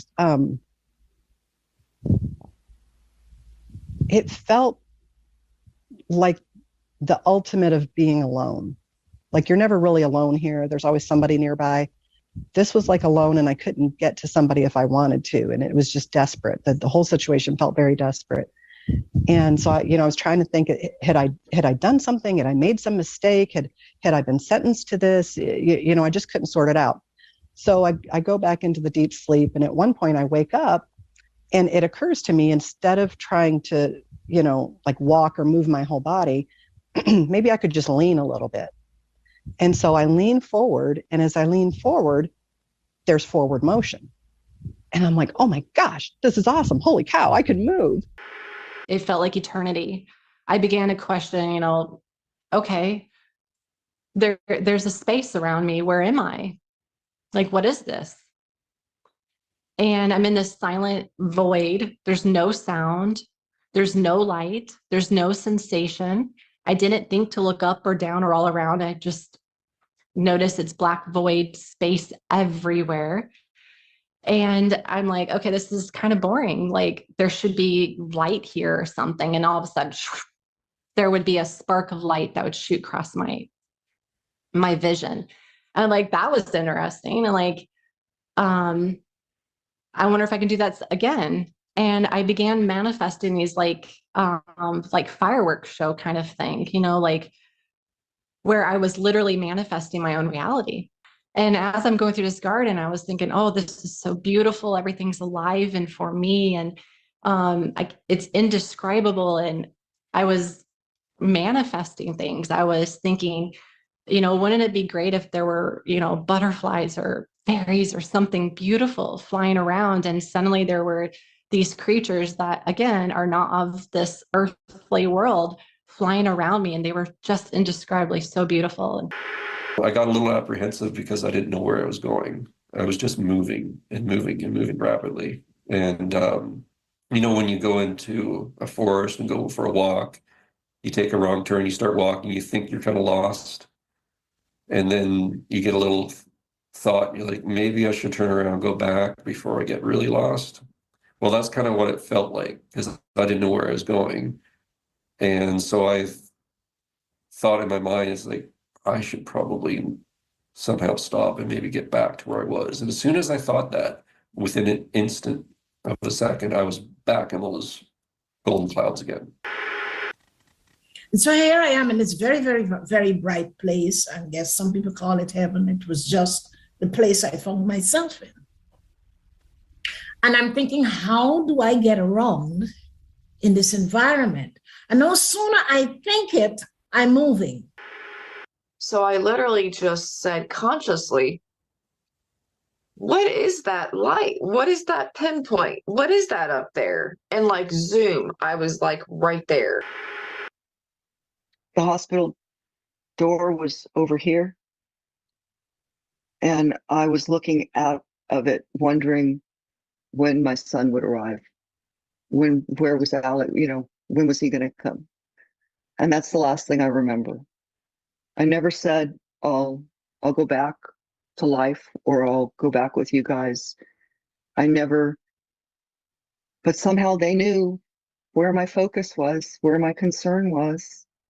And he's the reason that I came back. A lot of times when a guest remembers a family member, especially a child, they almost immediately just pop back in their bodies. I noticed that there is like far in distance, there were like little tiny particles of light, just little lights somewhere in that corner. And because there was nothing else there to look at or to focus on, but those lights, they took my attention. And I tried to focus on those lights. And as I was focusing on them, I noticed that they started coming out of that darkness, coming closer to me. And when I don't focus on them, they are just like seem like little particles somewhere far in that distant darkness. But my focus on those particles brings them out of that darkness. I just kind of like looked around and I was like, I thought in my head, well, my God, I wonder what happens if you're a bad person. And all hell broke loose, quite literally. There was people who believed in Jesus and Buddha and stuff like that, and they may see him, and for that entity or that spirit, they believe who they are. That's what they believe. So they exist, and also because people believe in that, you can create entities somehow that exists because of your belief in that system. Because you're such a god that whatever you think on the other side, you can create. Thoughts become things. Focus and thought. It's like focus, and our minds are so strong. And it's like an instant manifestation. It's like thoughts turn to things instantly. Physics don't play a part over there. Here, yes, we're hindered. We're, physical. But no, it's very easy. It's thoughts turn to things. Instant manifestation of thought. We have so much say in where we go and what we do. That freedom that I felt was really, truly an actual aspect of being back in the spirit realm. We have a great deal of choice on what we do and who we are and where we'll go. I found myself thinking about my, at the time, 3 small children. And my thoughts were how I would miss not seeing them grow up, not seeing them go through life, find companions, be married, go to school, do the wonderful things that we have the opportunity to do on the planet. And as I thought about that, the choice was made, and I found myself shot back across the dimension and back into my body.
I loved the outdoors. And so it was great fun up in the Adirondacks. We were fishing, we were water skiing, but we also had what's called a lake toy. And so my brother-in-law was spinning us around. We were laughing, fell off into the water. We'd get back on the boat, you'd go back out. So everything was normal until we hear my brother-in-law yell, "Get off the bullet, the boat is sinking." I looked down and the tow rope's wrapped around my leg. My brother-in-law can't see me because the bullet's in the way. I hear the engine start and I go, "Oh, this is gonna hurt." Next thing I know, I'm being dragged underwater. So I'm swallowing water this whole time. I knew I was gonna die. Well, as I'm thinking that, I separate from my body. And I immediately go through this saran wrap kind of veil. It was like, oh my God, I knew I was in eternity.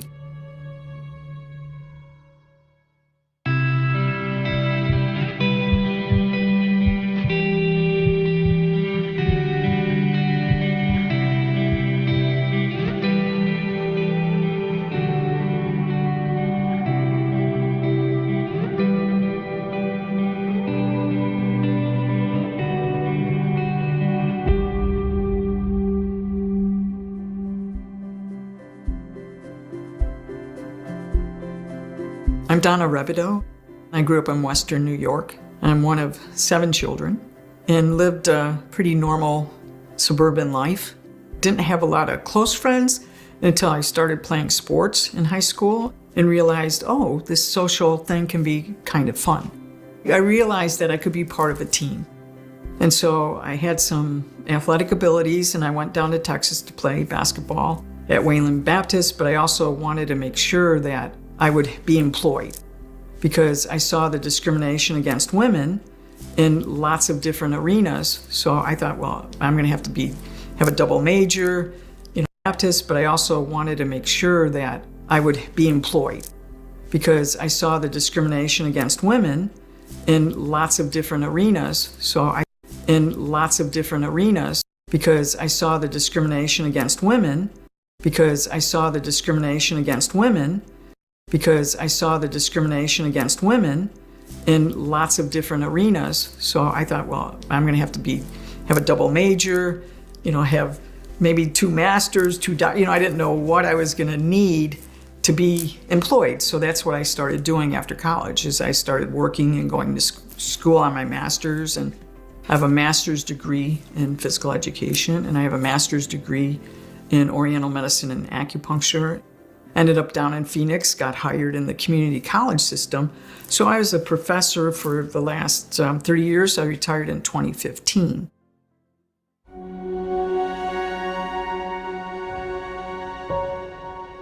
I loved the outdoors. We grew up in Ontario. And so my brother-in-law, his company had cabins up in the Adirondacks. You know, you'd pick 2 weeks during the summer and your family got to have the cabin. So it was our week to have the cabin. And so it was great fun up in the Adirondacks. We were fishing, we were water skiing, but we also had what's called a lake toy. It's an inflatable raft with pontoons. And that could be drug around the lake if you wanted, if you didn't want to go water skiing. So we've been doing that for, several years, and this was a regular, normal year. It was 1998. We'd been out early morning fishing, and we wanted to get out on the lake toy before lunch. So the people that got on the boat was my brother-in-law, his nephew, his nephew's baby, and my older sister and I were going to get on the inflatable lake toy. The lake toy is being towed by a tow rope. And so my brother-in-law was spinning us around. We were laughing, fell off into the water. We'd get back on the boat, you'd go back out. So everything was normal. My life was normal. What I was doing was normal until it wasn't. On his boat, there's a device that they torque wrench into the bottom so the boat can never have water come on board. It's like impossible. So we had just dumped off, and so we got back on the boat, and my sister was behind me on the raft, and I'm on the raft. You're kind of, being pulled out. My sister was letting out the rope. So here was the boat, and we got let out to about here when we hear my brother-in-law yell, "Get off the bullet, the boat is sinking." The boat sinking, that's impossible. But I looked behind me, and my sister threw the tow rope to the left. Now, tow ropes, they're nylon. They don't sink. They float on the water. So we had our life jackets on. And I looked over as we're going in the water to the right. So this is like boom, boom. We're in the water. The inflatable toy is in front of me. My sister's behind me. And I look down, and the tow rope's wrapped around my leg. And I said, "That's impossible. There's no way this rope can be, I wonder if it's an optical illusion. Is it around my leg?" And my brother-in-law tow rope's wrapped around my leg. And I said, "That's impossible. There's no way this rope can be, I wonder if it's an optical illusion. Is it around my leg?" And my brother-in-law can't see me because the bullet's in the way.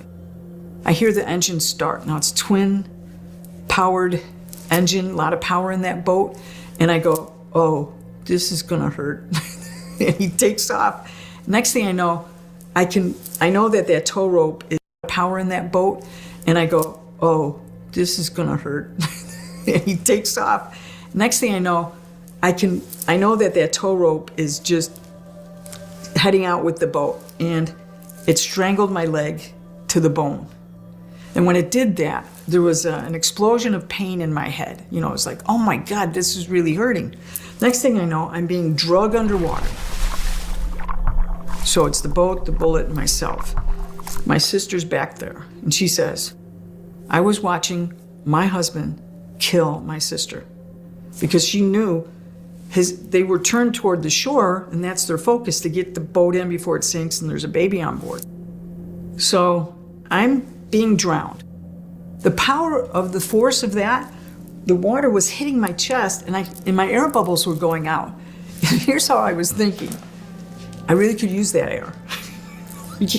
I really could use that. Oh my God. The next thing, because I'm being told like this, is all that college education, and I can't get out of this. I immediately started taking in all that college education, and I can't get out of this. I immediately started taking in water because of the power of the boat. So I'm swallowing water this whole time. I knew I was going to die. There was I wouldn't say a peace in it, but there was no sense in being angry. It just was, I knew. There was a knowing that there's nothing I can do. So since I was hanging out, I thought, well, where are they going to have the funeral? Will they have it in Arizona? Will they have it in New York? How are they going to do this? Well, as I'm thinking that, I separate from my body. And I immediately go through this saran wrap kind of veil. It was very thin, but it was something there. As I pop through, I go, oh, I'm dead. Oh, I brought my consciousness with me. Wow, that's pretty cool. Then it was like, oh my God, there's a difference between time and no time. I knew I was in eternity.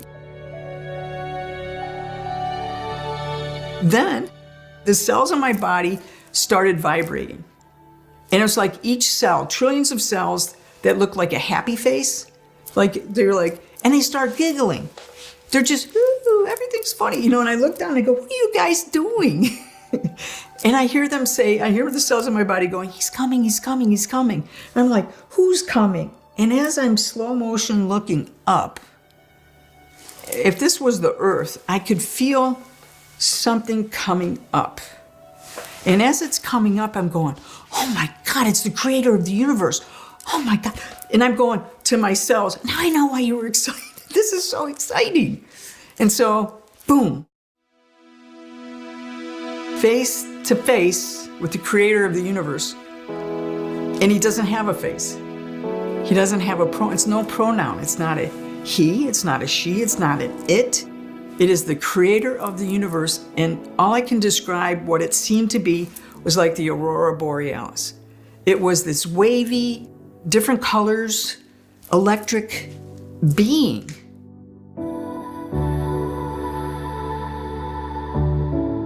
I don't know if you know about telepathy. You know, most people, I don't know how they experience telepathy, but this is my first time experiencing telepathy. And it was if, you know, when you go to the bank, you go to a drive-in bank, that teller, and you put your money in that little tube, and it goes out? It's like that. It's like a tube of knowledge that is being sent into your brain this way. And when it gets into your brain, it unpacks. And so I was like, oh my God, this is really kind of cool.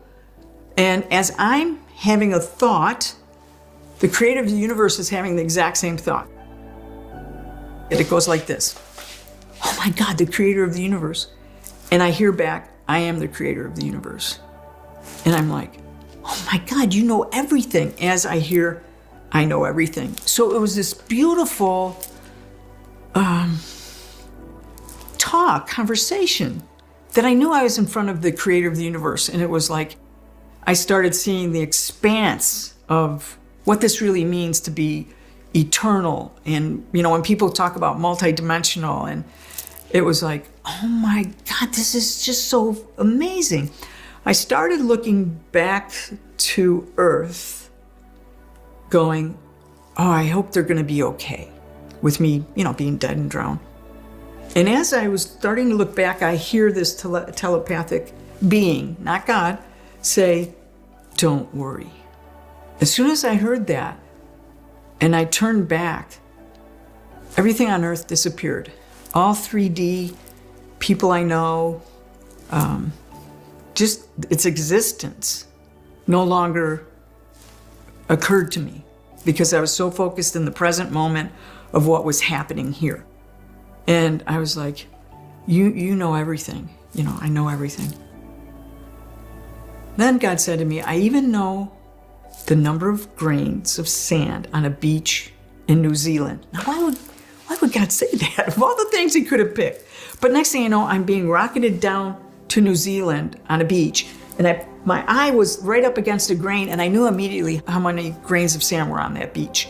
And then I rocket back up in front of God, and I'm just amazed at this. And he says, I even know the number of hairs on your head.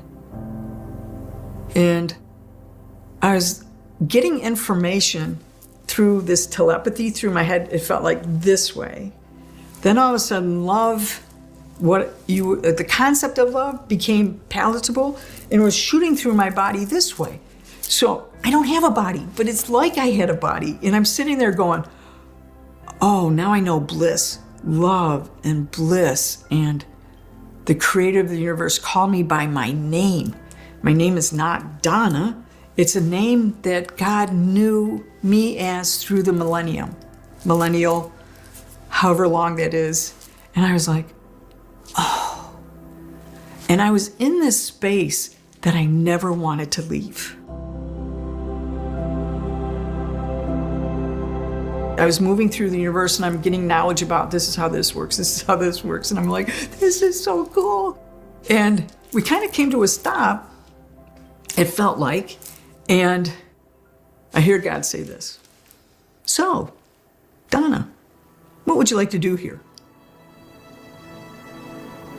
I never thought I would say this in a million years. So you can say, well, when I die, I'm going to ask God this. No, it did not happen. So I look at God and I said, well, God, since you made me, I give the choice to you. As soon as that happened, I immediately realized what I had just done. I gave away my choice. And some people go, well, no, that was your choice. Your choice was that. No, I said, I gave away knowing what was going to happen next. Okay, God, I give the choice to you. As soon as I realized what I had done and I can't undo it, I did this. Oh, shit. Then I said, oh, I just swore in front of God. And look at God and go, oh, shit. No, I'm sorry. You know, it's like,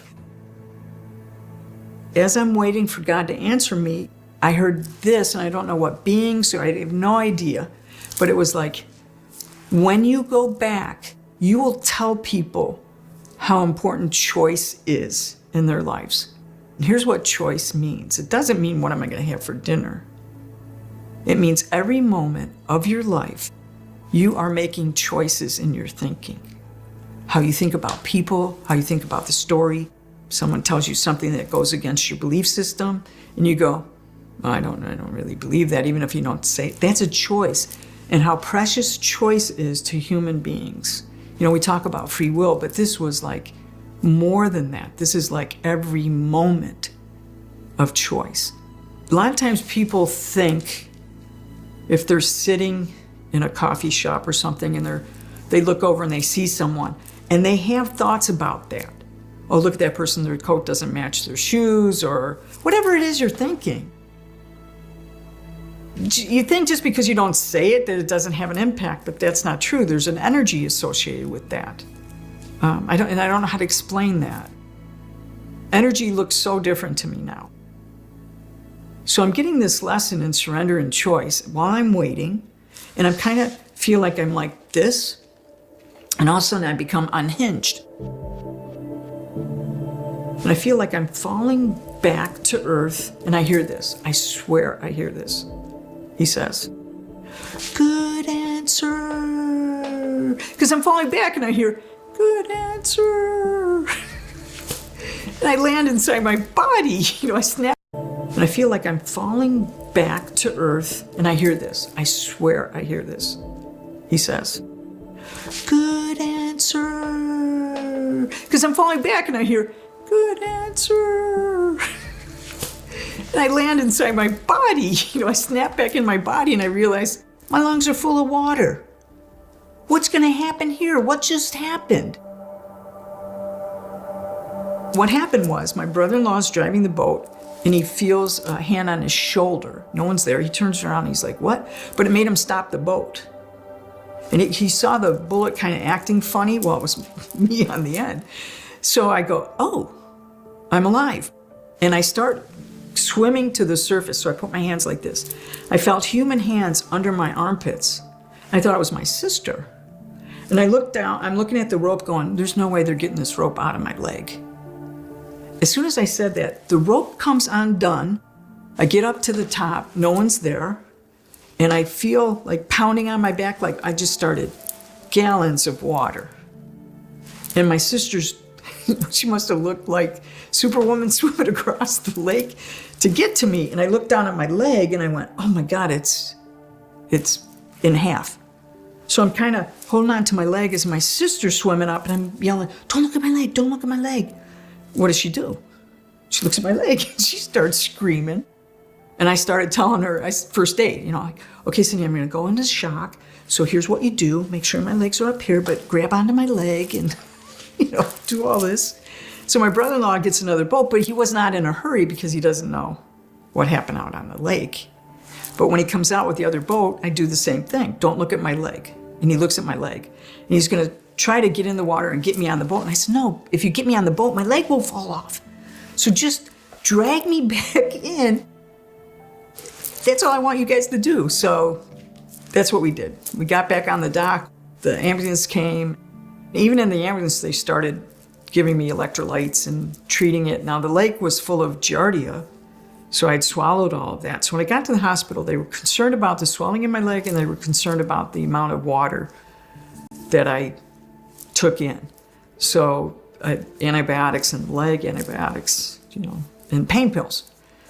So I was only in the emergency room. They didn't take me overnight. They just basically said, go back to your cabin. So my brother-in-law, we drove back to the cabin and just iced it, antibiotics.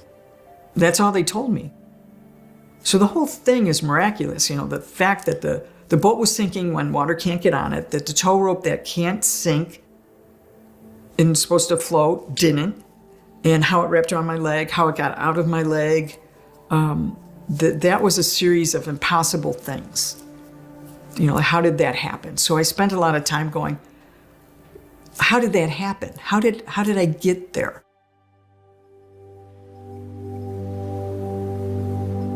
The first year, I only told my circle of friends. I didn't even tell my family members.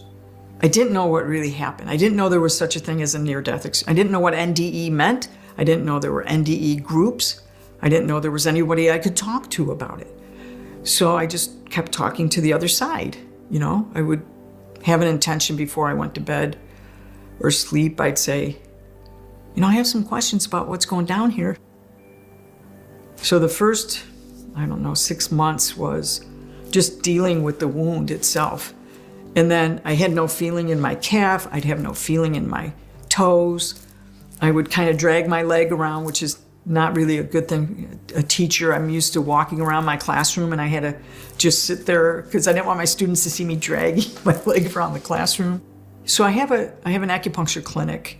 So after I teach school, I go to my acupuncture clinic. There's a bank right there. I'm now going to make my day's deposit, and I've written out how I want it taken care of in my business. So I go in the bank's quiet, there's a line behind me, but I have a piece of paper and I shove it to the teller as my nerves, when they start to regenerate, it's an explosion of pain. You can't not yell, no matter, what you do. So as I'm putting how I want take care of the cash, I go, ah! And the teller thinks I'm robbing the bank. So she goes, ah! And because the two of us said, ah, everyone in the bank got on the ground, they're just got their cell phone, they're calling the police. I'm going, no, it's just my leg. It's just, I'm trying to put my pants up to show them the bandages, and the teller, no, I'm not robbing the bank. So I have to tell the police about that. So that was kind of a new normal of, being careful of where I am when, and you can't predict when you're going to have nerve pain. So that was a year, 6 months of the wound, and another trying to figure out how am I dealing with my life. Yeah, there's been lots of physical things I've had to deal with since the NDE. And it was years later that someone told me about, there's something called IANDS, the International Near-Death Association, and about the Monroe Institute. You can go there and talk to people. When they ask me, what was it like? They want to know. I said, well, here's how I feel about it. It was a designer death. We each get a designer death because God knows you so well to the nth degree, and it blew up my whole belief system of what I was taught, what I grew up with, and what I saw. It took me years to try to assimilate that spirituality. It was like, if someone said, well, this is how God works. That's not what I saw. That's not what I heard. It changed my life. It changed everything. I think about everything so different every moment.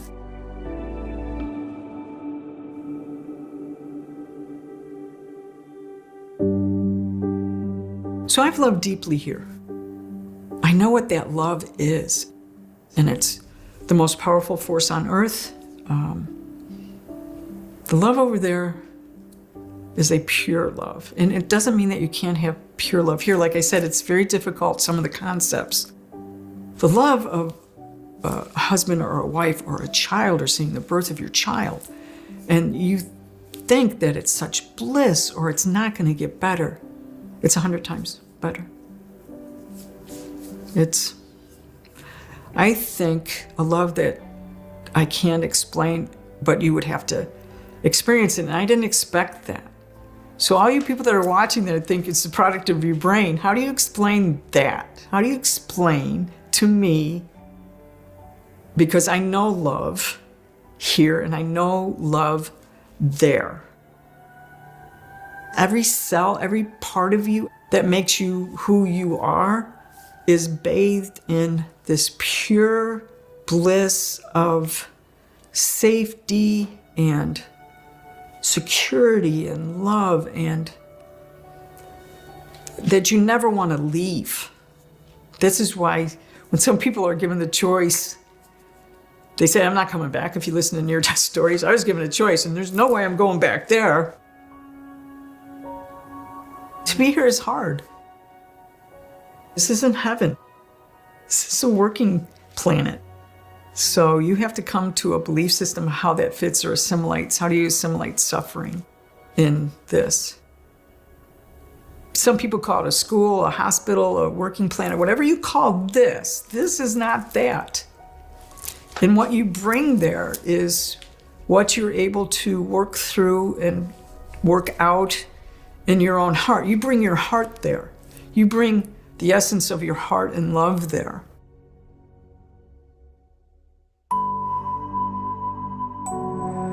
If I had advice, it would be aware of every moment if you can. I don't think for most people that's possible. Most people are thinking, I would tell my students, you have an 8-track brain. 8 things are going on. I got a grocery list, I have trying to resolve this issue, I have these things to do, I have these decisions to make. So I see that they're living an 8-track life, and it's very difficult to get that down to the present moment. So it becomes first awareness. You have to be aware of where you are in your spiritual, in your life. I saw that with my students. Where are you in your belief system? Where are you in your life? Where are you in your goals? So the second thing would be a search. I want to search for what I think is the truth. So some people go on this great search of, no, the truth is in Catholicism, the truth is in Christianity, the truth is in Hindu, the truth is, the truth is wherever you land. And over time, does that serve you? Because you begin to assimilate other information. So we're on this education journey, we're on this life journey, we're on this work journey, and try not to get caught up in doing so much. I tell people, you're a human being, not a human doing. So take a deep breath, work through this. Can you look at it a different way? Is there anything that I can say to change your perspective 1 degree? That's what I'm here for. Can I change your perspective 1 degree? And let that bubble up inside you. Be aware of the possibilities. Are you aware of the possibilities you could have angels? No. Are you aware of the possibility that there's an afterlife? No, there's no afterlife. You guys are making it up. But if I can come and say, can you set aside your belief for a moment?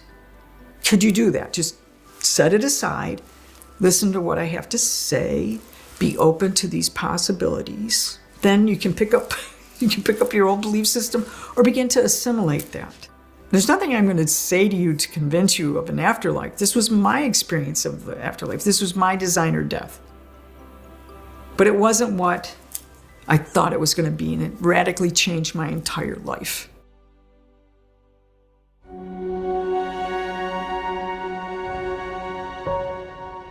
I wanted to make sure that I was living a full life. So I brought laptops to Chiapas, to the Mayan students. I brought humanitarian aid to the war-torn areas of Croatia.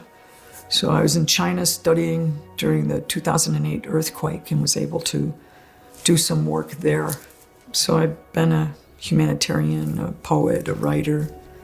And it wasn't so much human doing as much as I was experiencing the planet. I'd have people ask me questions about that. And every single person said, I'm waiting. I'm waiting till I retired. I'm waiting until the kids come out of the house. I'm waiting for this check to come in. Don't wait.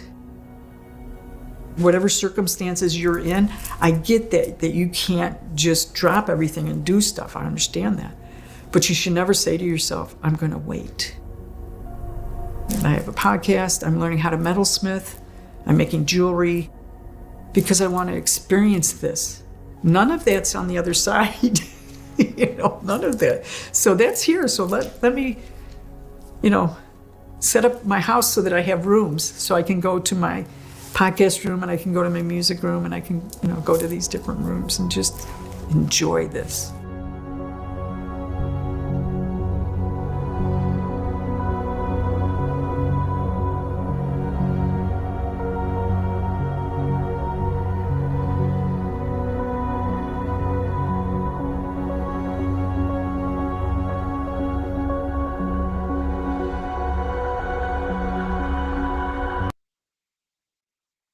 Slice all the way down, Dad. At 110, Bird Sitzler is now the oldest living person in Canada. Way down, Dad. At 110, Bird Slice all the way down, Dad. At 110, Bird Sitzler is now the oldest living person in Canada. The Ontario resident has lived through 2 world wars and 2 pandemics, yet he says he's never stepped foot inside a hospital. I wasn't even born in a hospital.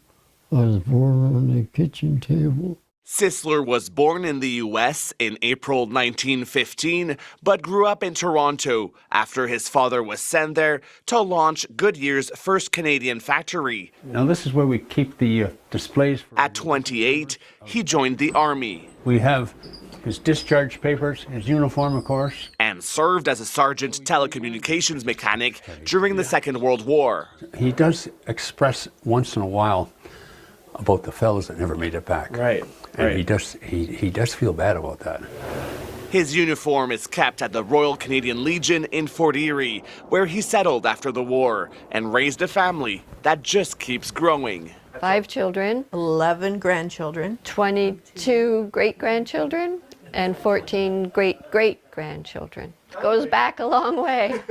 It's a big tree now. Sitzler spent about 30 years working as a border agent, and one of his colleagues is now Fort Erie's mayor. At the time I was in my 20s, I thought he was old then. I had no idea that I would become old and he would become the oldest Canadian. And Bird, that's you. For him, the secret to a long life is simple. You have to look after your body. He rarely drank, did not smoke. He even bowled until he was 103. He does a lot of reading and watches the news, so he keeps up to date, and it keeps his mind active. He'd still be doing Sudoku if he could see better. I think that's one reason he got to this age, because he just kept going. And although he's slowing down, the 110-year-old hopes to keep on going. Philippe de Montigny, CBC News, Fort Erie, Ontario.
Hey guys, it's Matt. Welcome back to Midnight Reality.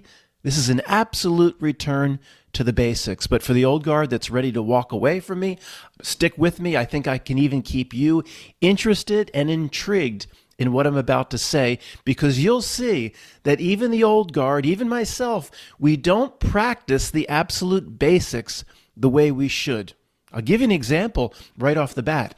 Now, in our community, how many times have channels like this, other channels, everybody in our community throws out this reality once you can see through it, once you can get past part one, the trick, it's a distraction. Okay, we all see that. Obviously, Pootie Tang Award, Matt. It's a distraction. How many times a day, a year, do we really focus on it with our own personal interpretation? What is it trying to distract me from? That at first seems like a very simple question, doesn't it? Well, that's easy. Is it? Really? How many times do we focus on that essential part? It's pretty much the most important question in the history of existence. Okay, distraction. We see, that's what we talk about. That's what we focus on. What's it trying to distract you from? If you had one sentence to write out right now. Not so quick to pick up the pencil, are you? Me neither.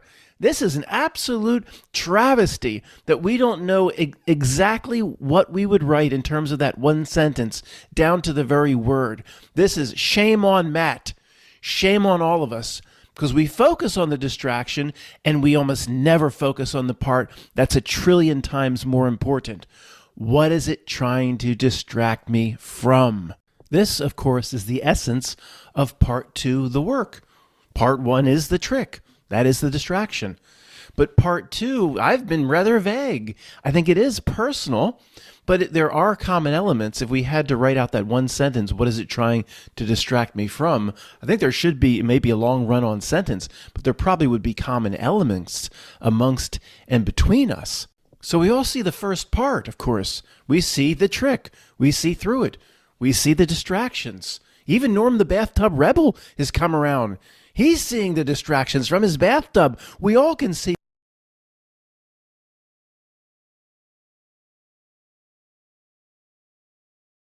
Man. Yeah, your next son, man. All right, man. Appreciate it. Welcome. And we take I will share it up. That's what we do. You're the man. Thank you. Appreciate you.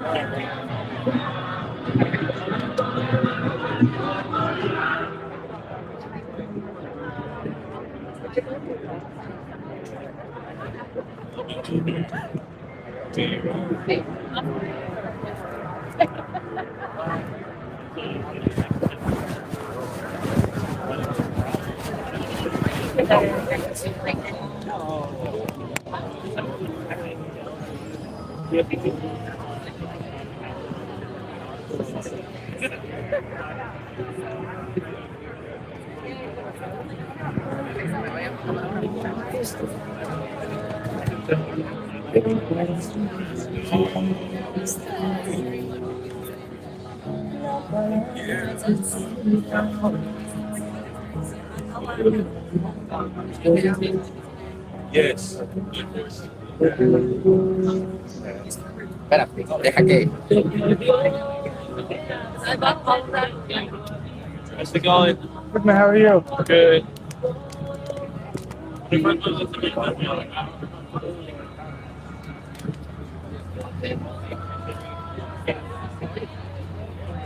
The last one I went to was No Kings. I think that was September. Maybe it was October. I don't know. It feels like forever ago. You went there to do your news? Yeah. Like I usually, it's been a pretty quiet couple months because of the holidays, you know. But then as soon as the holidays over, January 2nd, there we are. They're already ready to protest again. It's fascinating. I like your way, the way you do your channel. Yeah, man, it's real journalism, man. It's efficient, you know, because I got horizontal, I got vertical, I got, you know, the mic. It's you have to. I appreciate it, man.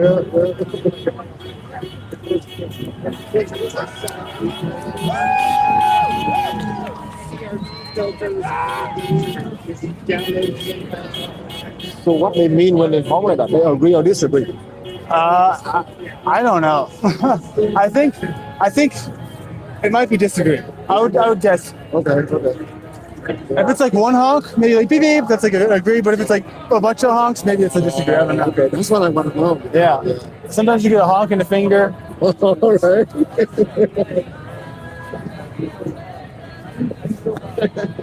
Interesting.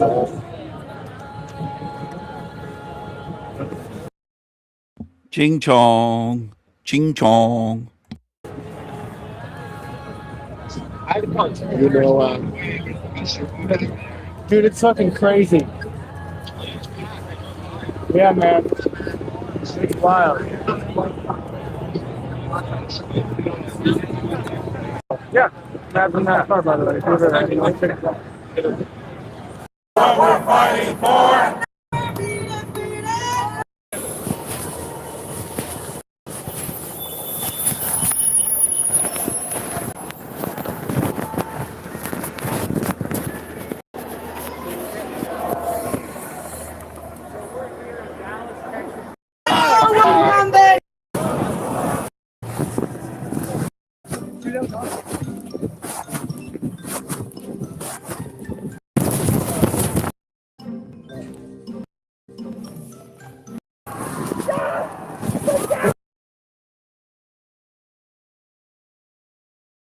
Well, that pretty much sucked.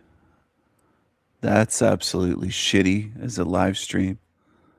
But what else do you expect from Landry? From Landry. Hey, Landry. Hey, Landry. And we go out for dinner, and I go to take a piece of bread, and he goes, "Your father is mad at you. Your father is talking to me and saying you were told not to eat bread." You've had a bit of a rough go recently. You know, your mom has Alzheimer's. How has that been for That's devastating. navigating?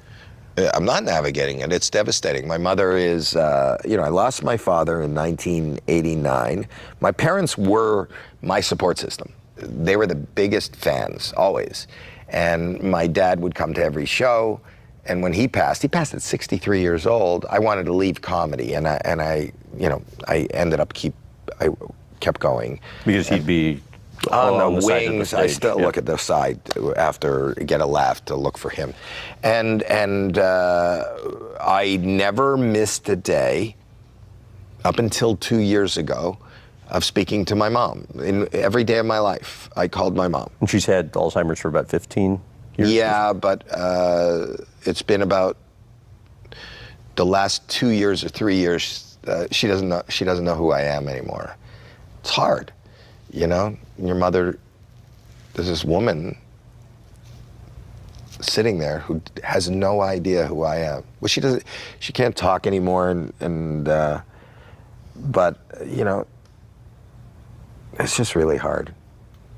For years when it began, I tried to find the humor, that got me through. There were some funny stories when she first, I had to put her in assisted living because she wasn't taking care of herself. She's like 93 now, but I think for her 90th birthday, it was like 4 years ago, I sent her a bouquet of flowers or a dozen roses every hour on the hour.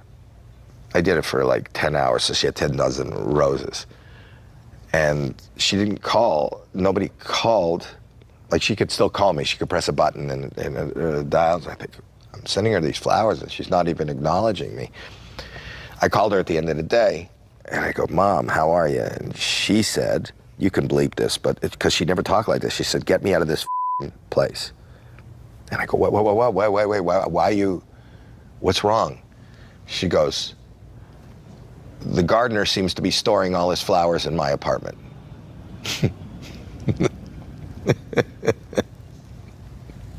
So these kind of moments kind of negate the pain of dealing with whatever you're dealing with. You had said after your father passed, you didn't believe in the afterlife until that moment. No. So he passed. I have no belief system in, ghosts, life after death, the occult, mediums. You know, people don't know what to say when they encounter somebody who just lost one, so people are giving me their condolences. Somebody handed me this book. It's called We Don't Die by George Anderson, and said, you read this, this'll help, this'll make you feel better. And I started reading it, and I was fascinated by his stories. He had encephalitis when he was a kid, and he went into a coma, and the doctor said if he should survive, he'll be severely either paralyzed or miraculously he came out of his coma. And the only thing is he heard voices. The doctor tested him and he said, do you always hear these voices? No, only when they're here. Is there anybody here? Yeah, there's somebody behind you. So I said, my entrepreneurial spirit took over. I called my lawyer and I tied up the rights to the book, and I was going to sell a series. And this is before Sixth Sense. This is before The Medium was another show. This is before all those. And I wanted the rights to George Anderson, and we went and took him to a meeting. That day, I was having stomach aches. This is before the meeting. I went to the doctor. The doctor told me that I was eating, it might be gluten. You just don't eat bread. I went, oh, okay, I won't eat bread. I won't eat gluten.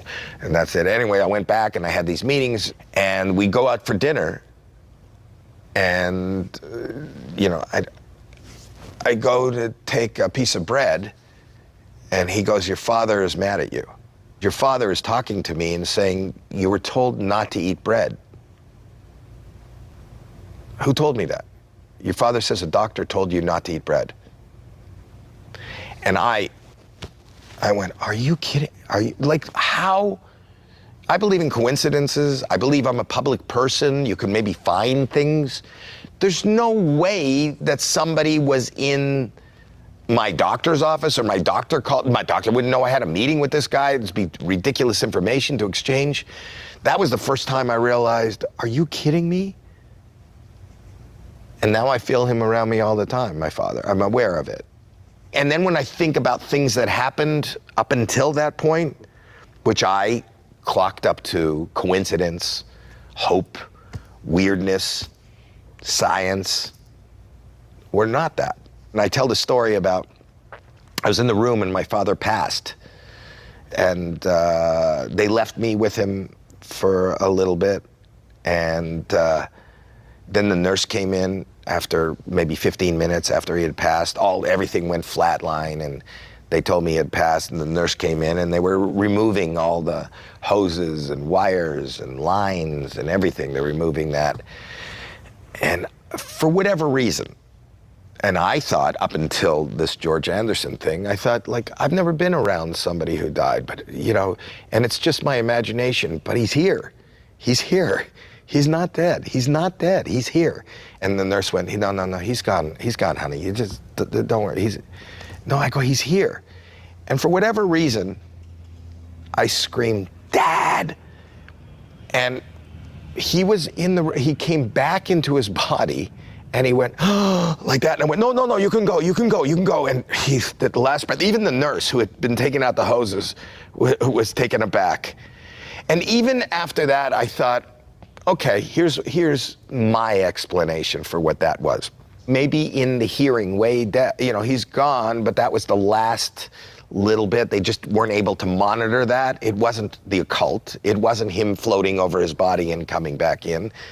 That was it. But then, when I heard about the bread, I went, okay. I felt him in the room, and he was trying to give me a sign. You know, don't worry, Howie, I'm here.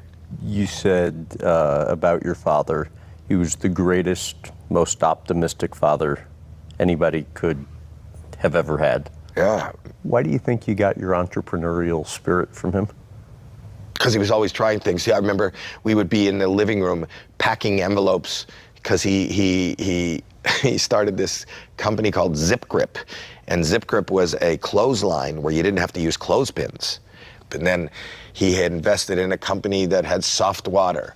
Then he invested in a bar in Stratford, Ontario, Canada, which is well known for the Shakespearean Festival. He decided that counter-programming would be great. So he hired a stripper, Princess Glow. And Princess Glow was a 350-pound naked dancer who would take a bath in a bubble bath and then get out of the champagne glass and walk around the room and drop her soapy giant on bald men's heads. It was always like bizarre and fun, and he liked games, he liked toys, he liked not sitting still, he loved comedy. He would hang with my friends longer than I did. You know, when I was on the road, he came on every date with me, well, you know, all the dates that I played. And I'd go to bed, you know, 1, 2 in the morning, and if we were in a casino, he'd stay up another hour with all my friends, and, you know, he was like a kid. He was a kid.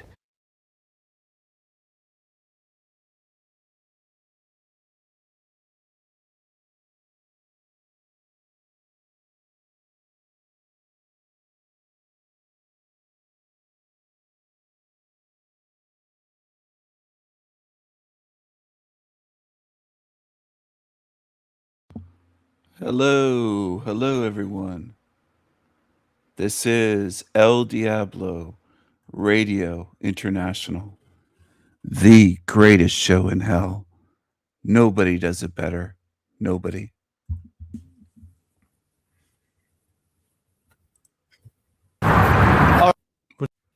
True. Alex, can I get a photo, man? Big fan. Yeah, that was nice. No, little She could Asian have guy. What is it about? What is it about? So I kind of do it. That's where the money comes from mostly. But if you're familiar with Alex Stein, he's his No. face. He's gonna be here soon, and it's gonna be a trip. So yeah, forgive my ignorance. No problem. Thank you for talking to me. I appreciate it. A lot of these people, they don't, like to talk to us because you know, as a neutral party, they just. I'm not with them, you know. Me neither. I'm just documenting. Yeah. I'm just an outsider. Me too. Okay. More than being lost again. That's cool, man. Okay, cool. I will check you out, bro. Thank you, man. I appreciate you. What's your name? Thomas. Thomas. My name's Landry. Landry. Landry, right there. Yes, Landry. Yeah. Sorry, bro. Awesome. It looks like laundry to me. Oh, everyone says that. Yeah. Landry. Okay. Yeah, absolutely, man. Nice to meet you, bro. Absolutely. I will check you out. So you do some content in here too now? Yeah. All right, man. Cool. Good luck with that. Have fun. Thank you. You too.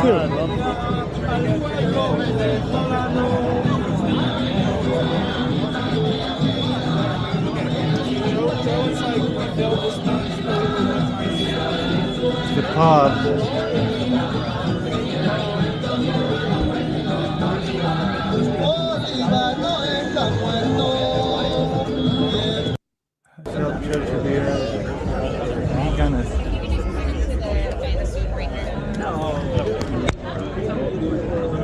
Right? A quesadilla sounds so I love good. quesadillas, dude. Oh, that sounds really good right now.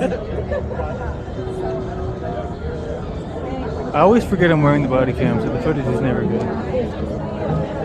It's just extra, you know, in case. Okay, wait. So Yeah. Landry, who does she work for? Because Who's we she? saw her. That lady. Oh, she's like the organizer. She's like Antifa in some way, I think.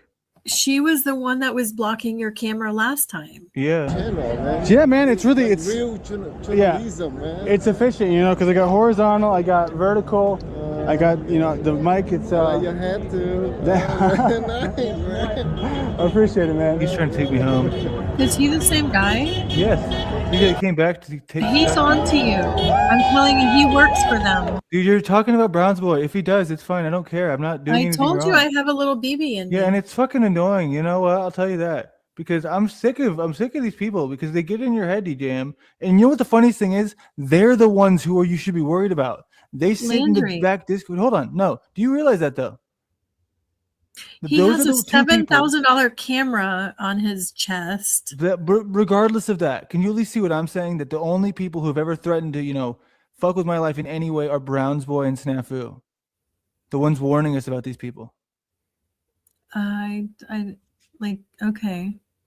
They fucked with Snafu fucked with my life also. I know, but what does mean, that? What does that justify? I'm just saying that. What is he always I don't warning me know. about? Pedo, pogo, this and that. So I'm saying that this guy, you know, whether or not he wants me to, he's gonna be on to me. What I mean, I didn't do anything wrong, so I have no sort of guilty conscience. I'm glad he's Oh on to me. no, that guy. I hope no. he finds me.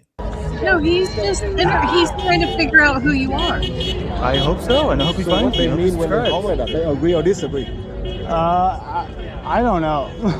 I think I mean, he gave me his phone number. It might be disagree. I would guess. Okay. I don't think it's If it's like one honk, maybe like beep beep, that's like a agree. But if it's like a bunch of honks, maybe it's a This is a disagree. great actor. That's what I want to know. Yeah. Sometimes you get a honk in the finger. I don't know. I don't live life in paranoid states of mind anymore, DJM. I've done it for too long, so I have to be That might aggressive. be. Well, I'm aware of that, Landry. I don't know what the claim is, right? It's he's a I part was of Antifa? raised on the panelverse. Okay, No, you I'm a weren't, little dude. You've been in, paranoid. no, the people have come. You know what? I wouldn't be surprised if Snafu was Antifa. Interesting. Man. That's the best thing about. I'm not even a right winger. So I have nothing to fear. Oh no! Don't talk. No. Thank you. You too. Where is Alex Stein? Is he late? He's late.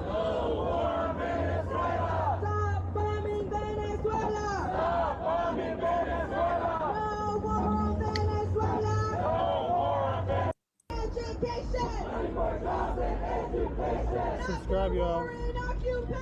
Not for war and occupation. Money for jobs and education. Money for jobs and education. Not for wars and deportation. Not for wars and deportation. People united will never be defeated. The people united will never be defeated. The people united will never be defeated. I dropped the link. I forgot to drop the link.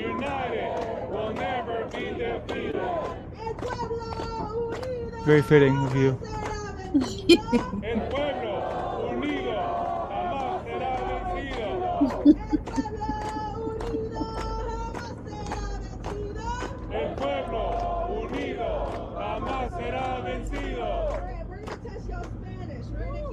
Testing 1 2. 1 2. Check 1. Check 2. There, man. Damn, you did text me. Oh, 20 minutes ago. I'm so dumb. I'm sorry. It's okay, man. ICE announced a 120% Hey, manpower Mom. increase. It's crazy. It's gonna get crazier, y'all. There's gonna be more of these. I'm so excited. Big booty Latinos. Who is Yeah, Psycho Latinos. Caught Jackass in the background? Steven. Oh, ee. Are you sure it's how do you know it's him? That's just yep. It's Michael Smith. Yep, Steven. How do you see that? Because you can click on the 3 dots and then it says. Nice. Oh, Michael Smith? So yeah, I don't know why he wants to be this character today. Why don't you want to be Dolphin Jesus? We're big fans of DJ. I mean, Well, I'm adding him if you say it's yeah, him. let him up. Yeah. Brothers and sisters. Are we Holy going cows, from- man. Hey, man, are we going from 0? Oh, Golly we get a. geez, Ezra. Golly geez. That's pretty good, actually. Holy cows, man. I love God. You're so fucking bizarre. I love God. Can't wait to hear how you feel about it later on your own stream. Is that Who, you Steven? Love. in the background? Shut up, cockroaches. Love each other. I do love everyone. I love all Love of you guys me. so much. That's what I Love was me told not more. to do. Oh, Love me harder. I love you in the back room, Why baby. do I feel like Oh, we're love listening me to a harder, Ezra. recording? It's like a Love me. recording of him. Maybe it is. I'm in a straight jacket, but I'm Hold on. a Is loving he? Yeah. man. Will he respond to us? Hold on. Let's see. Test. Steven. Say poop. love Say me cupcaking. harder. Steven, Love it's me. not him. It's not responding. No, I think it is. It It's is like him. a He's weird just- recording of him. Maybe you're You know right. what? I would actually say it's not because he kept saying Ezra as I was talking to him. He's just playing his character. Yeah, it's still, it's not very Yeah. polite to not respond to us. I know. What's my name? Love me like God. Don't. Big chin. Love me. Okay, it's him. I love how in your face you can't even see that you have a chin. Honestly, I'm Holy gonna give you cows, props for this, man. Steven. This is pretty good acting right here. Blurred out my chin.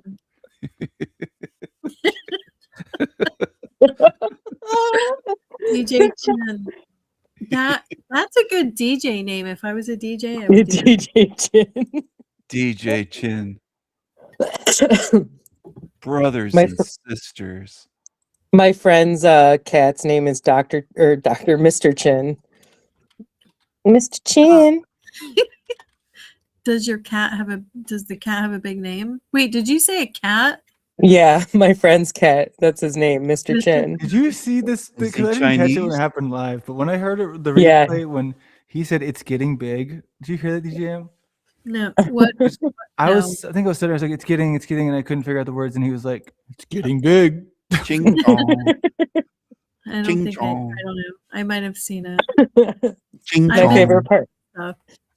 My favorite part still about this live footage, DJM, was when Alex shouts out, Selma Hayek! I heard him say and just starts screaming later. that.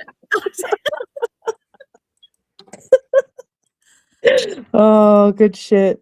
Hilarious. It's a great day, dude. And then he Leslie, gets on his don't knees, hate like- me. Shave your chin, Leslie.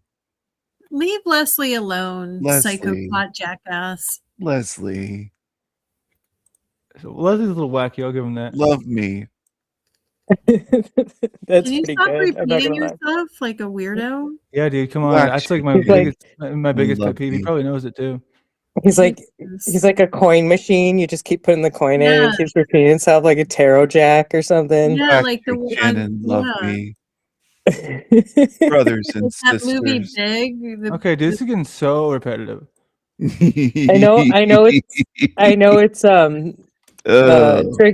triggering your tism right now, but I would say it's actually some of his best acting, so I have to give him that Brothers little and bit of cred. It's I not Just the a mean, little bit. It's I don't think it's any Peace golf in be with Jesus. you. So. And you can go trigger your own tism. I'd We rather him can say end that. all wars. We gotta make a new Kinda song. sounded Get dirty. fucked, Ezra. It should be the same Browns boy one. We gotta change one. Well, you should- Weasel Beaver someone- Landry. Someone call Tommy Yeah, and ask him to get the step ladder out. Tommy, where is he? He might have went to bed. Who? Tommy. Oh yeah, he doesn't come here anymore, does he? He pocket watches. He admitted course. it. Love He me. admitted it.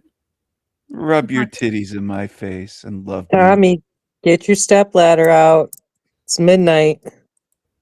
12 Somewhere. o'clock. Let's go. It's 12 o'clock Weasel somewhere. Beaver Landry. It's 12 o'clock somewhere. Okay, we have Snafu in the back. Have you taken too many meds?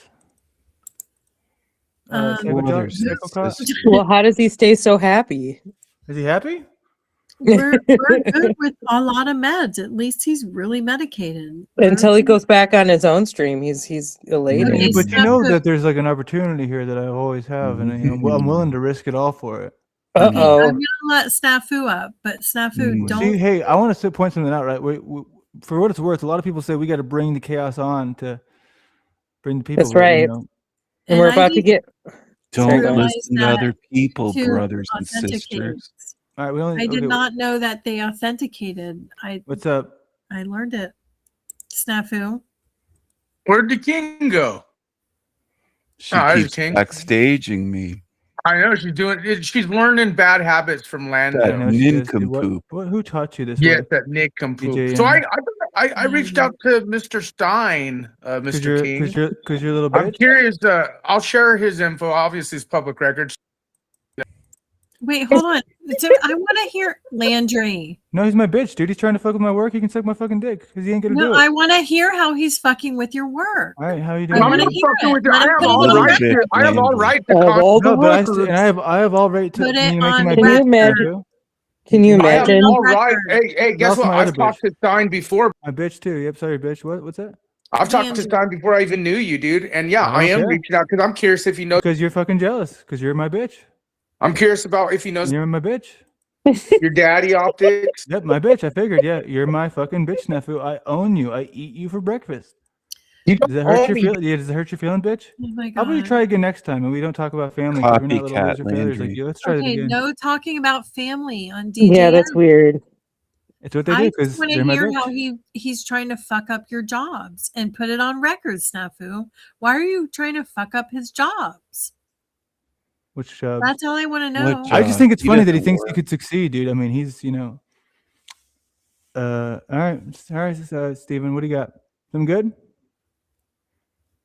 You got you got an opportunity here. I'm Did giving he you leave? Who's Steven? What are you talking about? Oh, sorry, Psychocot. That's better. Thank you. Brothers and sisters. Let's move forward with love. Can you bring Dolphin Jesus out? We all love Dolphin Jesus. I'm like so ready for him. No, Psychocot Jackass he's cool. Let's leave him there. He's doing very good. It's past my bedtime. I was going to say, lay off the meds for a little bit so we can have a real No, the meds conversation. are doing really well for him. Let's keep those meds where they are. Whoever prescribed you those is doing a really good job.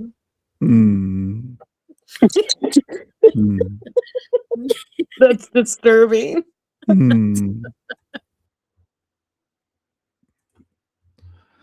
That's all they're getting. I gave them a little bit of a show, but that's all they're going to get.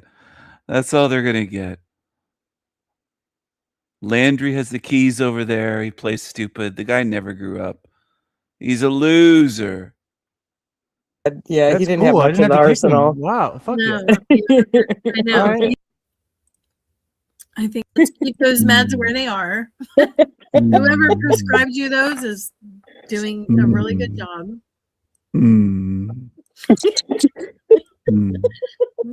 That's disturbing. Over medicated, under medicated, who knows with him? Did he leave? I think he might have left. I think that's all he had. Yeah, That's he didn't cool. I have much didn't in the have to kick him. arsenal. Wow, fuck No, yeah. I know. All right, He's now been, now the party's on.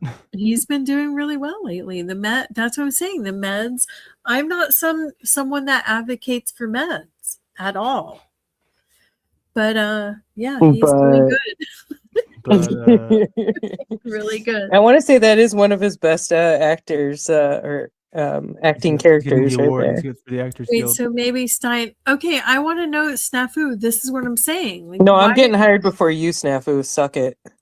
Snafu. You're gonna fuck fucking with bunch of Landry's losers. jobs. Don't Dude, do okay, that. so Snafu. DJM, here's where you fail. I'm going to give you a little bit of Tommy here right now, okay, right?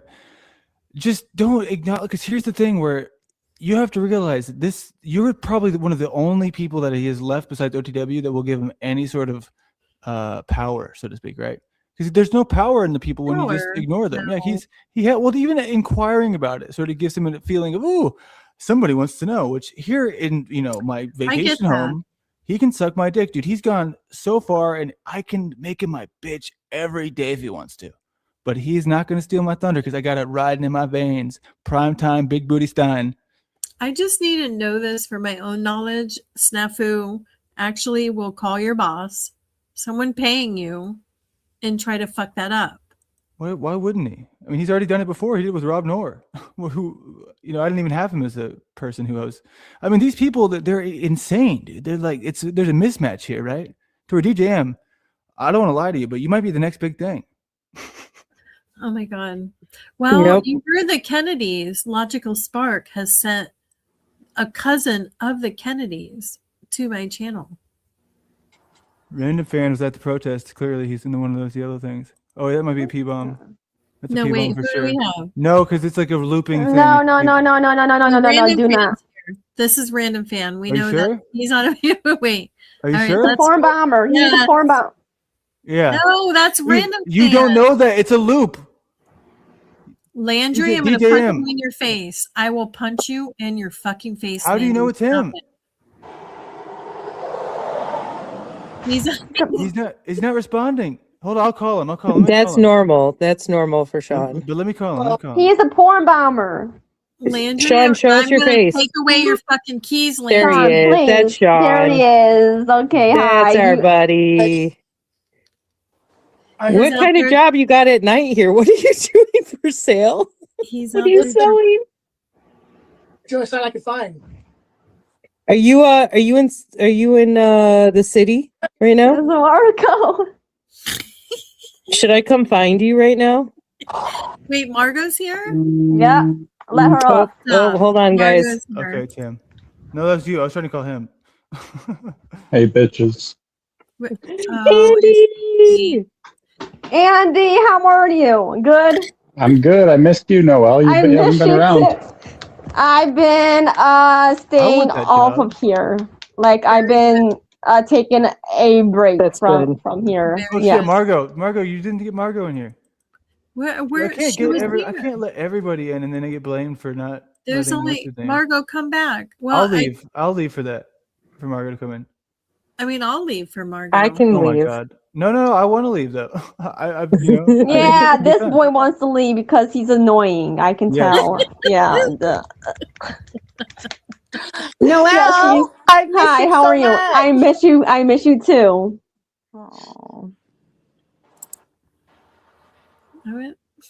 Live on the streets of Salem. Live on the streets of Sean Salem. is for sale. Sale. That's the place I was supposed to stand. Testing. Yes.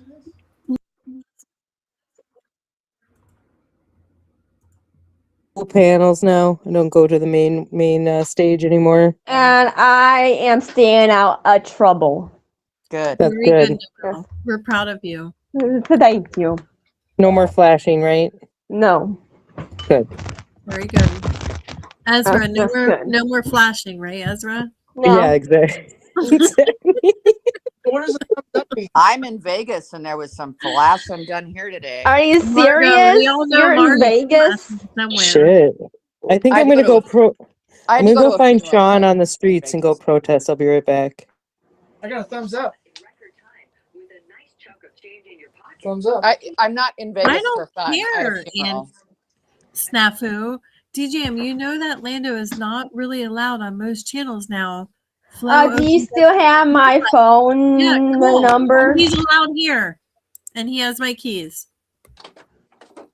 and I don't give a fuck. Okay, DJM, I'm taking one Don't of my judge pills me. so I can sleep. Margot, you're doing it. You're taking it, Well, yeah, I don't sleep well when I'm not at home. So and it's a full moon, Margot. The moon's fucking. Why are you at Las Vegas? Like, why? well, I have a lot of dear friends here, and one of my friends passed away, and so I came to his funeral today. Oh, man, I'm really and it sorry was to hear sad. that. Sorry to hear that. Me too. What a good place. Well, I got to tell you, he's one of the ones that got away. He's a great guy.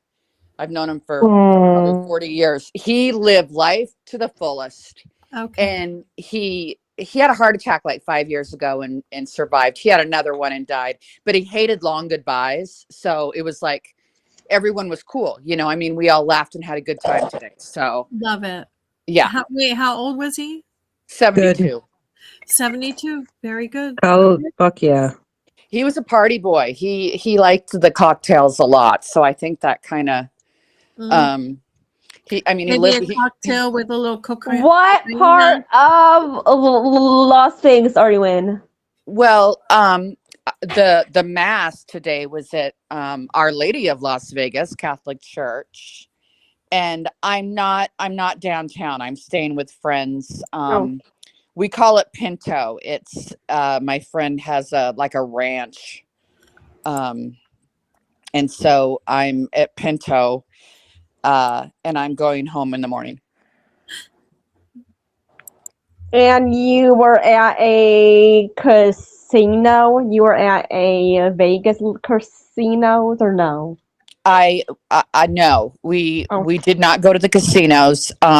Usually when I'm here to see friends, and we stay clear of the strip unless I'm coming to you know, yeah. I mean, I do the tourist thing sometimes too, but not this time. Not for a funeral. She did not go to the strip. Oh, darn. That sucks. Vegas is pretty amazing, though. Have you ever been here, Noelle? Yes, yes, I have, and I win. I won money. How down much there. did you have to spend to win, Noelle? I don't know. I win. I win at a circus. Circus. I Circus win Circus. there. It's not there Yes. anymore. They tore it down. No, still up. When were you here? A few. A circus. It was Okay. there. All right. Is that Steven? I think that's Random Fan with his microphone. I Oh. think. What's Yeah, what it's- city's Random Fan in? Yeah, what city Oregon. is he? Oregon. Where? Oh, he's in Oregon. I know that. I don't know what city. He's like 30 minutes away from me. That's why I'm joking. Should I get in Yeah, my car that's and go what find him? Yes, please go. I would, but I want to go to bed. And what is he's got a for sale sign and a Sales. He's doing like a fake protest right now. He's Yeah, like, One time he did this for Tommy. this is hilarious. Why is he doing that for a He's got protest? he's got a for sale sign. Let him tell us again. Random Fan. Venezuela for sale. Why are you holding the for sale sign? Random Fan, tell us. It's a rumor that you get paid. You get the kind of jacket. With the jacket. Yeah. I bring it to the wrong place. I got the Damn. sign. The sign I got. I got one. I hope you don't get arrested for solicitation. Why is that? You can really get arrested for that? or Well, not? I'm joking. You can get arrested for selling yourself. So I was joking, Noelle. He's not going to get arrested. I made it that logo. Where It does, Random Fan, it does come off like you're soliciting your body. I mean, I buy 'em. we're just saying, like, it could come off as a little, like, prostitutious. Just be careful. Prostitutious.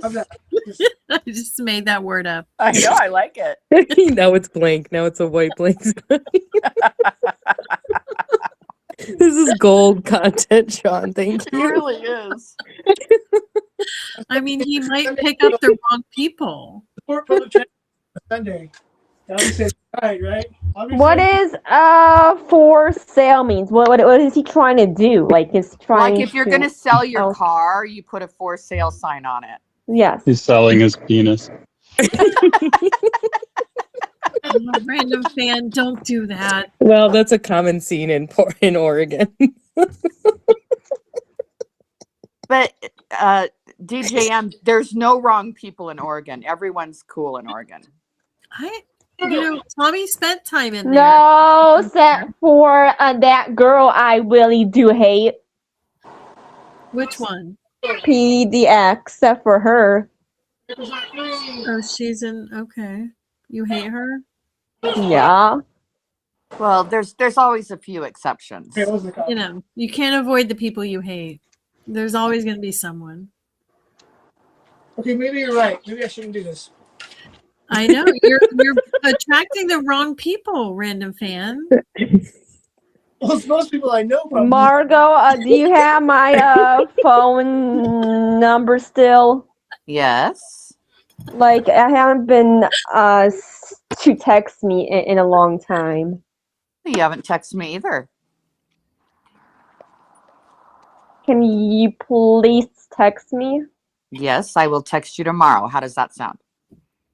Yes, and I saw you on the Jack's Telcost channel. You did? Yes, and you were arguing. That's your a same shocker. old, same old. Same old, Nothing same new. old. Who do we have in the background? Hold on. Is that no? That's not the real King Stephen. How do I? Michael Smith. Is that Stephen? Yes. That's his real name, Michael Smith. No. But that's him, right? Okay. Probably. Oh, I can only let 6 people up here.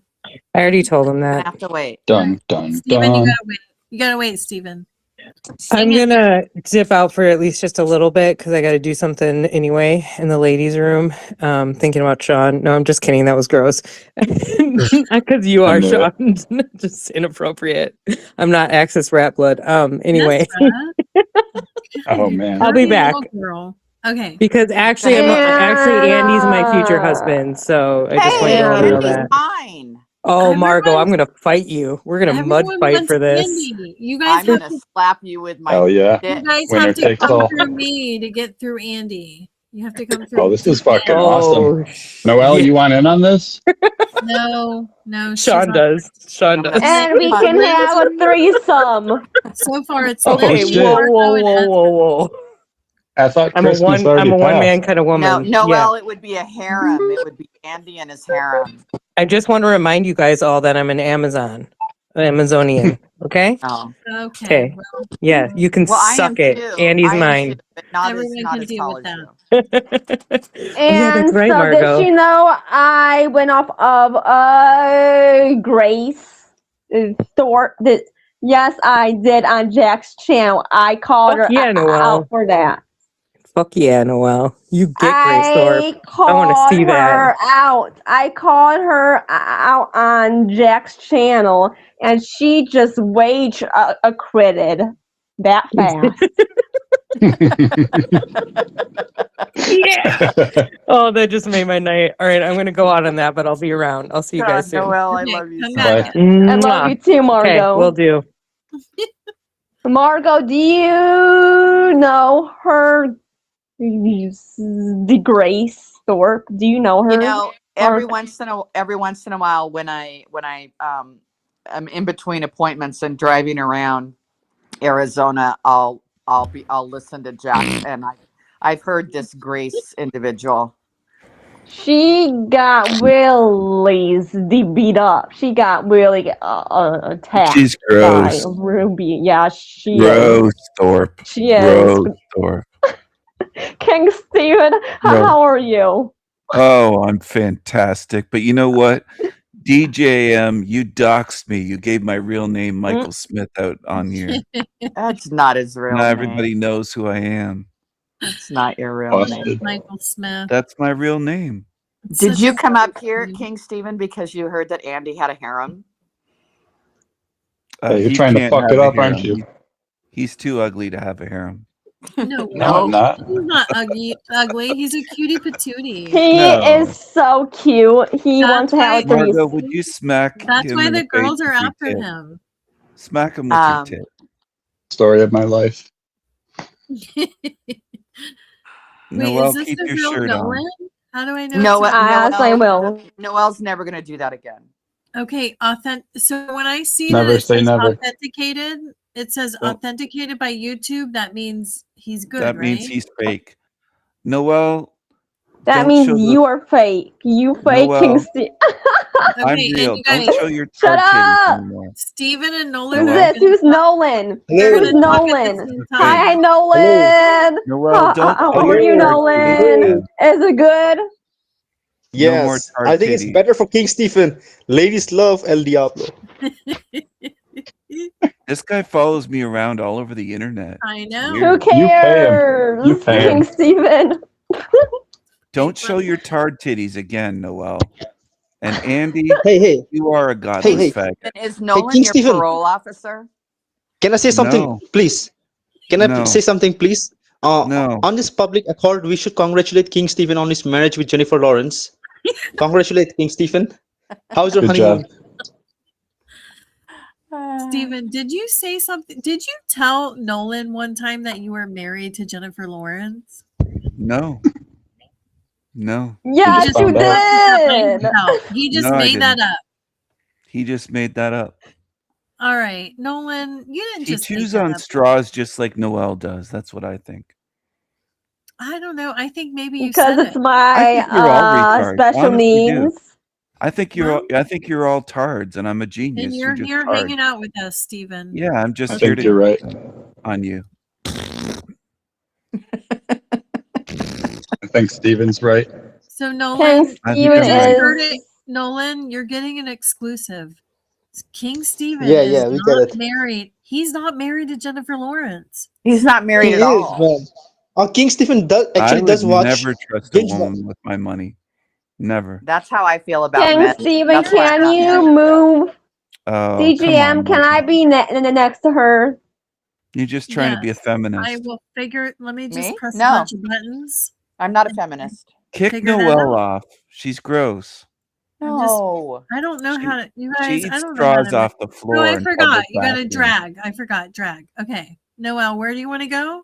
Ew, that To germy Margot. straw. All right. Ugh, I forgot dragging. good. Hey, King Stephen, do you binge watch Hunger Games with your wife, Jennifer Lawrence? Hunger Games? No, She's going to Why? be in LA next weekend. Are you going I to go don't with her? watch movies. I don't watch movies. You know that your Hunger Games actually aligns with your model, your esoteric model. It shows the Hell Realm. You've never watched it. You never watched my videos. You're too Your lazy. videos are Trust me, I so watch all trash, of it. King Stephen. They're so And amazing. can You're not you the take me off of there, please? With me chewing I my kicked you mouth. right off my channel. I threw you in the trash. I threw you in the I trash threw you too. in the trash. I said, "Get out of here! Get this straw chewing idiot out of here!" Stephen, chill. King Stephen, I want to I ask. banned I want to ask. DJ. Listen. King King Stephen. Stephen is the I banned- worst I know YouTuber you all on want to talk to me. You're all YouTube. obsessed with me. I banned Listen, GDM I want on to- Christmas 2 years ago. It was 2 years ago, right? There were two Yeah, I think so. Christmases. No, Yeah. I'm obsessed with DJM, DJM, Margot. I want to say Yes, I something. am. I know Yes, you I want are. to I am ask too. you, Noel, Nolan's talking. I want to ask King Stephen, does Jennifer Lawrence looks good without makeup or without makeup?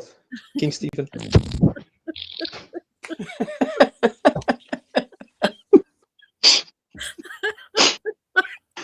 I don't know why this is so fucking funny that I'm laughing at this. It's the commitment. Because I'm funny. That's why. I'm laughing at Nolan, you People idiot. can't help it. I farted on Nolan. I didn't mean to call you an idiot. I'm sorry. I don't want to call people idiots, even though you've called me the worst names ever that you could ever fucking imagine. Did you call Nolan an idiot or But Noel? no, I called you an idiot. Oh. But I feel Well, bad when I it's called because you you an feel idiot. I feel inferior. bad. That's why. King Stephen is okay. King Stephen is a retard Spit it on out. here. Spit it out, Tard. Damn. You straw chewing idiot.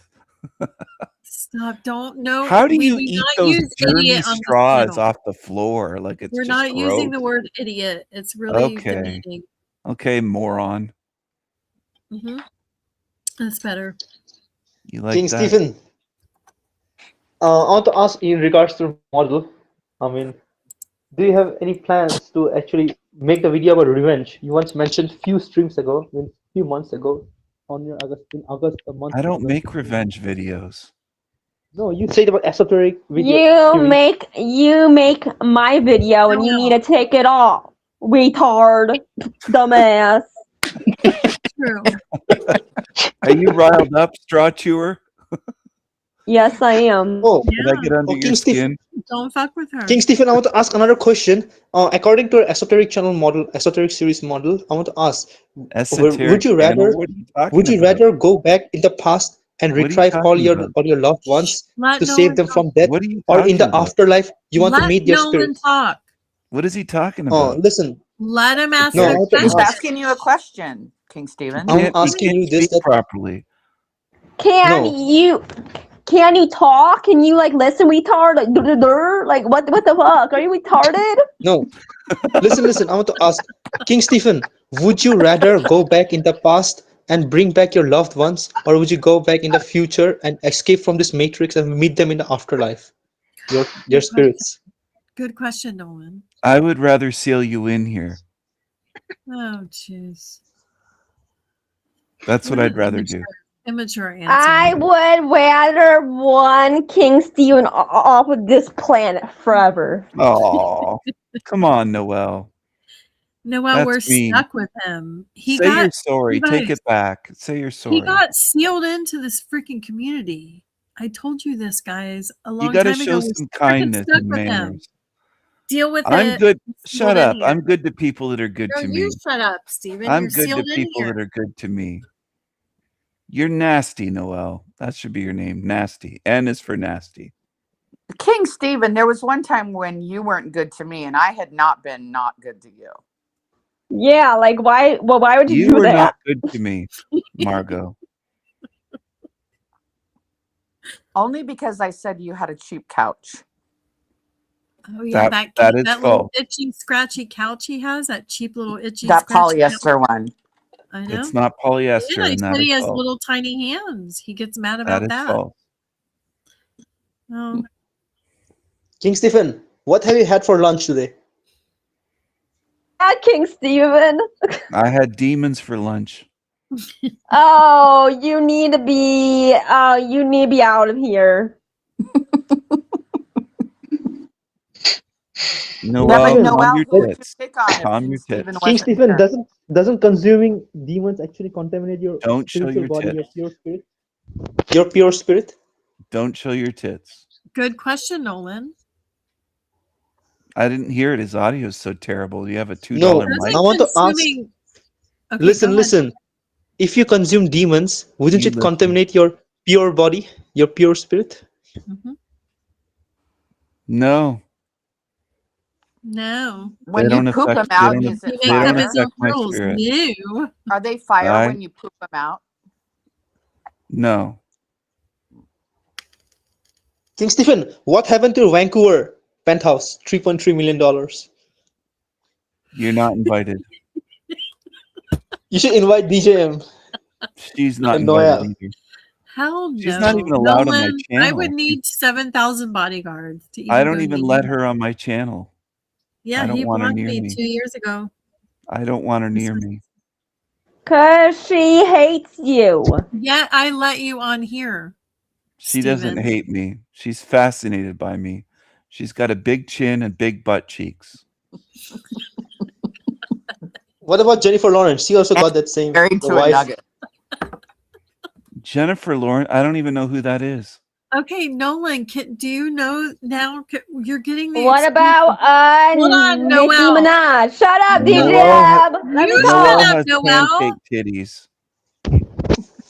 Nolan, you You're- just heard here, Nolan, you heard it titties are here retarded. today that he is not married to Jennifer Lawrence. He lied about that one day. I never said that. You never I never know. lied. King I Stephen never is said it. King Stephen is crazy. He can do anything. He can pull up Jennifer Lawrence. Nothing new to him. It's nothing difficult for him. I mean, he's Nolan's not Can you just obsessed with shut you. He up? envies Let me you. talk. Shut Go up. ahead. Damn. You. King Listen. Steven, you need to shut down your channel, please. Shut I up. really. My channel's the best. You notice how when I'm on here, it's all about me. I don't have to say anything. You're fascinated by me. Yeah, because you keep talking. I'm not. I wasn't Why? talking. You're all talking. People directing respond to you. questions at me. You're like, why do people keep talking about me, man? Ugh. Yeah, you're on. That's You what people can't do, stop. Stephen. People respond and talk You about people can't on stop. You're addicted to me. You act like you're like the one and only person that people talk about on panel. I am. No. I am. Okay. Well, I'm fascinated. You're not. Well, You all are. Andy's fascinated by many things. Andy is so cute right now, better than you, King I know Steven. he's cute, but Oh, that listen. hurts so bad. No, that hurts me so bad. It's so true. It's so true, though. I feel super cute. Well, you're a puppet. Of course you feel cute.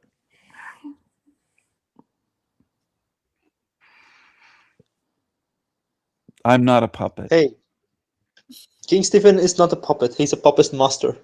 All right, and he's not married to Ryan, Jennifer Lawrence. Randy. Nolan, sorry Oh, to that hoe burst your Snow is bubble. in the chat. Snow hoe. Oh, I'm Oh, not my reading goodness. chat, you guys. I'm sorry. King Stevens is dating Nicki Minaj. Yep, This is she's what I a need cute. now. No, Josh. I don't even know who that is. This that is some insane. Negro? So Hey, funny. hey, King Stephen. King Stephen, listen. Your wife Jennifer Lawrence actually drinks a lot. She once mentioned you need to control her. She is pretty crazy. Billy Sistard, I'm pretty sure we're all blocked at Stevens, all of us. So don't feel bad. That's true. I think you Literally all are. every one of us on this panel. Wait, is I don't think I blocked Margot. Margot's not blocked. No way. It's because she has big titties. It's the boobies. Yep. You have pancake titties, Noel. And okay, we're not talking about her fucking titties. I'm tired of talking. Stop it. We were. The itty bitty titties. I don't want to think about Yeah, that. I blocked Peace, Dynamo, Snow. Yeah, you That's pretty much are blocked. We blocked. Woo, woo, Everyone to in the block chat her. is blocked on my channel, I think. But who has been blocked on Christmas Day? You King have. Stephen. I don't. Oh. King Stephen, I may be blocked at your channel, but I'm not spiritually blocked. Yeah, you With are. your You're spiritually blocked as well. You're Nolan is spiritually so not castrated, Nolan. You're a eunuch. blocked. First of all, how could you block Nolan from your freaking channel, Steven? sucks. Nolan? Out of Yeah. everyone, you blocked Nolan? I think I did. Ugh, you're the I don't know. worst, dude. You're the worst, King Steven. Yes, you are. Yes, he is. Ha ha I'm the ha. best. biggest freaking fan, and you blocked his ass. I'm the best. I don't like clingy Dude, people. You're so stupid. I don't like Velcro. No, I get that, but Nolan, subscribe to me, please. who is in the bed? I'm already Nobody subscribed. watches you, Noel. You just sit on your channel and drool. It's gross. Oh my god, private chat 30. Okay, let me go through the private chat. You guys, this is why I need help. King Stephen. Shut up, This is Nolan. classic Come on. King Stephen. Wait, Classic King Steven, do Stephen. that again, Steven.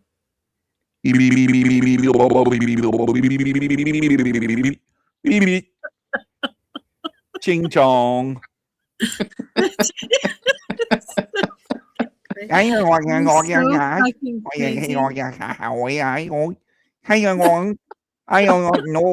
That's one calls. No egg roll for you. Ching chong. I'm letting him That's one go. calls. I'm letting him go. No egg roll. I don't even know why it's funny, but it's funny.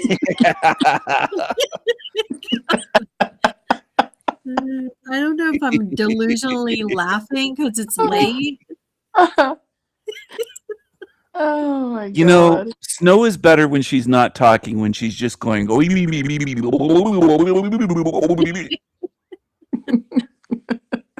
And she's got like a chipmunk cheek. One cheek's bulging out. Snow. Oh Snow, God, most of my back chat is you, Steven. Jesus, take the wheel. What are you talking Oh, about? what? You didn't give me the keys. When are you No, going to give I'm me the reading keys? back chat. I just read back chat. Yeah, It's all but you were supposed to give me the keys to your channel. What if I gave you my keys? You think I'm that naive? I'm not that naive, you guys. The You show think would I'm be naive? fantastic if you gave me But the I keys. am. Hell no. You are naive. You're right about that. Just because I gave Landry my keys, everybody thinks I'm naive. Great move. Look at Angie pretending to be a Negro. Andy, come on. Oh, you don't like it? I like your picture, dude. Yeah, Noelle likes the darkies. Noelle's She likes yeah, Negroes. she loves black guys. I have like a Negro. boyfriend, yeah. Yeah, her Yeah. boyfriend's black. Yeah. That's why you'll never can- date a guy that isn't black. He can take turns. Nobody we wants got to. Tranny Andy. Oh, gosh. Look, Steven's all fucking hard What now. happened to your morals, Andy? Andy, is that I you? never had any.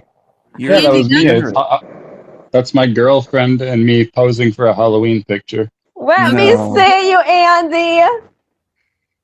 Andy The makes real a pretty picture. girl. He makes a pretty girl. I was hot. I got felt up by an old man that night and had to I'm take pretty the sure wig you off. were. I guarantee you were. I already know. I used to hang out in all those Powder communities. Dusty. What happened to him? Powder Dusty. Look at my Margo. Jew nose. I have a Jew nose. Let's see. Yeah, Yes, you you do. do. Yeah, You we do. love big noses around here. You got a big chin, DGM, not a big nose. Wait, let me see your nose. I Did do. you I hide have it in this photo? Yeah, she turned the ISO all the way up. So you can't. Yeah, that's what she did. That's a Jew She's nose if got I a ever big saw Jew one. nose. Yeah, She's you can hiding it. see like maybe a nostril right there. Shabbat shalom.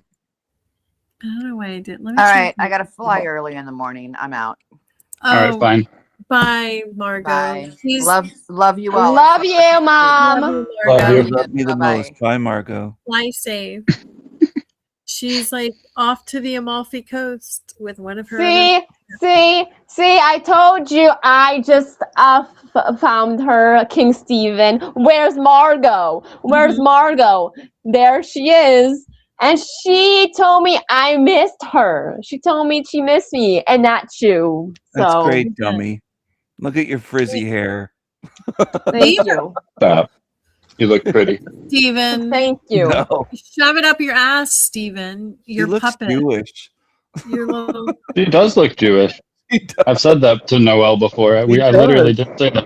I've said that before. I am not. I'm not Jewish. I'm You might. I Christian. think you might have some Jewish ancestry though, because you have a Jewish look to you. Yeah, she does. She looks like a Jewish guy, like a. Shut up, King Stephen. Yeah, she does. What's that Jewish guy's name? Director. Fuck, what's his name? You crazy, King Stephen. No. He's talking about Woody Allen. Yeah, Woody Allen. Yeah, that's Noelle. Jesus Christ. She Woody does not. Allen, Noelle. What? Leave her alone, Steven. Go after me. Look at her. Steven, go after me. You're trying Focus to on copy me. me. You're trying to copy me. Focus Copy on me. Copy me. Focus on Copy me. me. We got this faggot. Do Copy that. me. Copy me. DGM. Yes.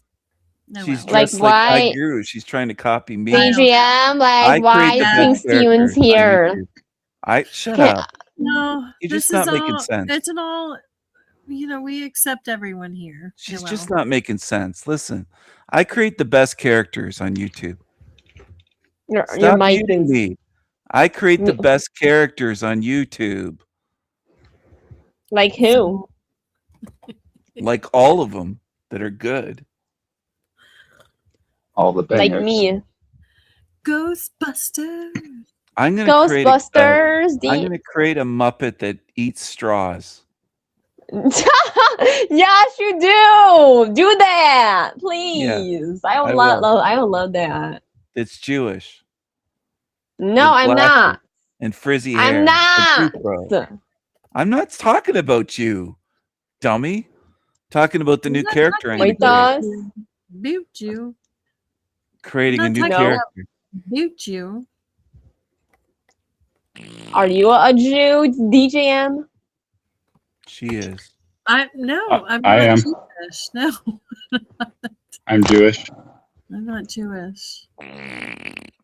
DGM, like you always been friendly Here, we have to the me. Demon Slayer here. Do you know me? I do know the Demon Slayer. Yes, yeah, I've watched. a couple of DGM, you are always friendly to me. Yes, you are. Because she's dumb. She No, Alan, you're always friendly to not. I'm Sometimes. never gonna be friendly to Mean you well. people. Never. Ugh. Ugh. Steven, we have the Demon Slayer here. Ugh. Demon Slayer has never been to my video. Why don't you bring live, why don't you and I bring the would- loser on here? And hear Because their I'm voice? very aware. It's a drag I queen. know who the Demon It's Slayer a gay is. guy. I know who it And- is. They're in love with me. let me ask you this question, Demon Slayer. Do you know Come who on I here. am? Why don't they come on the show? I'm surprised they're here. Okay, Get wait, some here. bets. Let me see here. It's because I'm Play a video restreaming. from That's my why they channel. followed me over here. They're watching what I do. I'll play a video from your channel. I'll do that. All I right, gotta I'm out. find there. I'm out. Oh, don't leave. Okay, bye. Don't Rage leave. crit, King Steven, Don't please. leave, bye. Hey, who's this? Please It's a don't hoe. leave. Oh my It's god. a Who's hoe. this? Your Oh my mama. god. Oh my It's a god, who hoe. is this? Oh my It's a god, the druggy Demon hoe. Slayer's here. Don't Druggy leave. hoe. What? Sounds like drugs. Hey, look at it. I just joined the panel, and that is so rude of you, That Steven, voice. to Oh. like have some manners. Have some Ugh. manners. That voice. Ugh. Hi, Snow. How are wait, you? Wait. Noelle, settle down. Hold on. Let me deal with Steven. Steven, why would you do that on DJM show? Ugh. What Do did he what? do again? You you look really bad right now. Well, duh. I mean, when I like you can just resort to the lowest levels, like at the worst times. You have no manners. Yeah, you don't have no manners, King Steven. Like, you're laughing about it. Not funny. Shush. Welcome Noelle. Okay. So King Steven. Oh my god. Wait.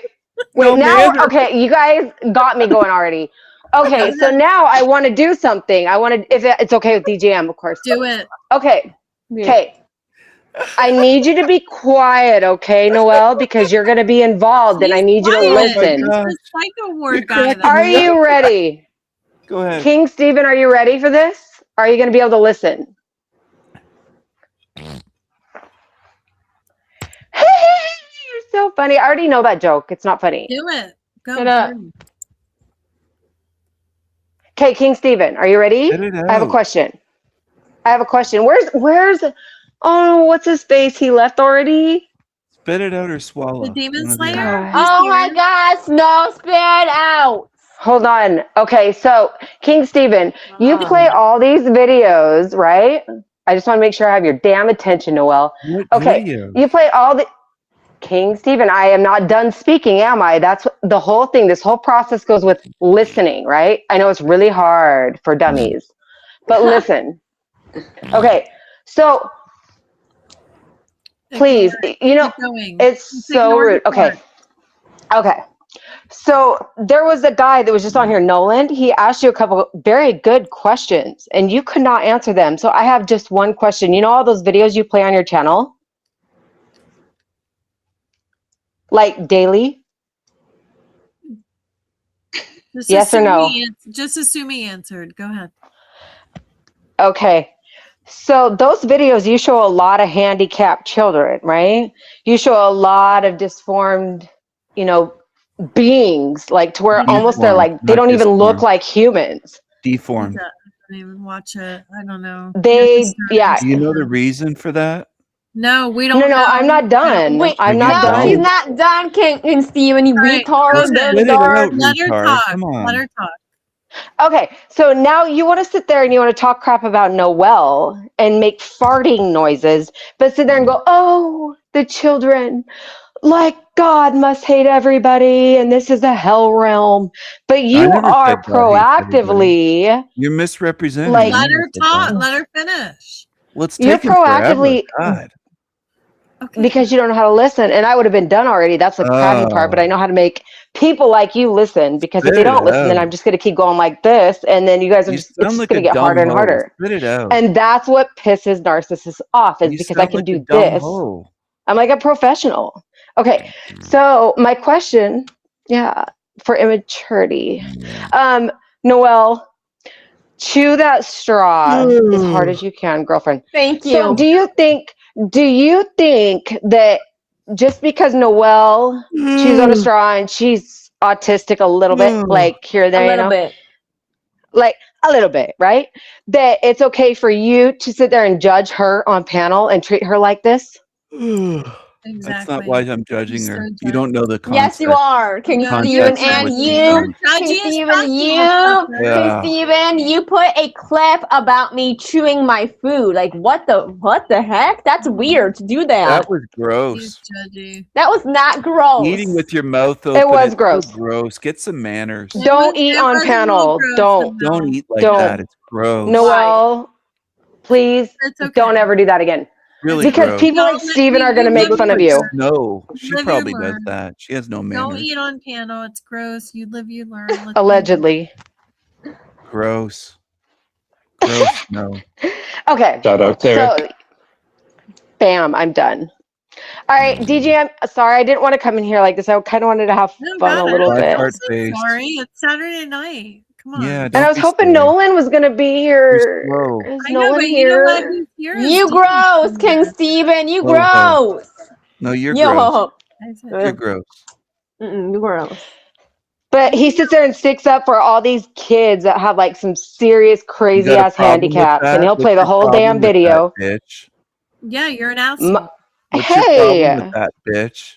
why are you talking to me like this tonight? He's You're an a asshole. bitch. What's wrong with you? Okay. You're a bitch. He Okay. always does it. That's actually the nicest thing he says. You should see him in back King chat. Steven knows I love Spit him. it That's out or why. swallow. Oh, I should look. I gotta see the back chat. Is it serious? Like, no, what is he saying? No, tonight back chat wasn't that bad. Spit it Okay. out or swallow. Chats were pretty bad. Do what you're good at. Do what you're good at. You know you like to swallow loads, Snow. Is this what the girls like on your chat? Like when they're in your chat and you say this kind of stuff? Is that what they like to hear? No, Oh, I I have love to intelligent swallow. women on my channel. They're not like Oh, you. They're not like you. yeah. Classy, intelligent women. They're not like you. That's fucking No funny. hoes allowed. VIPs only. I don't let hoes and demons. No, never Run my be channel. mean to me ever.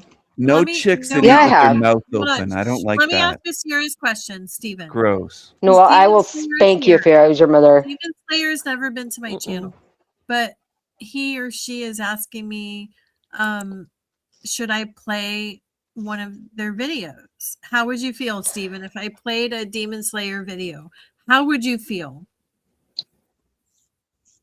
How would I No, feel what? about you playing No, that? what do you mean by you will spank me? Like, what the heck? No, Yeah, what do Because you you mean keep by that? asking me to be your Nora. mother. Yes. If I was your mom, I would spank your ass. I would say, girl, you are not doing what you are doing on panels. There's no way it's not happening. So you don't want me to be your mom. Yeah, I wouldn't let you on panel either. But that's Now you are. I would I ban know, you from the hey, internet. Wow, we've had this conversation before, and I'd rather you be here than anywhere else on YouTube. She's because gross. I don't I'm- think she should Yeah, be on the that's internet. because true. you're okay here. You're safe Ban her here. from you're the okay internet. here. I don't She's a think you menace. should be anywhere else on these freaking panels ever. She's a menace. She's not a menace. The people Yeah. that She's you. not. She's Oh wow, gross. that's so weird to And she me. hasn't been No. here for a long time. And My don't people are come here- awesome. Your Noelle got people? kicked off my show Okay. for a reason. Yeah, my Everyone people, gets my kicked cult, off your show. Your my people cult, are my harem. gone. Your people are gone. Your people are Your here. people are trash. Yeah, you're They're all here. blocked. They're Your awesome. people, you're left with us. They don't Your people behave are the way gone. you You're do. left with you us. Pigs, You're sealed slobs, into the fucking community, Steven. slobs, I'm sorry pigs, to disappoint you, but you're hoes. sealed in here. Ooh, oh, now I got it. So cute. She looks so cute. She's an Oh, all fuck. right. Look at her. Trailer trash. Ooh, Stop. ooh. She's At least I can show my face.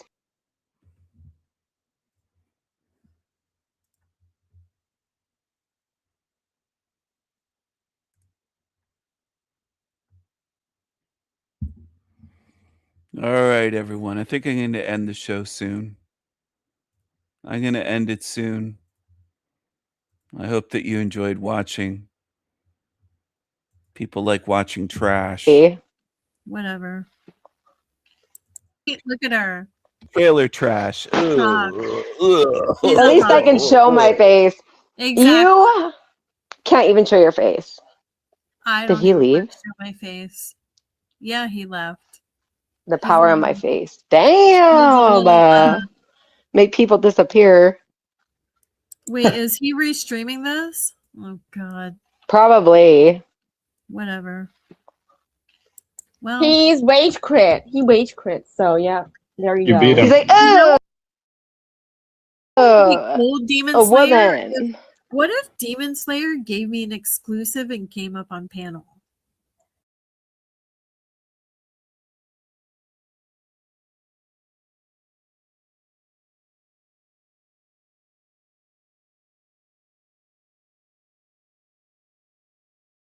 Subconsciously is covering the same exact story to the point where some of them are even running the exact same reel.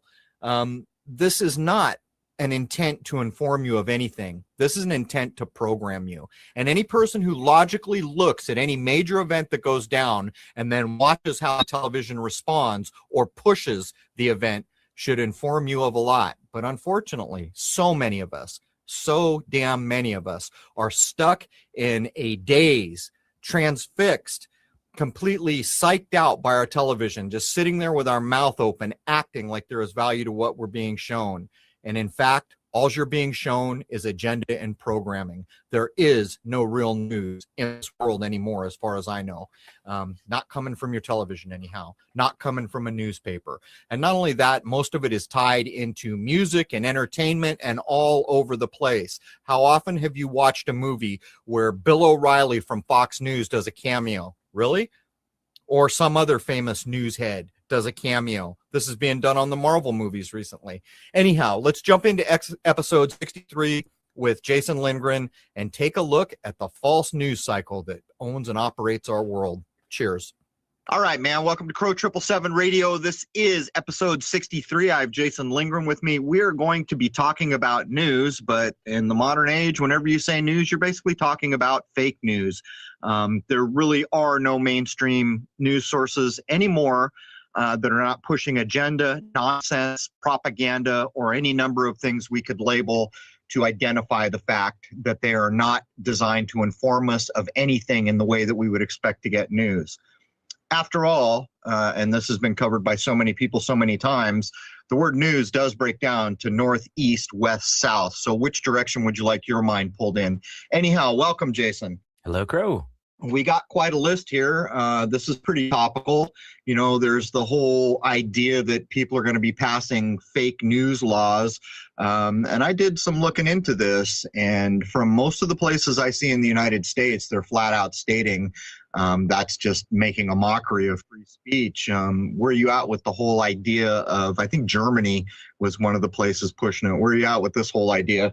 Well, it sounds to me like this is just another excuse to crack down on our freedom. If they bombard the airwaves and the internet and everything else with absolute nonsense that looks like it could be dangerous or misleading in some way, they can start making excuses that you can only put out official news through official mainstream sources and no one else can. And well, that's just more control, isn't it?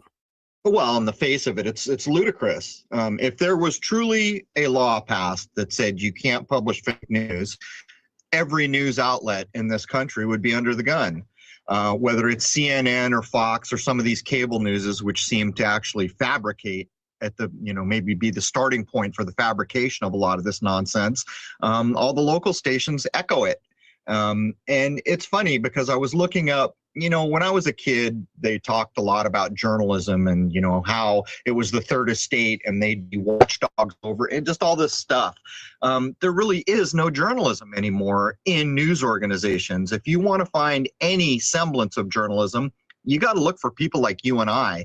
And we're not trained journalists. We're just people who are challenging the nonsense we see. But it goes on and on and on. Anyhow, do you want to add anything in before we jump into the timeline here?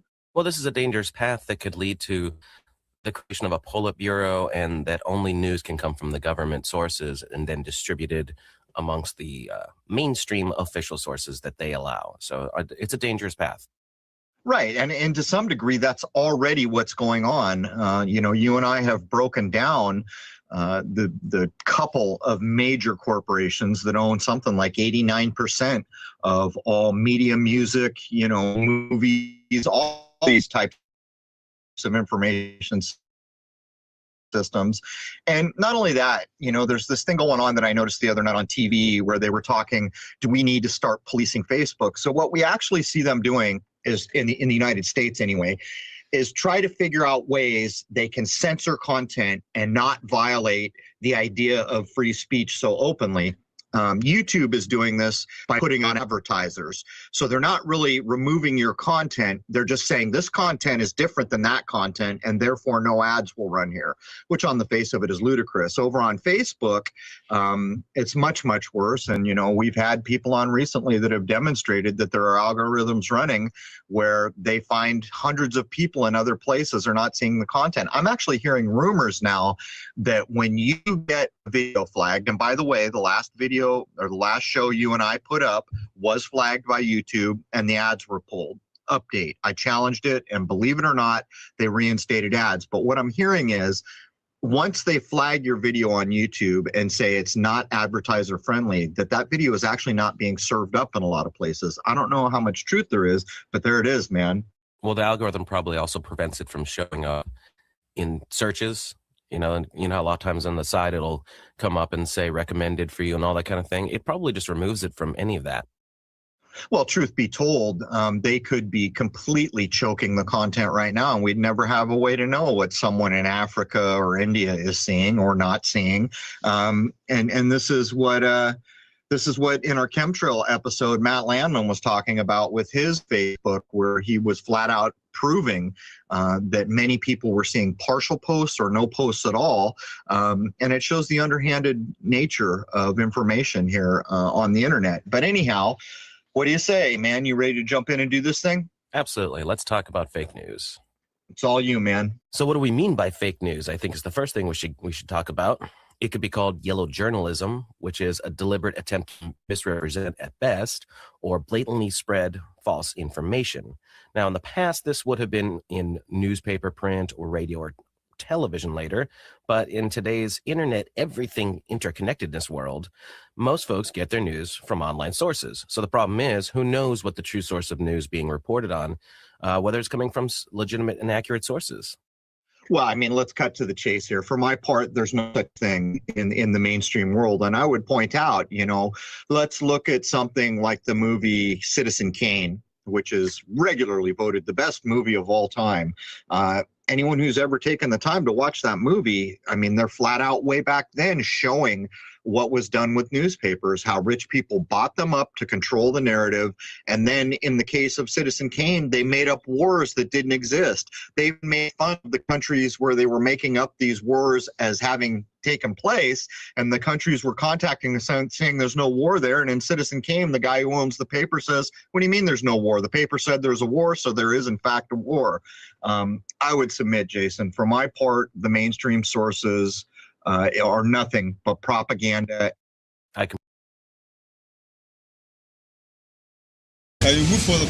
That's me getting kicked out of the Luring Center. Can I stand here? Where's the senior citizens? It's a great thing there are no children there. You won't believe how dark their past is. In this video, we will visit more sketchy Somalian businesses in Minneapolis, like the Nokomis Daycare Center that welcomes toddlers and claims documents were stolen from them, and this Salama Adult Daycare that I thought I was getting along with so well. In the morning, breakfast, fruit is everything I'm eating. Until the police rushed to the scene with lights and sirens, all because I asked a few questions. And this Huyo daycare with a Democrat political signage and a creepy catchphrase. It says, learning starts from the womb to the tomb. I also interviewed people visiting the Luring Center and saw how the Somalian community is getting along with the locals. Over there. Stop stealing our tax dollars! You tax dollars back now? Good morning, guys. It is freezing cold here at the Luring Center. This sign is fixed now. It's a little bit smushed into the center. And today it is completely closed, so I'm able to come a bit closer to this childcare building that has a black tint on it. Here it has their hours of operation. It says 2 to 10 p.m., which is really weird. Every so often people come by and snap a picture. So apparently the childcare center used to operate with this being their front door, but after it got shut down, now they have it out of the side door. Can I ask you a quick question? No statement right now. So you only make statements if there's a lot of reporters? Guys, the owner's son just said that his lawyer said that they're not allowed to talk to us. This is my property. Please go over there. Oh, you're the owner? Please go over there. Are you the owner? Time. Go over there, please. Are you the owner of the property? Oh, okay. Are you also the owner of Quality Learning? I don't want to talk.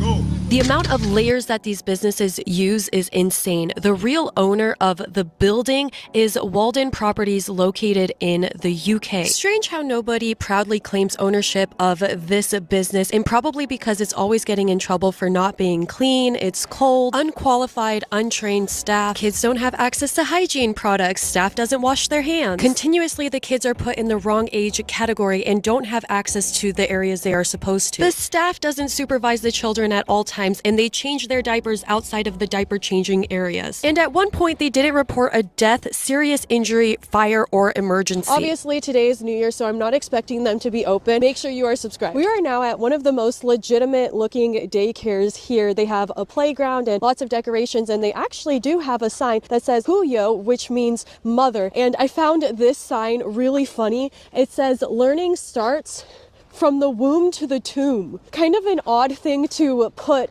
on a daycare sign. They're like, first have them come learn here, and then you can have them go to learn at our adult daycare centers. We got customers for life. And no stop in the grass. They have a sign for Omar Feta for Minneapolis mayor. That is so crazy. I'm pretty sure that this is the building that Jacob Frey came to tour. This is actually a quote that they use. Learning starts from the womb to the tomb. That doesn't even make sense. Just crazy that they no longer have a sign. When I saw it on Google, they had a sign. The Huyu Child Care Center also has their fair share of violations, like subjecting the children to prohibited disciplinary actions. Probably not the best place for the mayor of Minneapolis to be touring. Then I drove about 13 minutes to the Nokomis Daycare Center. We are now at the Nokomis Child Care Center, where they are alleging that someone came and conveniently robbed important documents, enrollment documents, and employment documents. The suspect came in from the back, broke in from the back kitchen. This is where they claim they first try to break in. I didn't even realize that this whole section is open, and you can see that, I don't know if they cut it or if they removed the bricks. And a lot of people have been suspecting that this break-in was a complete lie. We saw that, unfortunately, there was important documentation, enrollment of the children, and also employee documentation that was gone. So now conveniently it is going to be difficult for anybody to look into them to see if anybody has enrolled or if their employees are following the proper procedures, because they have all been stolen. I don't understand why somebody would come to steal documents, and I also don't understand why they would target this child care specifically when the Quality Learning Center is the one that has been getting all of the attention. Let me know in the comments how many spelling errors you guys see. One very noticeable one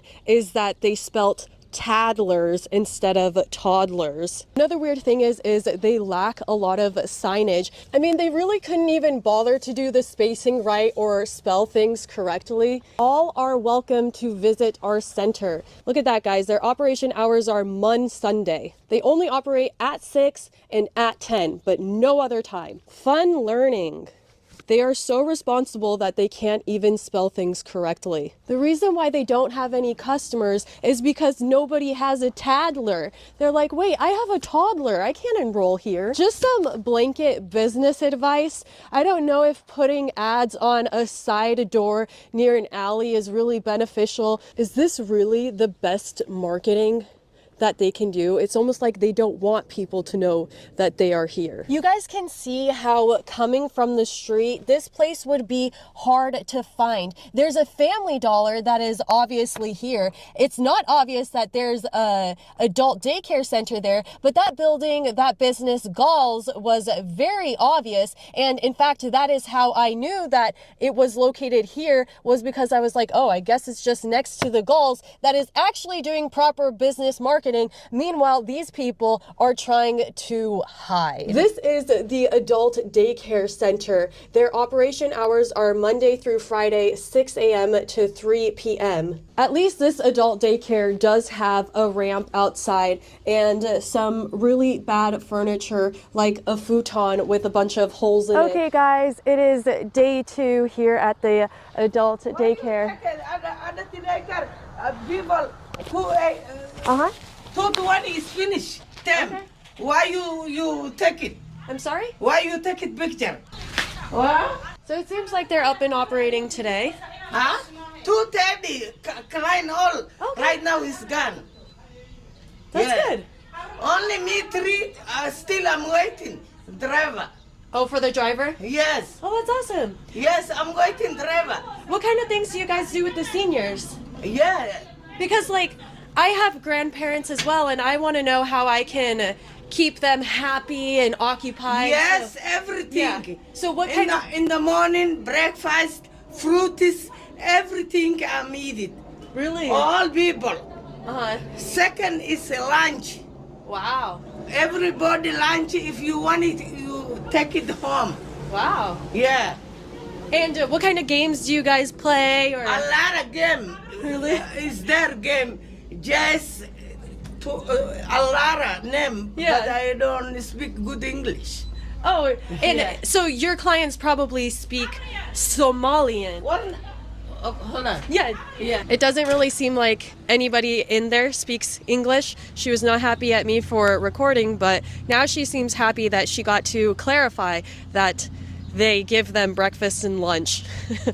They are feeding the past. Just kidding. I believe that as long as we are still on this earth, it is for a reason, no matter how old or young you are. I'm just here to get more information about what it is you guys do. I think it's awesome that you guys help seniors because sometimes they can be really lonely and it's hard for them. Oh, okay. Yes, yep. I've been wanting to play a good game of bingo. My bingo game is strong. For safety reasons, I'm gonna go check if there's any seniors in this bus that arrived because I don't think it would be good for them to just leave them unattended in a bus. So let's go see where the seniors is. And by the way, that's a lot easier asking where's the seniors than it is asking where's the kids. No seniors in here. Here you can see they have the same type of buses that they had at the Quality Learning Center. Apparently right here is supposed to be the adult daycare, yet they just have a piece of paper over whatever sign was there before. So he's just filming me right now. So he's clearly mad at me, even though I'm here, just showing that maybe they do something is really what I've been asking. And so if he's mad at me, he really doesn't have a reason for that, because I'm not trying to paint them out in any way. By the way, I haven't seen one senior. They have some chairs that are kind of just really basic chairs. Like they have the little cushiony spot, but they're the metal chairs and they're empty. There's just some Somalian women standing there. Not a senior in sight, guys. I'm really good at... Can I sing for the seniors? Can I perform for them? That would be nice, wouldn't it? I think we should do more stuff like that. They are lonely. Sometimes their families don't come and visit them. He's telling me to get out. He's so mad. I want to offer them $40 to tour their center. Maybe if I just put the money in the door, they'll come. I think that's how they operate. So this person, I don't know if you guys can see. You can see that this person is hiding behind the door, just sticking a phone out. I haven't said that they've done anything wrong. I'm just here asking what they do with seniors. So we are within their office hours and their operating hours. Not saying anything, but I'm not allowed in and there's no seniors here. It's also really convenient that they can just put on full face coverings to hide their identity at any moment. This lady came out and asked me why I was running away, but I wasn't. I just got bored because I haven't received any customer service yet. They told me to leave and then when I left, she said, "Why are you running?" But what's wrong with recording? I can record without permission. Yes, I can. Wait, but why would you say this is not my house? This is not a house. I can't hear you through your face covering. Another Somalian has told me that it is illegal to record. Fascinating. She wants my picture. Would you like a close-up? Are you sure you don't want a close-up? So they just ran lights and sirens over because Somali called the police on Angela here. Okay. For filming in a parking lot. You have a First Amendment right to film in public. You always have that right. If they own the parking lot, they can demand that you leave the parking lot. Yes. And if you refuse to, the police can then come and trespass you and you'll likely be arrested. They were talking to me and she was explaining what they do with the elderly, that they feed them breakfast and lunch, and I was asking what other activities they do with them, but she told me she doesn't speak English, and they were recording me and taking pictures of me and saying different things I don't know. And so I was standing in front of their building at the door, like where they were inside of their, like they have a front reception desk right there, and they closed the other doors into where the seniors would be sitting. And so pointing the phone in is what I'm concerned about. Minnesota is a one-party consent state. If you're filming in public, and you just say, I plead the fifth, I have a right to film in public. Behind me is where a restaurant, Safari Restaurant, used to operate, but they are now closed down because during the 2019 COVID pandemic, they were involved in the Feeding Our Future fraud, which scammed the government out of hundreds of millions of dollars because they were claiming to feed children. So also the connection between these restaurants and the child care centers is, it seems a bit odd, right? Doesn't it? We are here in Cedar Riverside because I came to see if Palmer's Bar has turned into a mosque yet, and I just happened to park right in front of a home daycare. Maybe that question, please. Okay. I just went out here in Cedar Riverside. If you are not a man, or if you're not with your hair covered wearing that entire dress, you really stick out here. I definitely don't look like I belong here. Here is Palmer's Bar. Doesn't look like they had any New Year's celebrations. I'm just wondering if the mosque has already moved in. It just looks completely empty. Here you can see that it no longer says Palmer's Bar. This was a place that was around for more than 100 years, but because of some bad decisions of the management, they got in a lot of debt, and then they felt forced to sign a purchase agreement with the mosque next door, and the other businesses are really sad about that. Well, the other, like Native Americans are sad about that. What's this building? Whoa, this building's weird. When I get really close to it, I just see myself. So weird. Looks like maybe an extension of the building. Quickly want to remind you guys that every Friday we go live on the Patreon, and it'd be so much fun to converse with you guys. So join the Patreon. I'll see you over there. Just lots of graffiti right here. And that building that I was just trying to look into is the Islamic Civic Society of America. You'll notice that here, the Cultural Center has a sign as to what to do. It doesn't say what to do when what happens, but we can all figure it out. Remain calm and assert your rights firmly. Do not open the door. If ICE claims to have a warrant, do not open the door. Request the name of the agents and ask for a lawyer. Report documents, and they have a response line. And they also say don't go outside until ICE has departed. Here we have a Somali cuisine restaurant that says that they do not allow ICE access into their business. This guy is just getting told to get off of their private property, and I actually just saw a police officer driving around in the parking lot, and as soon as those guys walked up to the door, they came right out. We're here, and we heard a lot about here, and we're just here to check it out. So Peep the shirt. Yeah. You're gonna get a quality luring shirt too? Yeah, I saw the Nick Shirley shirt. Yeah. I really wanted to get one of those. It looked pretty cool. Funny how they did Leering Center. So I know. You know that they were shut down before for childcare fraud? No, I did not know about that. The business was. They shut that down, but it's kind of weird that another business comes back, you know? Exactly, yeah. It's kind of crazy. I saw all the numbers, like the Nick Shirley videos, showing all the millions of dollars of fraud they got. And they just told you to leave immediately. Yeah, it's like you can take a picture. It's a parking lot. Okay, do you think that daycare that got broken into, what are your thoughts on that? I heard about that, but I think it's kind of crazy because I heard the federal government, they issued to pull documentation from there, and right after that, I think Health and Human Services requested that.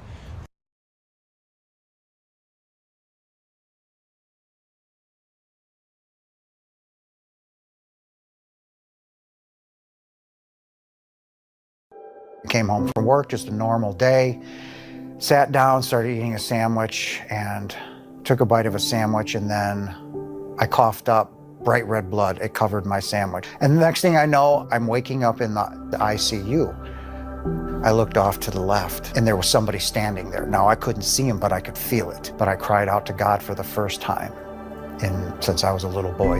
I said, please don't let me die. And it was in the middle of that. Then I was at the top of my ceiling. I saw everything. I could reach 360-degree vision. I could see my body laying on the bed, and just the love that I experienced. I was ensconced in this light, the most magnificent light, and the love that was bestowed upon me instantly.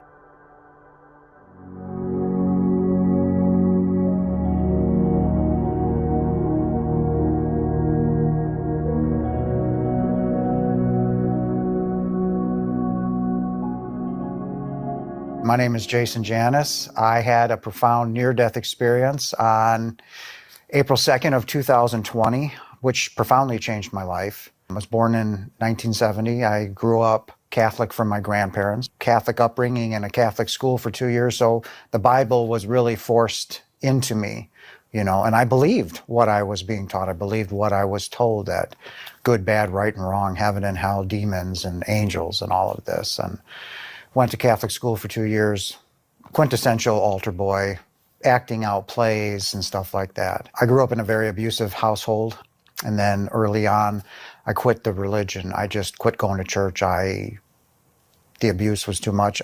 It was clear that God did not care for me or want me or any of that. And that's the way my life went. I went through 2 marriages. I've had 2 kids, grandchildren, scraping the bottom of the barrel throughout my whole life.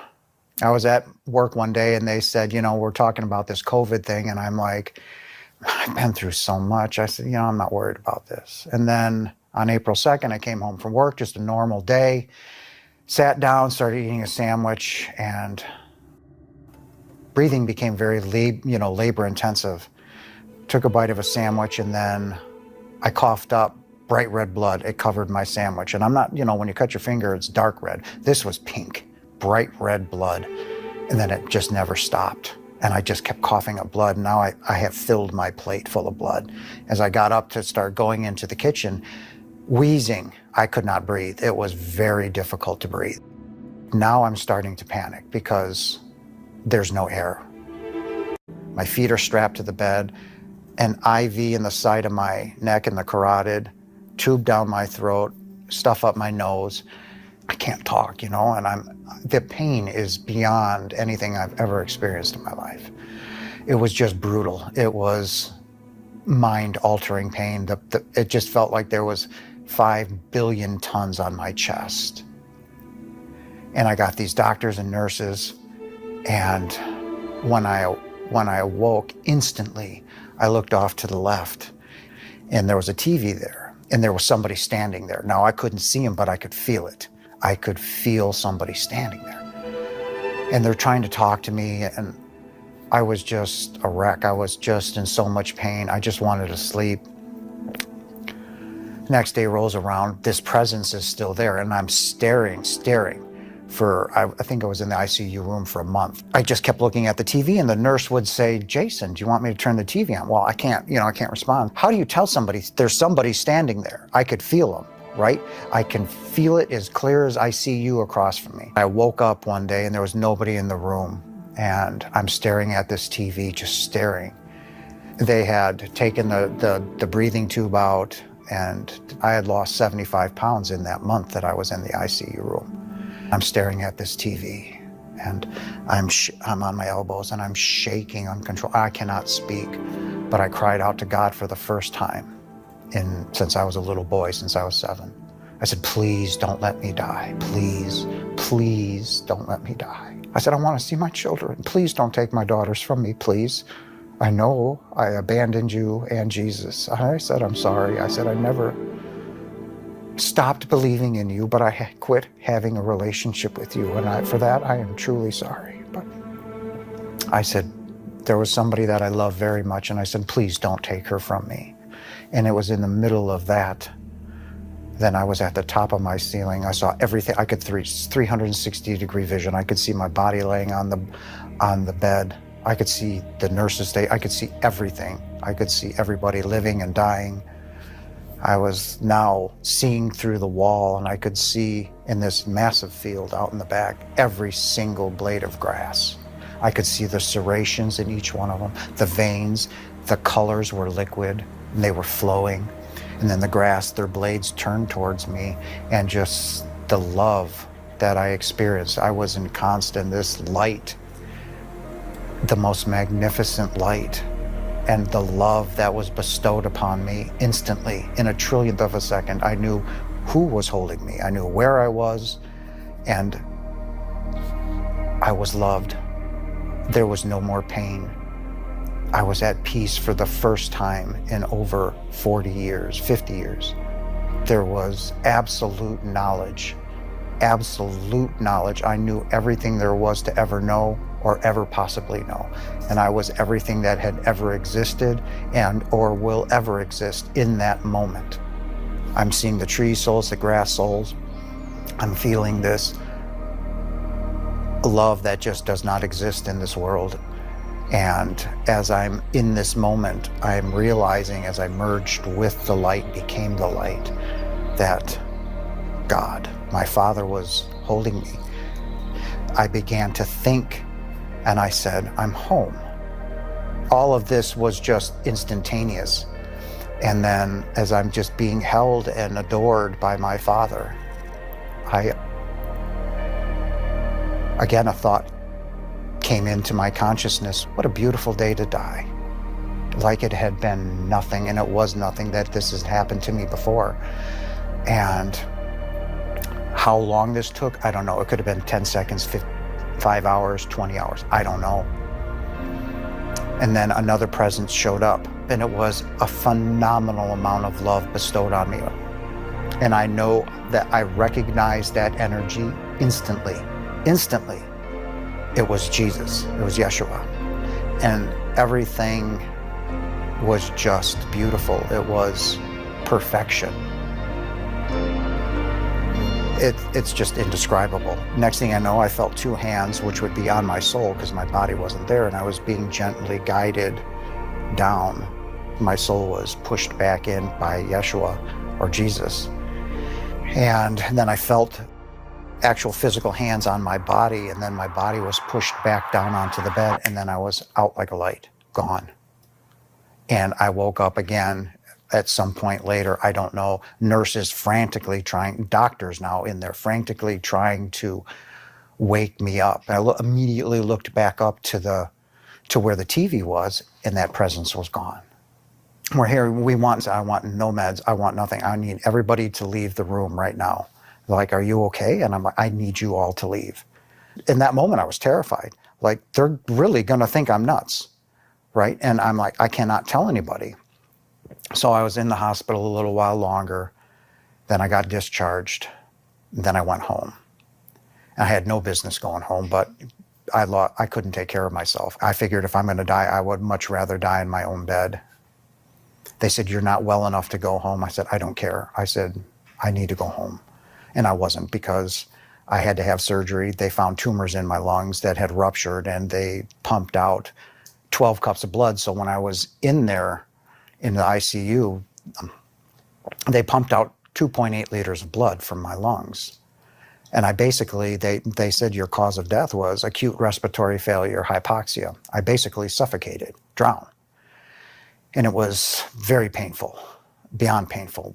And I was still feeling those repercussions and just trying to find my feet and figure out what had happened. I became very depressed, very depressed. I had the most profound experience of my life. A few months after my NDE, I was very depressed, and I was shouting at God. I'm like, you cannot do this to somebody. When you're out of your body, you just feel love, because that's who we are. It's a love that is incomprehensible to any of you that have not had a near-death experience. It just does not exist. And all of a sudden I come back and I feel everybody's pain. I feel their hate, their rage, their anger. And it is truly hard to fit back into a world you know that doesn't even exist. I'm shouting at him, you can't do this. you picked the wrong person. And then that was when he actually spoke to me. And he said, why not? You are my son. And I fell to my knees and I put my arms up and I said, for all that I am you. It was my acknowledgement when I merged with the light, when I became one with the Father. When you have that realization that your life is never the same, it's never the same. But I have been chosen.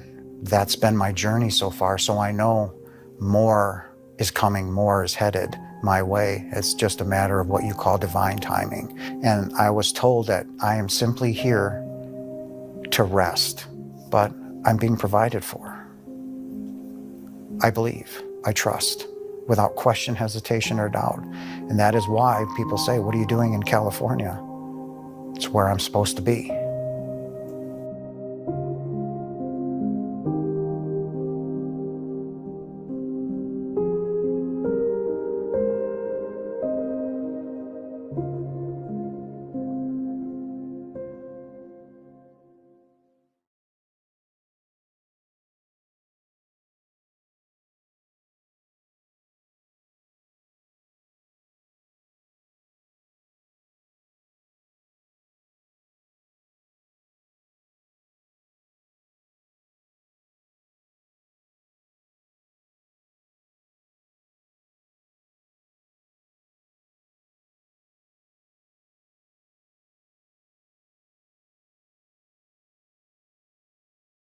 But I felt the presence of this being next to me.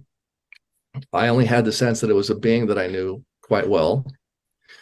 And the being was communicating to me, I'm going to say telepathically. Yeah. My name is David Beckman. And my near-death experience happened actually in 1988, July 17th, 1988. I was on a whitewater rafting trip with 5 or 6 other friends. And I realized within moments that I was in a lot bigger trouble than I had anticipated, because the current was so strong that it pulled me down and under.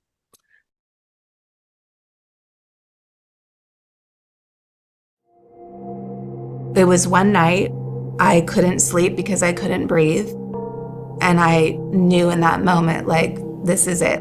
I'm dying and there's nothing else the hospital can do to help me relieve this asthma attack.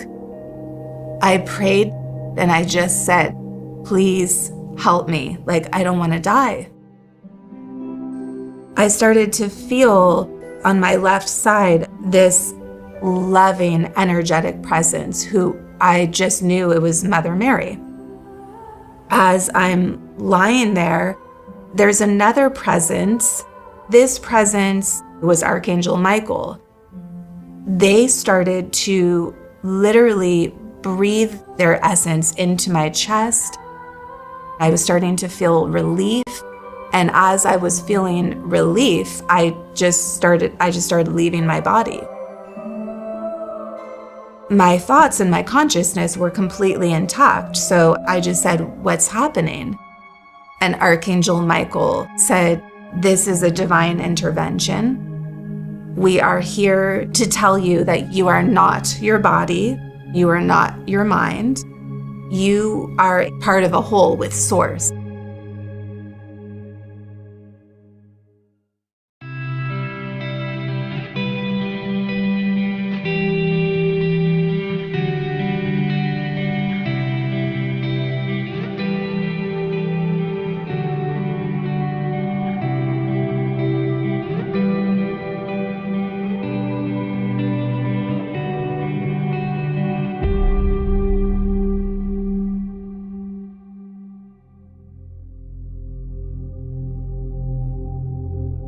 My name is Amber Baker, and I'm from Malibu, California. I was a little bit different as a child. I was very quiet and introspective, very much alive in my inner world, like thinking and imagining. I was an artist and I painted and I would draw a lot, and I knew that that was something that I had to pursue. So I went to art school. I had graduated with a degree in fine arts, and I got married quite young, 25 years old. I really embraced more the role of being a wife, and I had my first son at the age of 28, and then I had another son at the age of 30. I think that when I got married quite young, I lost a sense of my own identity, even though I loved being a mother and I felt fulfilled in many areas of my life. I knew that there was something missing. I started to ask myself questions like, is there something more to life? And so I started to explore myself and to really, like I said, ask those questions. And the questions that I asked led me to the conclusion that I wasn't in the marriage that really I felt was where I wanted to be. And so I did get divorced. And it was a very difficult time because I had young children and my son was struggling at school. He had some learning disability. He needed services. He needed a tutor. And I couldn't provide for him what I thought he needed. My ex-husband, he was not able to help financially. And the feeling of maybe not being able to provide for your children is, it's just difficult because I think I felt like a failure at that time. And I felt like I, was in my mid to late 30s and that I should have it together by that time. I really got caught up in the emotions of the experiences that I was going through and the struggles. I was in this loop of not knowing what to do, but then not knowing how to get out of it. Some people can say it's a dark night of the soul, but for me, it was a real crisis. I was also going through a lot of health issues. I developed this autoimmune disorder that later was diagnosed as POTS syndrome. I basically wasn't able to regulate my blood pressure. And so when I would stand up, I would start to feel like I was going to pass out. I think my body was just completely having a nervous breakdown. I had asthma growing up, and if I were to get sick with my asthma, it would, make it worse, of course. And so this illness that I had, it immediately caused this inflammation in my throat and my chest and this weight on my chest. So I was going to the hospital, I was going to different specialists and doctors, getting on a very high dose of steroids, getting my own breathing machine at home, but nothing was working to have any sense of relief. This illness just wasn't going away, and the asthma was getting worse and worse and worse. And so I was bedridden and feeling at this point like I think I'm gonna die. I don't know how to catch my breath. I was in this period of just feeling helpless. It was one night, I couldn't sleep because I couldn't breathe.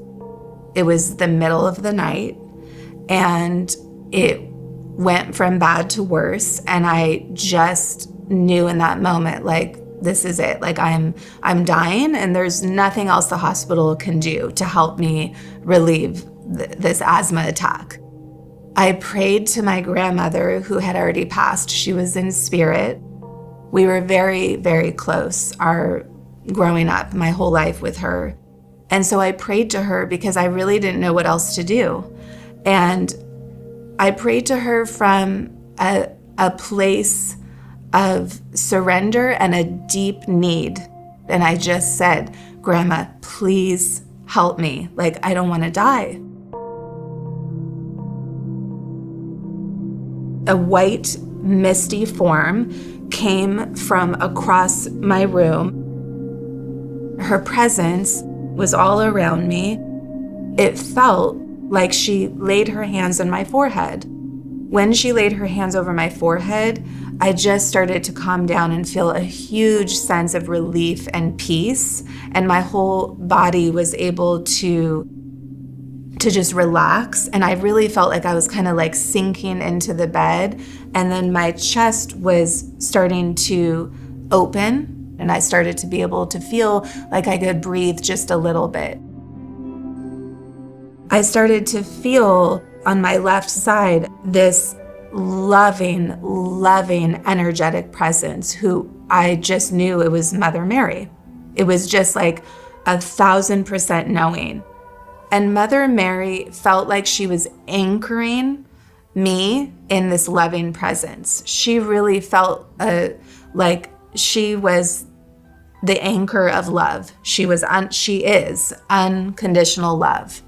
And my grandmother was there too and a part of this. And she was also unconditional love. As I'm lying there, I'm looking in front of me and there's another presence. This presence filled the entire space and he was at least 20 feet tall. And he also, I knew, was Archangel Michael. And he had a sense of a form, but it is not like maybe the depiction of, Archangel Michael with a sword, but he was a male presence and he was enormous. The way that he filled the room and made himself known, I've never felt such presence in my life. He permeated this presence. And so as I was lying there, I had my grandmother and Mary and Archangel Michael just surrounding me. They shared with me what I was storing in my lungs. What I was storing in my lungs was grief and sadness and trauma. And I was holding on to the guilt of my divorce, they told me. I was holding on not just to my own emotions, but to what I felt like I was doing wrong as a mother. They said to me, you have to release this sorrow. They started to literally breathe this energy, their essence into my chest. And I felt like I was starting to open up my chest and I was starting to feel relief. And as I was feeling relief, I just started leaving my body. I just had this very visceral feeling of this lightness floating up away from my body. My thoughts and my consciousness were completely intact. So I just said, what's happening? I talked to my grandma and I said, I thought you were here to save me and now I'm dying. That's when my grandmother stepped aside and Archangel Michael became the communicator. And he said, you are not going to die. This is not your time. I'm traveling through what feels like this tunnel. The tunnel felt warm. It felt like it had this kind of orange glow, but it was dark at the same time. And he starts to take me what feels like on a journey of looking at where I'm at in my life at that time. And he said, this is a divine intervention. We are here to tell you that you are not defined by your thoughts and your struggles. You are not your body. You are not your mind. And you see, I thought I was my illness. Like I thought I have asthma, I am asthma, I can't breathe, that's it. I'm struggling financially, that's who I am. I'm sad, I'm depressed, that's who I am. And so that in itself was this like revelation. As he would communicate with me, the words would infuse into me the truth of what he said. So it was like this instant realization, like, oh yes, that is true, you know? So it felt like he was expanding what I knew to be true at that time. He was also showing to me my life. And he was showing me by example, like it shows a scene of me crying, you know, you are not your emotions. You are a seed in the universe. I am unlimited presence and power. I am omnipotent. And I am part of a whole with Source. He said, in order for you to fully understand what I am revealing to you, you are going to become one with this consciousness that is Source, this one omnipotent power. And so I started to travel again at that time, what I felt like I was going towards the center of the universe. It felt like my consciousness was becoming one with the one consciousness that we are all a part of. What I realized is God is a consciousness. It is an energy. It is all of us together.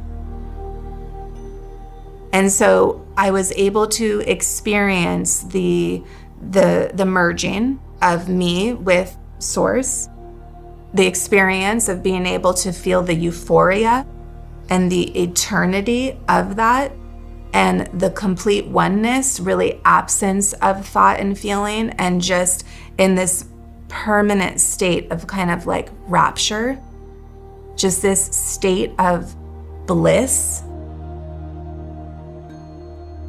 When you align into that state of being, you are no longer just in your physical body. You are energy. And now I understand, no matter what we're experiencing, we are this expanded consciousness. And so I had that juxtaposition of, before the NDE, really feeling confined and attached to my feelings and creating my reality in that confinement. And then I had that experience of unlimited power and presence. So we create our reality is what I realized. We have free will, we have unlimited power and potential. We are that expanded consciousness. But because we're so powerful, we also get to create the reality that we live in. So if you believe that you are limited, or if you believe that you are the feelings that you feel or the thoughts that you think, then you're going to create that reality. It's the biggest gift I could have ever received in my whole life, that no matter what you're feeling or thinking, you have the power to awaken into a new state of being. And there's nothing in your way, no circumstance. No circumstance, you know, I had all the circumstances that maybe should have looked like, no, you're not that, you're not successful, no, you can't do that, like, no, you're, you know, in a horrible, like, physical state. But then they showed to me who I really am. He said to me, your mission is to teach others how to connect to their own divine presence, and to teach them that we all are unlimited power and potential and possibility at all time. That is just the truth of who we are. So we experience, you know, thoughts and feelings, but we're not defined by them. After I was one with Source, my consciousness slowly moved away from that state of oneness. I was still with Archangel Michael, and I was still completely out of my body. And I guess you could say you're traveling through maybe realms or stages of consciousness. I was just really moving through what felt like this void. They said, you're gonna go back into your body now. And they explained to me, that our consciousness is stored in this chakra system, these energy centers that we have in our bodies. And so this was a gift because they really showed me how to access my consciousness in the physical body. And when I was reassimilated back into my body, the expansion of my consciousness that I experienced in the oneness of Source was then infused in that whole state with each chakra, so that my divine presence was fully integrated into my physical body. So that divine activation also, in a way, cleansed or transformed my mind, body, soul.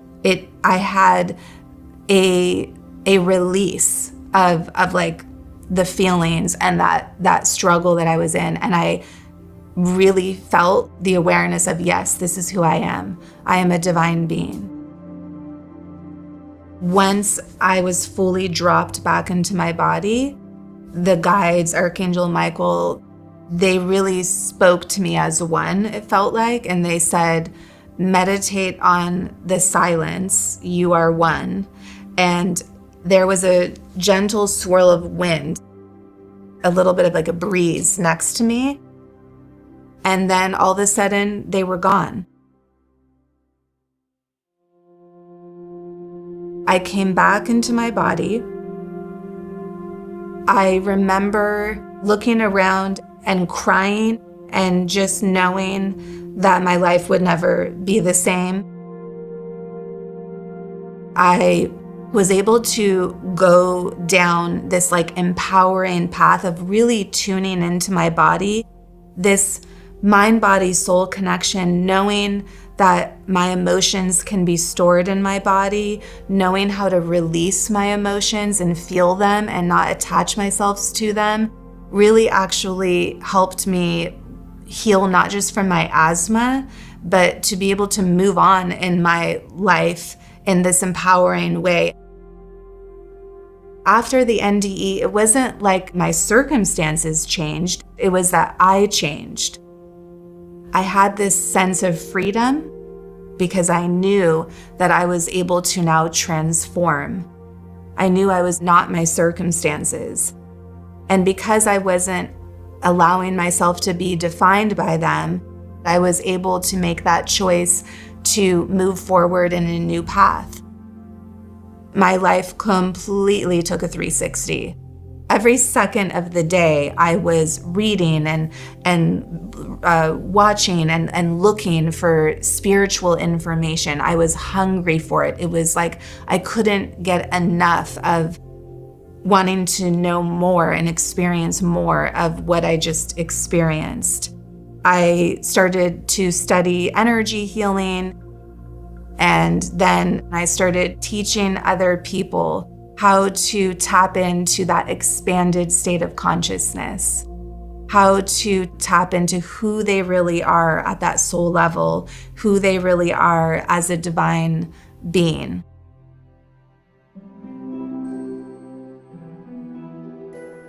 I do think that it's really important that we know the difference of living only thinking that we are this physical body and that this is all there is to us, versus knowing that there's this whole other possible realm that we can tap into, because we're not taught this in school.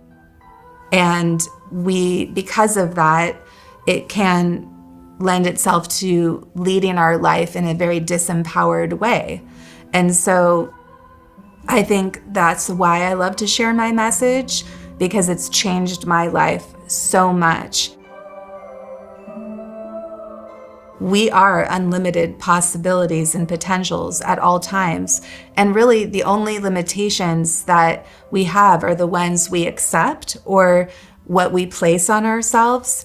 And usually it is us that creates like the walls and the prison that we might live in. We have to take responsibility at some point for what we allow to be our truth. And so yes, there is this whole realm of angels and beings that want to help us, and they do. They step in at times of need, but this human life, the purpose of it is for us to make our own decisions and to learn and to grow from our experiences and through our own free will. Nobody can do it for us. We have to learn ourselves. And because our consciousness is free and unlimited, we can create our reality through our consciousness. No matter where you're at right now in your life, whatever circumstance you're in, whatever emotional state or state of being that you're in, it matters. There's wisdom there, and embracing where you're at is important. The first step towards transforming into your divine presence will always be to honor and embrace where you're at now, but to look further, to ask yourself questions. Are you out of alignment with your path? What are these emotional feelings or these thoughts trying to teach you? Within that exploration of asking yourself questions is for you to know that no matter what state you're in now, because you are a transformational being and because all possibilities and potentials exist for you and for me, always, no matter what, you have the ability to heal. You have the ability to transcend, to awaken, and to tap into your whole essence, your true essence. And it might take many, many times of going from a place of struggle or a place of identifying with insecurities and then remembering again who you really are. But every time you awake back into who you are, you learn something, you find yourself again, and you expand the light of source, because every time you remember who you are, that is the purpose of our evolution, is to expand consciousness. You are love. You are unlimited potentials and possibilities. You can transcend, you can transform at any time back into your loving essence, and that is who you really are.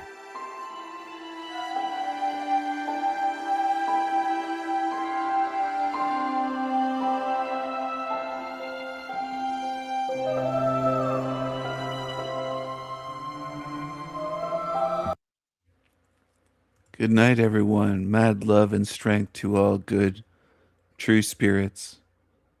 Take care. Bye for now.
one true power.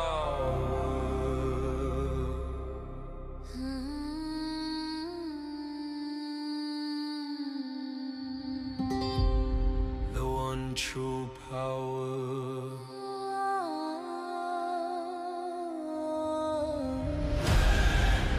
I am the one true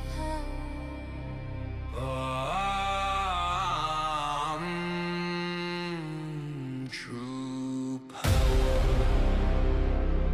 I am the Raven King. I can do anything.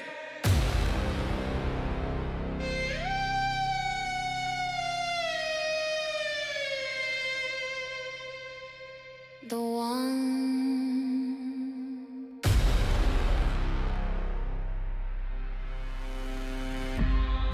true power.